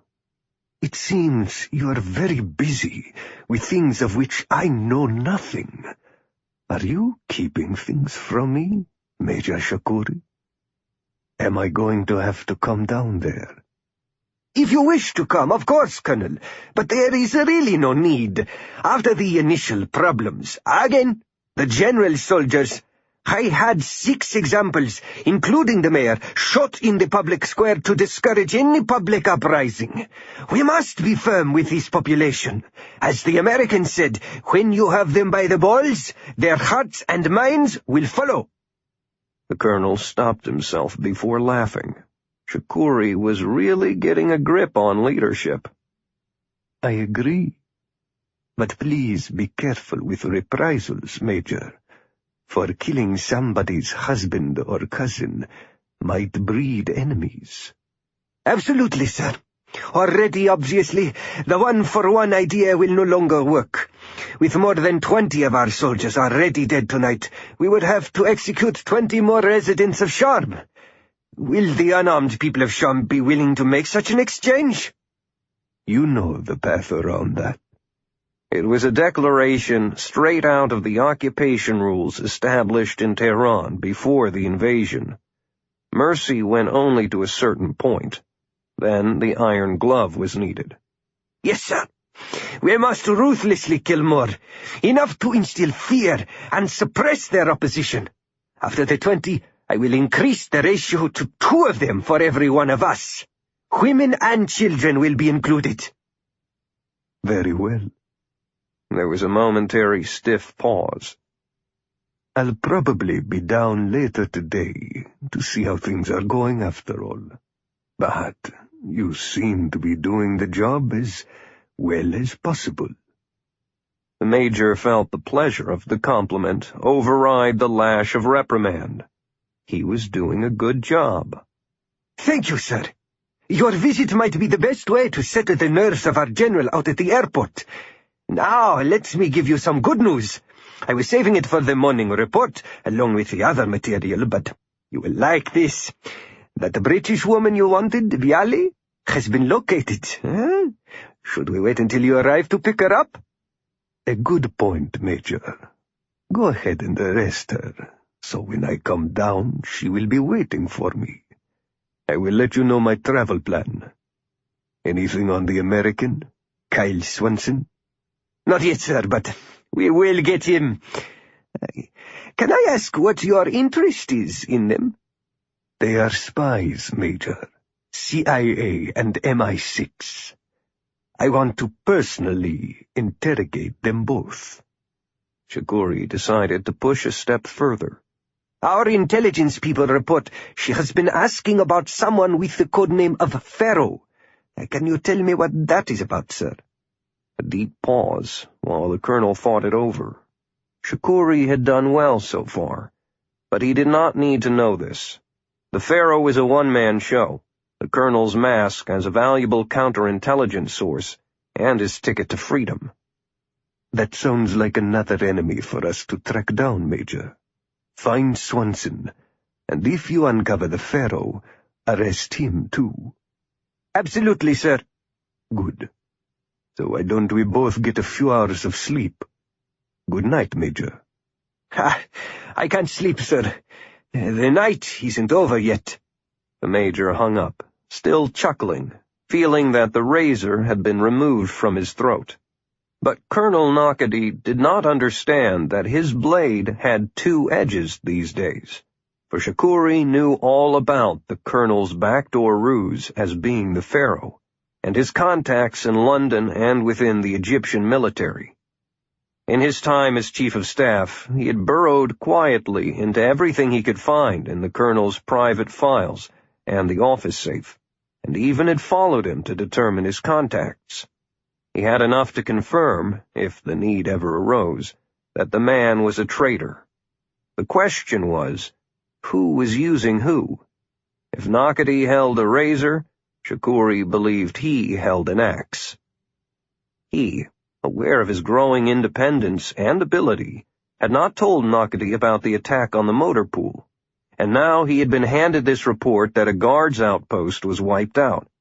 This could not be the work of a few upset civilians, for the signature of upscale ferocity indicated military activity. He would call back in a few hours, hopefully interrupt the colonel's sleep again, and warn him that based upon the latest information, there was a strong possibility that NATO special operation teams had been inserted. 5:30 in the morning, with the bleak winter dawn only an hour away. Please, Allah, let the rest of the night remain quiet.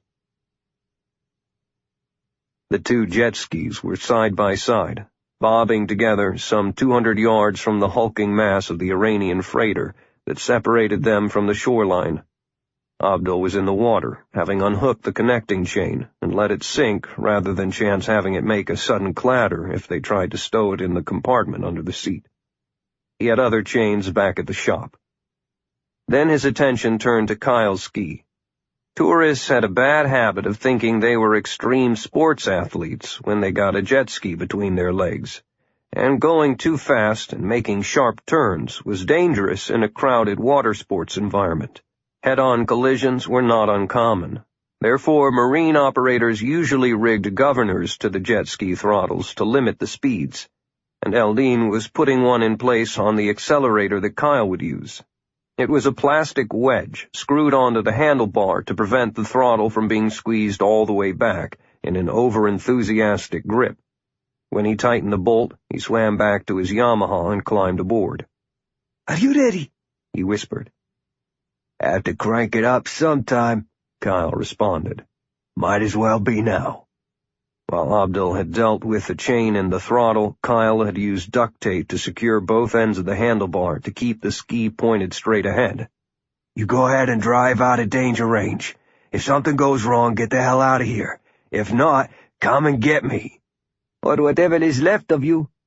"I'll creep in about 30 yards from the midsection, light the rags, then jack the throttle back all the way and tighten it in place with duct tape. I'll roll into the water." Eldine nodded in agreement. "I will be right behind you. Just grab on tight as I pass and hold on until we get clear of the target and the blast. After that you climb aboard and we leave in a hurry, right?" "Right. Let's get this done." Abdul cranked his jet ski with a minimum throttle and little noise, and scooted into a wide circle without creating a disturbing wake. Swanson took a deep breath and turned the key on his Honda. The engine spun to life without igniting the extremely flammable cargo, allowing him to exhale. He pressed the throttle slowly, and the little ski slid forward, as if being summoned by the big boat, which loomed larger in his sight by the second. 100 yards away, he could see a few figures moving around on board, but no alarm had been sounded. 75 yards, and he forced himself to concentrate on delivering the package perfectly, not on getting off of the homemade bomb as quickly as he could. 60 yards, and the ski remained perfectly positioned, its nose aimed directly at the metal hull looming in front of him. Kyle revved it up, pulled the throttle back to its maximum position, and held on tight as the ski almost stood on its tail. When the bow hit the water again, he looped a turn of duct tape around the accelerator to hold it in place. "Jump, you crazy fool," he thought as the ski lunged ahead like a thoroughbred out of the gate. A cigarette lighter had been kept dry in the neck of his wetsuit, and he thumbed it once with his left hand, then twice, and the little flame caught. He touched it to a gasoline-soaked cloth that snaked from the filled gas tank, tied at the front, then to another rag that fed into the rear tank. Somewhat surprised that he was still alive, Kyle Swanson rolled easily off and smacked into the water, careful not to kick away hard, which might throw the jet ski off course. In the old days of wooden ships, enemy fleets and blockades were often attacked by ships that had been sailed into them while burning fiercely, thus torching the sails, spars, and hull. Swanson popped to the surface just in time to see his own version of a fire ship crash into the Iranian freighter. "Oh my God, not another one!" Dr. Tiana Bialy had been awakened for the third time in a single night by a monstrous explosion, this new one sounding like it was just outside her hotel window that opened out onto scenic Naama Bay. She had been dozing in her wrinkled clothes, and her hair felt wild, her eyes were blurry, and a foul taste was in her mouth. She staggered to the window as sirens and alarms began sounding around the harbor, where a ship was in obvious great distress. It took her only a moment to realize that the new blaze was engulfing the Iranian ship that had been so placidly rocking at anchor all day long, unloading supplies. A wave of flame from the starboard side was marching hungrily along the deck, fingers of fire licking around the wheelhouse superstructure, while boxes and crates on deck started to ignite. There was another crash as one container of mortar shells blew apart. Grabbing her binoculars from the night table, she focused tightly on the ship. Crewmen were unreeling hoses, and spotlights came to life from other nearby ships to give the scene an awful glow. A tugboat was already approaching, looping a line of spray from a mid-deck water cannon. There was a pounding at the door behind her, and Omar came in with his own key to join her and watch the fiery disaster. Another explosion, more muffled, rumbled through the ship. "That one was below decks," said Omar. "They have big trouble out there." "So do you think there is a guerrilla force at work in Sham? Maybe a special ops team from outside that we don't know about? I mean, all of these attacks tonight have been severe." A sudden sheet of flame spouted from an open deck hatch, and two men with fire chewing at their clothes dove overboard, screaming. Then there came another thud below the waterline, but no accompanying flame, just a ball of smoke. "No, I think our dangerous friend Kyle has been working hard all night long. That last explosion may have put a hole in the hull." Bialy sniffed. "Impossible. He's only one man, and these attacks have been all over the place. The airport and the ocean? What do you think I should report to London, Omar?" As he watched, the topside fire crawled swiftly across the deck, obviously out of control. A harbor firefighting boat arrived and started arcing water uselessly into the inferno, but the men on board had withdrawn in the face of the heat and the implacable moving fire, and the danger of being blown to pieces. "Don't call them quite yet. Look, the ship is starting to list to starboard." As the right side of the hull edged lower, the left side rose, pulling with it the platform on which unloaded supplies were waiting, and those boxes started to topple. More men leaped overboard and were picked up by circling small boats. The tilt continued as water rushed unchecked into the rippled hull, and all of the volatile material burned hard and fast, heating enough to burn the paint throughout the interior. The crew had not had time to block all of the watertight compartments, and tons of rushing seawater flooded through the open ports. The ship was not only tilted, but was also going down by the stern. "It's going to sink right out there in the harbor, isn't it?" Tiana's voice was hushed. "Yes, it is. The Iranians are not going to be happy. I think the time has come for us to leave, Tiana. I'll call London, then we can go." The telephone on the polished bedside table rang. Chapter 25. The Four Seasons. "Hello? Am I speaking with Tatiana Bialy?" A man's voice, rather deep, his accented English crisp. She snapped her fingers to Omar, motioning for something to write on. "Yes, it is. Who is this?" "My name is Major Mansour Shakuri, and I am Commandant of the Iranian peacekeeping forces in Sharm el-Sheikh. 1,000 pardons for telephoning at such a terrible hour." Bialy turned and sat as Omar handed her a small tablet and a pen. "It is no problem at all, Major Shakuri. I doubt if many people in Sham have gotten much sleep tonight. There's been so much going on." It was a little jab at having so much trouble with his command. "It has been rather noisy," he admitted with a subdued chuckle. "Which means I will be very busy today, hunting terrorists to protect this beautiful city from further harm." "So you can execute more civilians, you bloody monster?" Instead of asking that question, she said, "Why are you calling?" "Perhaps we can help each other," he answered.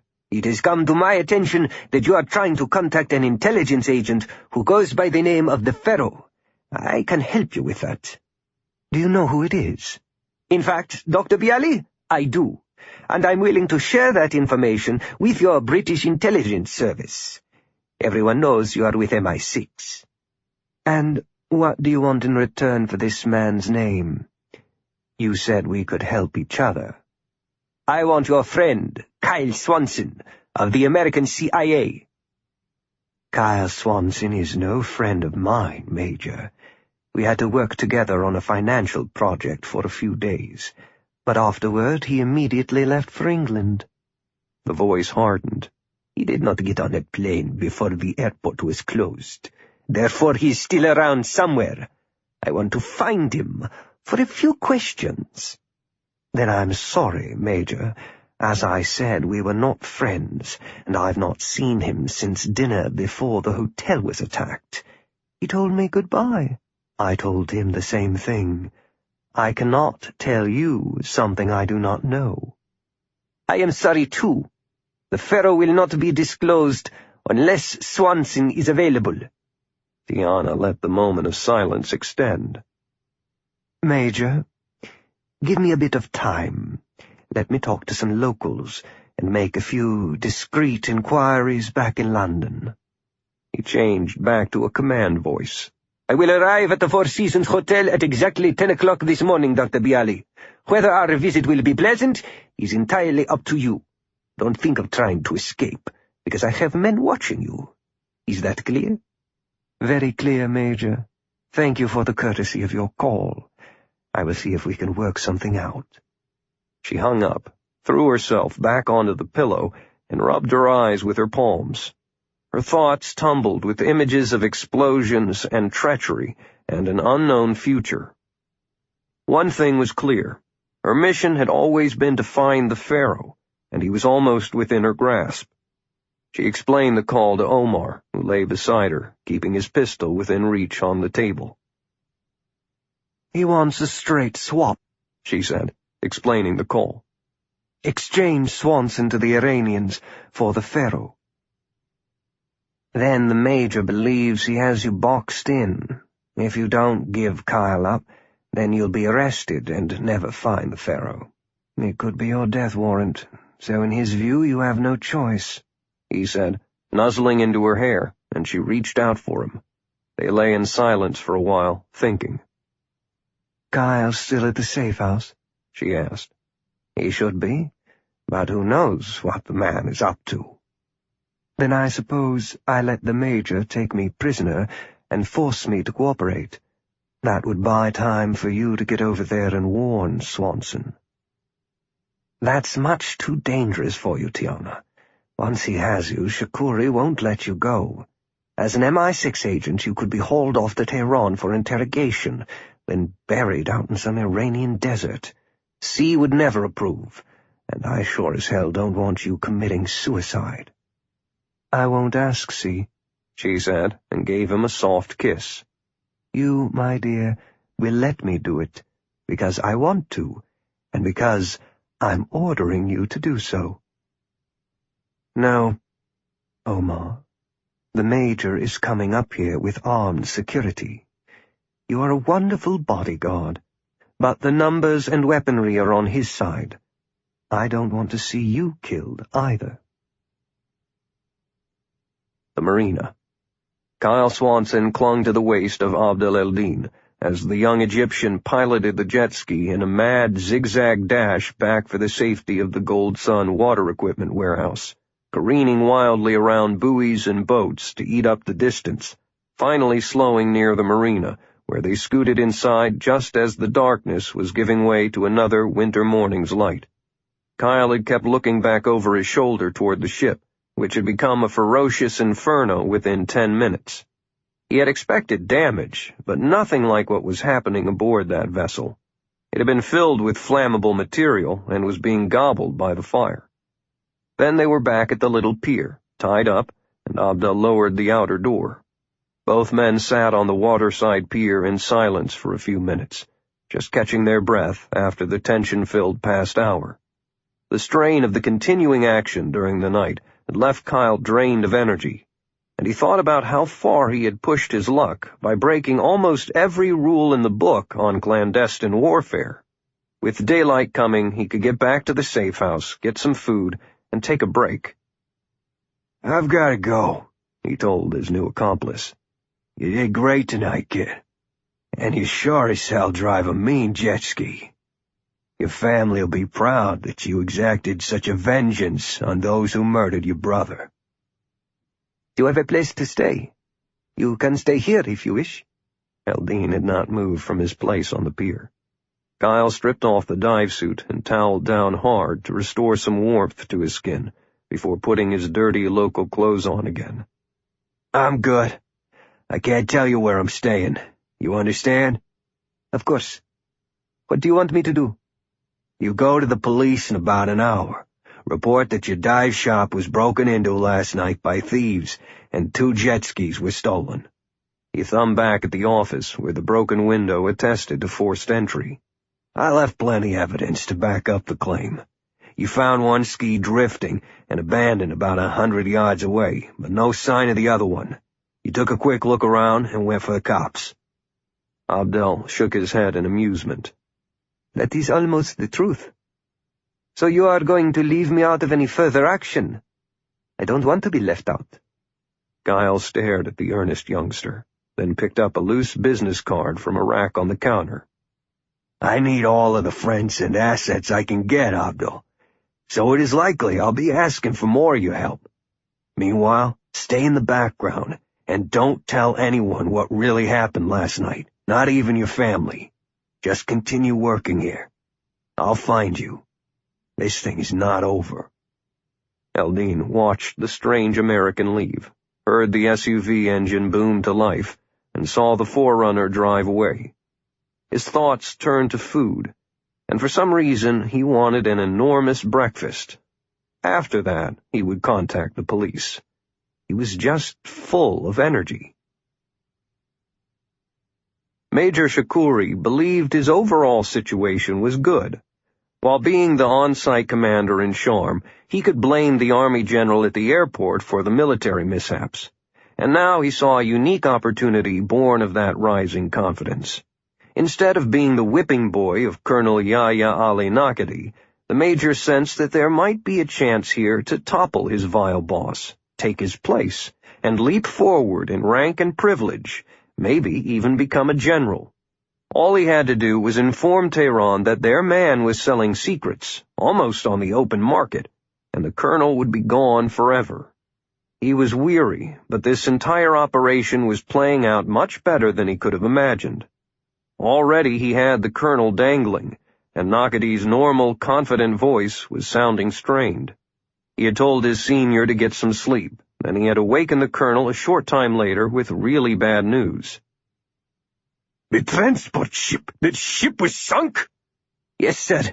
At present, we do not know if it was a torpedo or a missile from the infidel fleet, but nothing is being ruled out.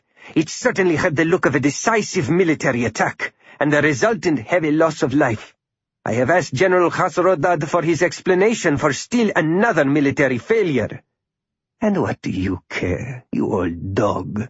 You had one of our ships sunk with a missile strike without giving the crew any warning, he thought.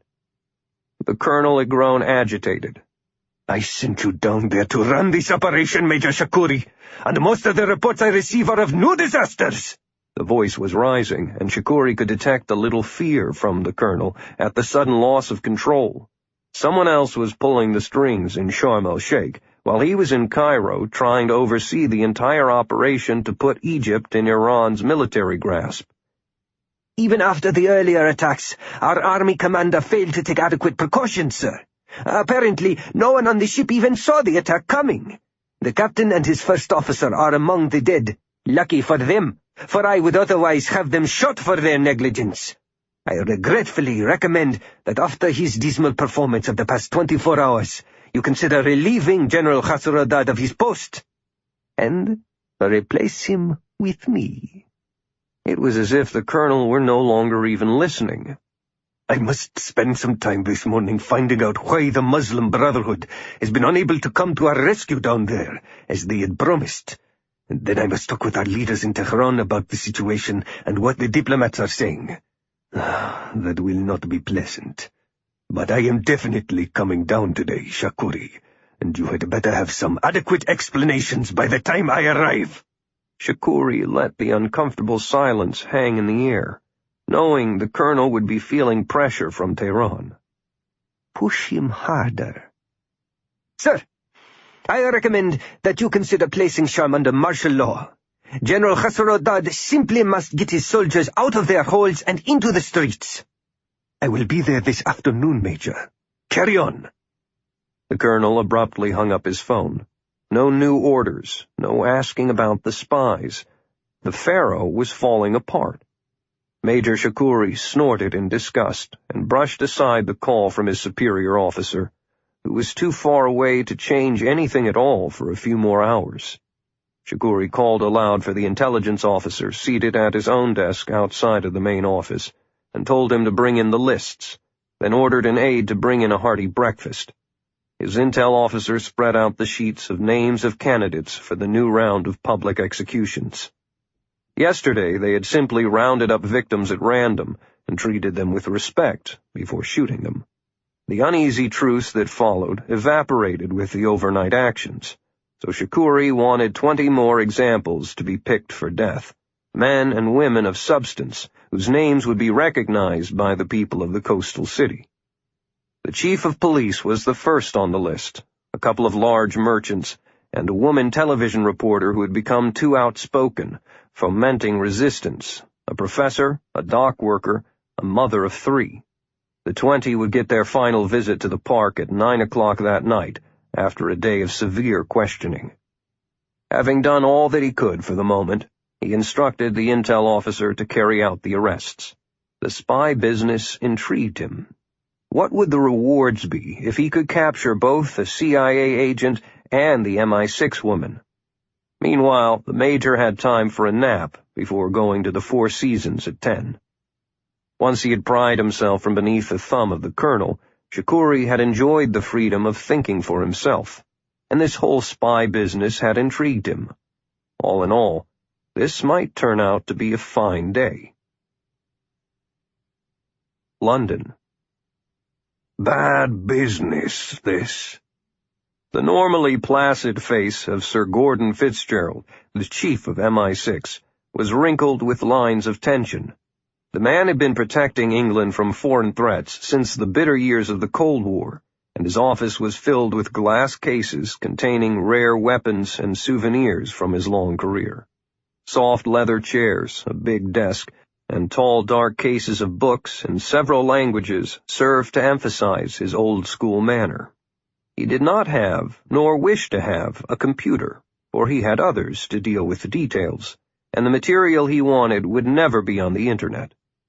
Through the decades, he had learned to recognize both the unusual and the inevitable, and the quickening developments in Sharm el-Sheikh qualified on both counts.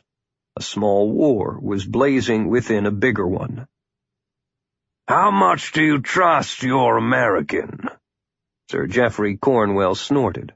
He's not my American. He's our son, and I've never met a better man. I have total trust in him, see, total trust. Forgive me, Jeff. I refer only to your evaluation of his rather unusual skill set. There is no one better in these situations. Fitzgerald lifted a quizzical eyebrow. There is always someone better. A deep voice joined in via speakerphone from across the Atlantic Ocean. General Brad Middleton, the commander of Task Force Trident, was on the horn from his Pentagon office.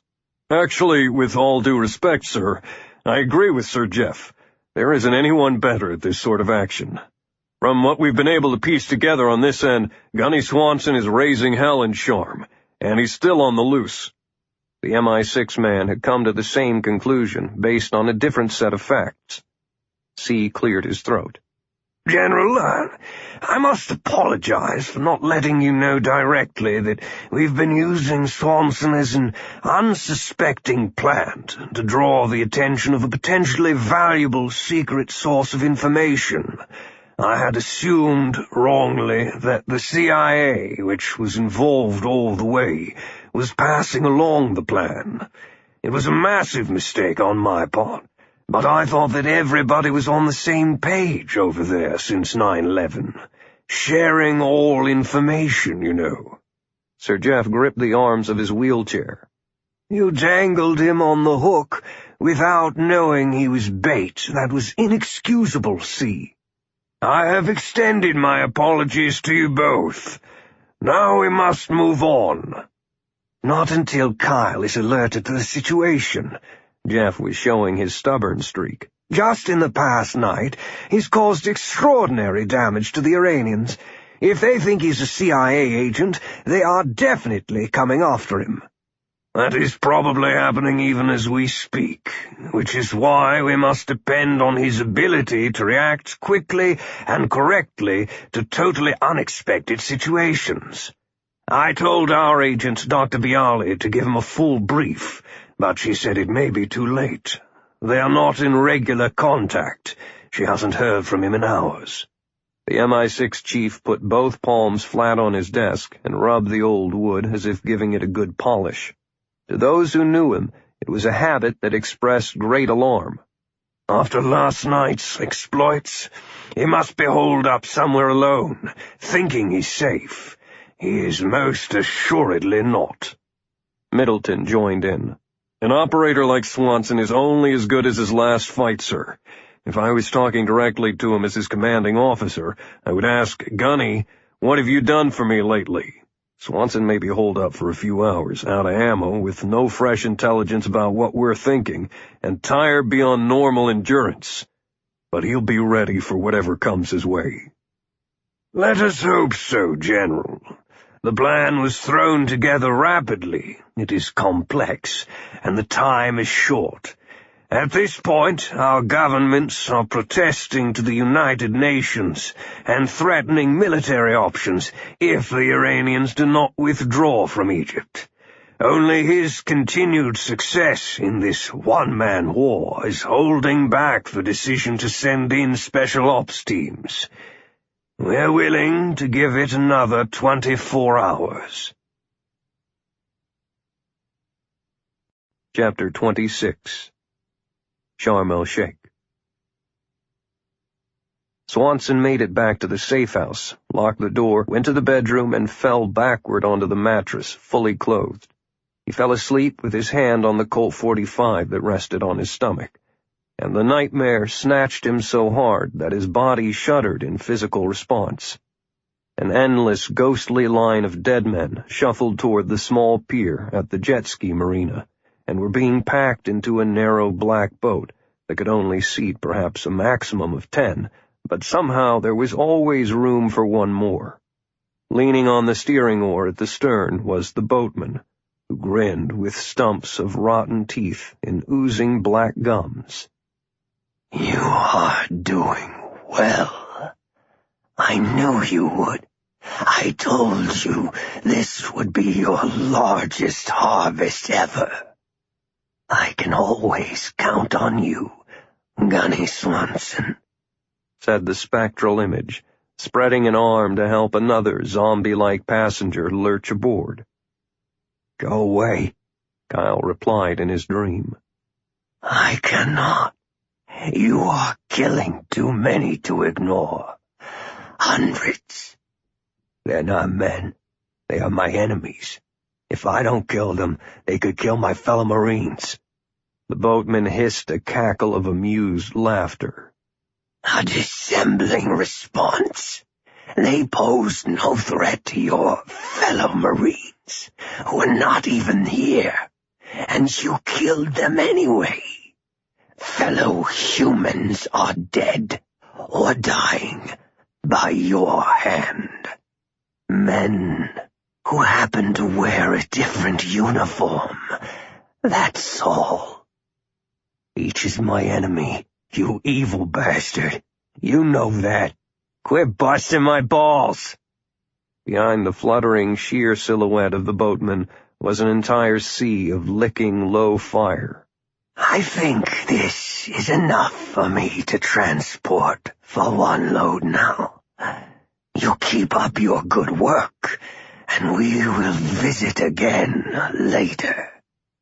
There was the cackle of a bodiless laugh, and the long, low craft nosed away into the flames. Swanson cried out at the departing figure. I didn't want to kill any of them. They were my country's enemies, and I don't want to kill any more." The final answer echoed back from a hole in the fire. "Much you will. You have to. For more are coming." Swanson jerked awake to a full sitting position, the .45 locked in a two-handed firing grip, as he heard the scratch of a key in the lock of the safe house's front door. He swung his feet to the floor and slipped prone at the bedroom doorway, with a clear firing lane to the front. A light, triple-rap knock, and the door opened about 2 inches and stopped. "Swanson? It's me, Omar. I'm alone." "Step in backward and slow. Keep your hands where I can see them and close the door." Swanson's pistol did not waver from its line, and his eyes were intense and on the target. Omar did as instructed, keeping his hands high, which pulled up his shirt high enough in the back for Kyle to see the butt of a pistol in the back of his belt. "Pull out the weapon with 2 fingers, left hand, drop it, and kick it beneath the sofa." Omar did as he was told. "Keep moving back toward my voice." Kyle got up and took a few silent steps. "Turn around, slow." Omar did so, and found the big hole at the end of the .45's barrel pointing right between his eyes. "Hurry up with your search, or inspection, or whatever this is, Kyle. We don't have much time. They're coming." Diana Bialy was at a big mirror in the bedroom of her suite, carefully applying the final touches to her makeup, deciding to pass on the lip gloss. A girl had to be careful around Muslim men, she thought. They would appreciate beauty in a woman, and then just as easily treat her like a dog. Love, she had found over the years, had little to do with such a relationship. Anyway, she was not here to please anyone, for she already had a fiancé back in London, as well as a lover, Omar, in Egypt. Satisfied with her understated look, she gave her clothes a final adjustment, then took a chair in the living room and calmed herself to await the knock on the door. It was almost 10 o'clock. Major Shakuri had been extremely busy all morning, imposing his version of logic and order on the situation that seemed to change every few minutes. He studied the updated damage reports from the overnight attacks and had a brief, unpleasant telephone conversation with General Khosrodad out at the airport. The man had no fighting spirit and very reluctantly gave Shakuri the soldiers needed for the evening's executions. The major had approved the final list of the latest examples, but the overnight casualties to the Iranians had been high, and Shakuri had to keep his retaliation formula in some sort of perspective. Even at 1 for 1, it would mean several hundred executions, which was an impossible number. The lesson, not the executions, was the important thing. So he would do 20 today, then declare the lesson learned before it turned into a general massacre. With the extra soldiers, he would then use martial law to restore calm in the beachfront city. The bodies this time would be left to rot in the park for a few days, before being taken away by grieving relatives. Examples. With those arrangements in place, he sifted through the news reports. The Muslim Brotherhood had promised to spark a spontaneous uprising of the people across the land, but that had not yet happened. Since winning political power through elections, the Brotherhood had to deal with all of the problems of any government, both in its own country and abroad. They had wanted power and found it an uncomfortable fit. There were problems in Gaza, where militants wanted to succeed from Egypt and form an Islamic emirate on the Israeli border. The Bedouins would not cooperate because they never cooperated with anybody. The old players in Hamas would not bow to the wishes of the new government, and Al-Qaeda despised the elected officials for not being radical enough. There were dozens of serious fracture lines within the Brotherhood, and powerful rival political parties.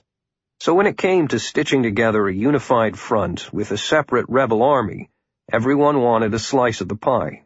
The idea that the Brotherhood would launch demonstrations against itself defied logic. That left the Supreme Council of the Armed Forces still intact, and the last thing the generals would allow was a competing army on Egyptian soil. The major wondered why the colonel could possibly have believed any differently. While Brotherhood spokesmen on the streets were still forecasting victory, they had not come close to marching south to relieve the Iranians in Sharm. At best, it might be viewed as a stalemate. At worst, it was the quiet before a storm, for the Egyptian military had not yet truly intervened. Shukuri enjoyed this new ability to overwatch the entire situation, the feeling of control. It had a sweet taste, and he was reluctant to return that magic bottle of power to his boss when Nakati arrived this afternoon. Shukuri was now absolutely confident that he could replace the general at the airport, for sheer incompetence, if nothing else. Then he could turn his full attention to ousting his superior officer. To think that only a week ago he had trembled in fear of the influential, magical Nakati. Things change quickly. First, he had to deal with these spies among them. He slid a pistol into the polished leather holster on his belt and stepped into the chill and pure morning light. 2 uniformed soldiers, each with an AK-47, stood at attention beside his car. Major Shukuri believed that at that moment he was the most important man in Sharm el-Sheikh, if not in all of Egypt. The ride up Hotel Row from the Blue Neptune to the Four Seasons was short, and he and the 2 escorts marched inside as knots of people parted before them. Scars of the fighting from the first night were still plentiful, but were rapidly disappearing beneath the reconstruction by work crews. The smell of fresh paint was strong, and drills, saws, and hammers were busy. They went up on the elevator to one of the higher floors and found the room number. He knocked with short, impatient raps, then importantly went to a rigid parade rest position, chin up, hands behind his back, pistol on his hip. Tiana Bialy opened the door and gave him a quick once-over, thinking he looked somewhat silly with the military posturing. She stepped aside as the men entered, with the guards walking through the suite in a brief search. Shukuri sat down, uninvited. Showing who's boss, like a little dog peeing on a lamppost, she thought. "Thank you for seeing me, Dr. Bialy," he said as his eyes roamed over her. The soldier who had searched the bedroom returned, nodded to the major, and joined his partner at the door. "Since this is a business meeting, Major, let's get right to it. Are you the Pharaoh?" "Yes, I am," he lied, turning up his palms in a gesture of innocence. "Can you prove that?" "Give me Kyle Swanson, and I will give you everything you want." "This was to be a fair and mutual exchange, Major Shukuri. My orders are not to proceed without proof of identity. A substantial sum of money is to be delivered to the Pharaoh, and we must be sure of the person with whom we are dealing." "I do not carry an identification card bearing that name. I am sure you can understand." His eyes gleamed with quiet excitement. "Then answer a question for me," she said, pushing the conversation. "Why should I, or anyone in British intelligence, trust what you say?" "Because it is very dangerous for you not to do so." In a lightning move, the major reached forward and backhanded Tiana across the face, knocking her from the chair. "I did not come here to bargain with a British spy. I came because you have something I want." He lunged across and wrapped her hair tight around his fist, then slapped her again, and blood spilled from her lower lip. "Do you know where Swanson is?" She wiped away the blood with her fingers, feeling the sting of the cut. She did not scream, and did not seem frightened, which puzzled him. Instead, she watched him with her dark eyes. She had known the ruse she was running was dangerous, but she would stick to the plan. "I want the real Pharaoh. It is obviously not you. You're just an errand boy." It was Shukuri's turn to be shocked. His word was not to be insulted and challenged by a woman. "And I plan to deliver you to him later today. First, I ask again, do you know the location of the CIA spy?" He gave the hair a vicious jerk and was pleased to see her wince in pain. "Do you?" Tiana coughed, then gave a sarcastic smile. "Better than that, Major. I can take you to him. They should be ready by now," she thought. He pushed her away and bent over with his hands on his knees, his face close to hers. "Then let's go. My car is waiting." Swanson patiently waited in an apartment 2 doors down the hallway from the entrance to the safe house, his eye pressed against the peephole, again feeling the familiar warmth of his blood flowing through him before a fight, his heart thumping in a steady beat to make the machine that was his body ready for sudden maximum performance. A woman and her child lived in the place, but they had been paid well by Omar after a brief negotiation to leave for the rest of the afternoon to avoid some possible trouble. After the previous night of flames and fire, it did not take much persuasion for the handsome Omar to convince them to vacate for a few hours. When it was clear, Kyle walked quickly down the hall from the safe house and into the apartment, where Omar was already clearing the area around the door of toys and furniture to allow more freedom of movement. Neither man spoke, for the time was past for talking. Omar hurried back to the safe house rooms, but did not lock the door. Kyle also left his unlocked, with a small piece of duct tape over the latch to keep it from engaging. It would open with a simple pull. The big pistol carrying the sound suppressor was in his right hand. It shouldn't be long now. Why had Bialy put herself in harm's way? She had hatched this risky plan, and was now firmly snared in the hunter's net. The door to the safe house was at the top end of a T of bisecting hallways, and Kyle was 2 doors down on the right side of the T-stem, with the elevator at the far end. To get to the safe house, anyone would have to pass his position, and the only variable would be the positioning of the Iranians and where Tiana was placed among them. It almost did not matter how many guards there were, for they would be bunched together, and he planned to kill them all. The cell phone vibrated silently in his pocket, and Omar spoke quietly. I just saw them pulling downstairs. 1 officer plus 2 bodyguards with AKs. Tiana's in front. On the way up. Kyle snapped down the lid and put it back in his pocket, then let his body settle into the alert mode with every sense tingling. He rested his left hand on the doorknob and watched the hallway through the fisheye peephole. There was no warning bell on the elevator, but Swanson heard movement at the far end of the hall, and a woman's voice echoing in the stillness. "This way. It's that door right down there at the end." Tiana was announcing obvious directions to make useless noise that served as a warning. Her comment was followed by the heavy fall of boots in the hallway. Swanson sucked in his breath and exhaled slowly. 1 bodyguard led the way, and the major steered Tiana by the elbow to keep her in front of him. The second guard brought up the rear. They stopped at the entry to the safe house, and the guards took positions a few feet away from the door, 1 on each side, flat against the wall, and brought up their AK-47s. Swanson gently opened his own door a half-inch and saw that they were about 15 feet away, with all of their attention on the safe house entrance. Shakuri pushed Tiana forward. If any bullets came out of the apartment, she would be the first to be hit. "Call him," the major ordered in a whisper, pulling his own pistol and standing out of sight to the side. She knocked.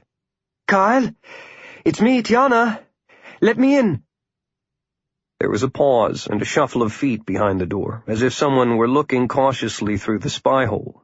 Then there was a rattle of a chain, as if the door were being unlocked. The 2 guards stepped back into the hallway, rifles pointed at the door, and Shakuri held Tiana tightly as a shield. Kyle Swanson had silently opened his own door and was already in the hall behind them. His pistol was extended, a part of him, and he went for the soldier on his right with the first shot, which sounded like a cannon in the tight quarters. Swanson felt the kick of the recoil and saw the bullet strike the man just behind the ear.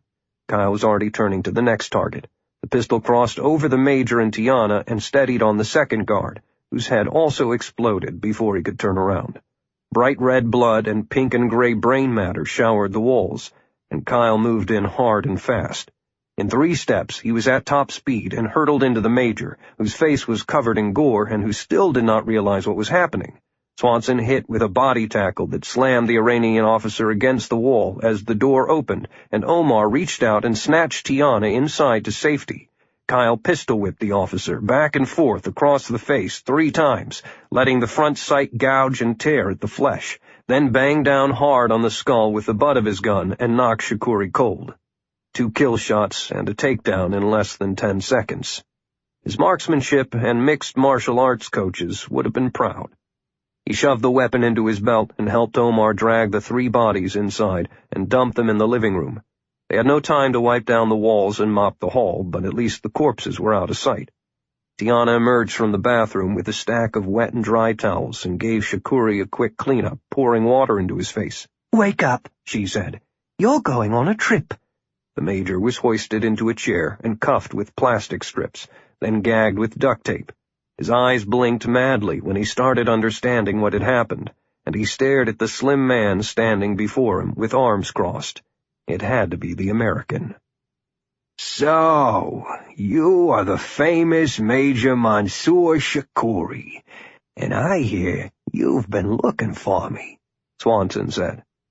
"Too bad you found me." Kyle seized the man's right hand, and with a hard pull and a sharp twist broke the little finger. Shakuri jerked away in pain and tried to kick out, but Swanson just slapped him. "That was for ordering the assassination of an American citizen on American soil, an accountant who had done no one any harm, but was a threat to your efforts in Egypt." Shakuri shook his head in denial, only to get slapped again with an open-hand strike that made him see stars.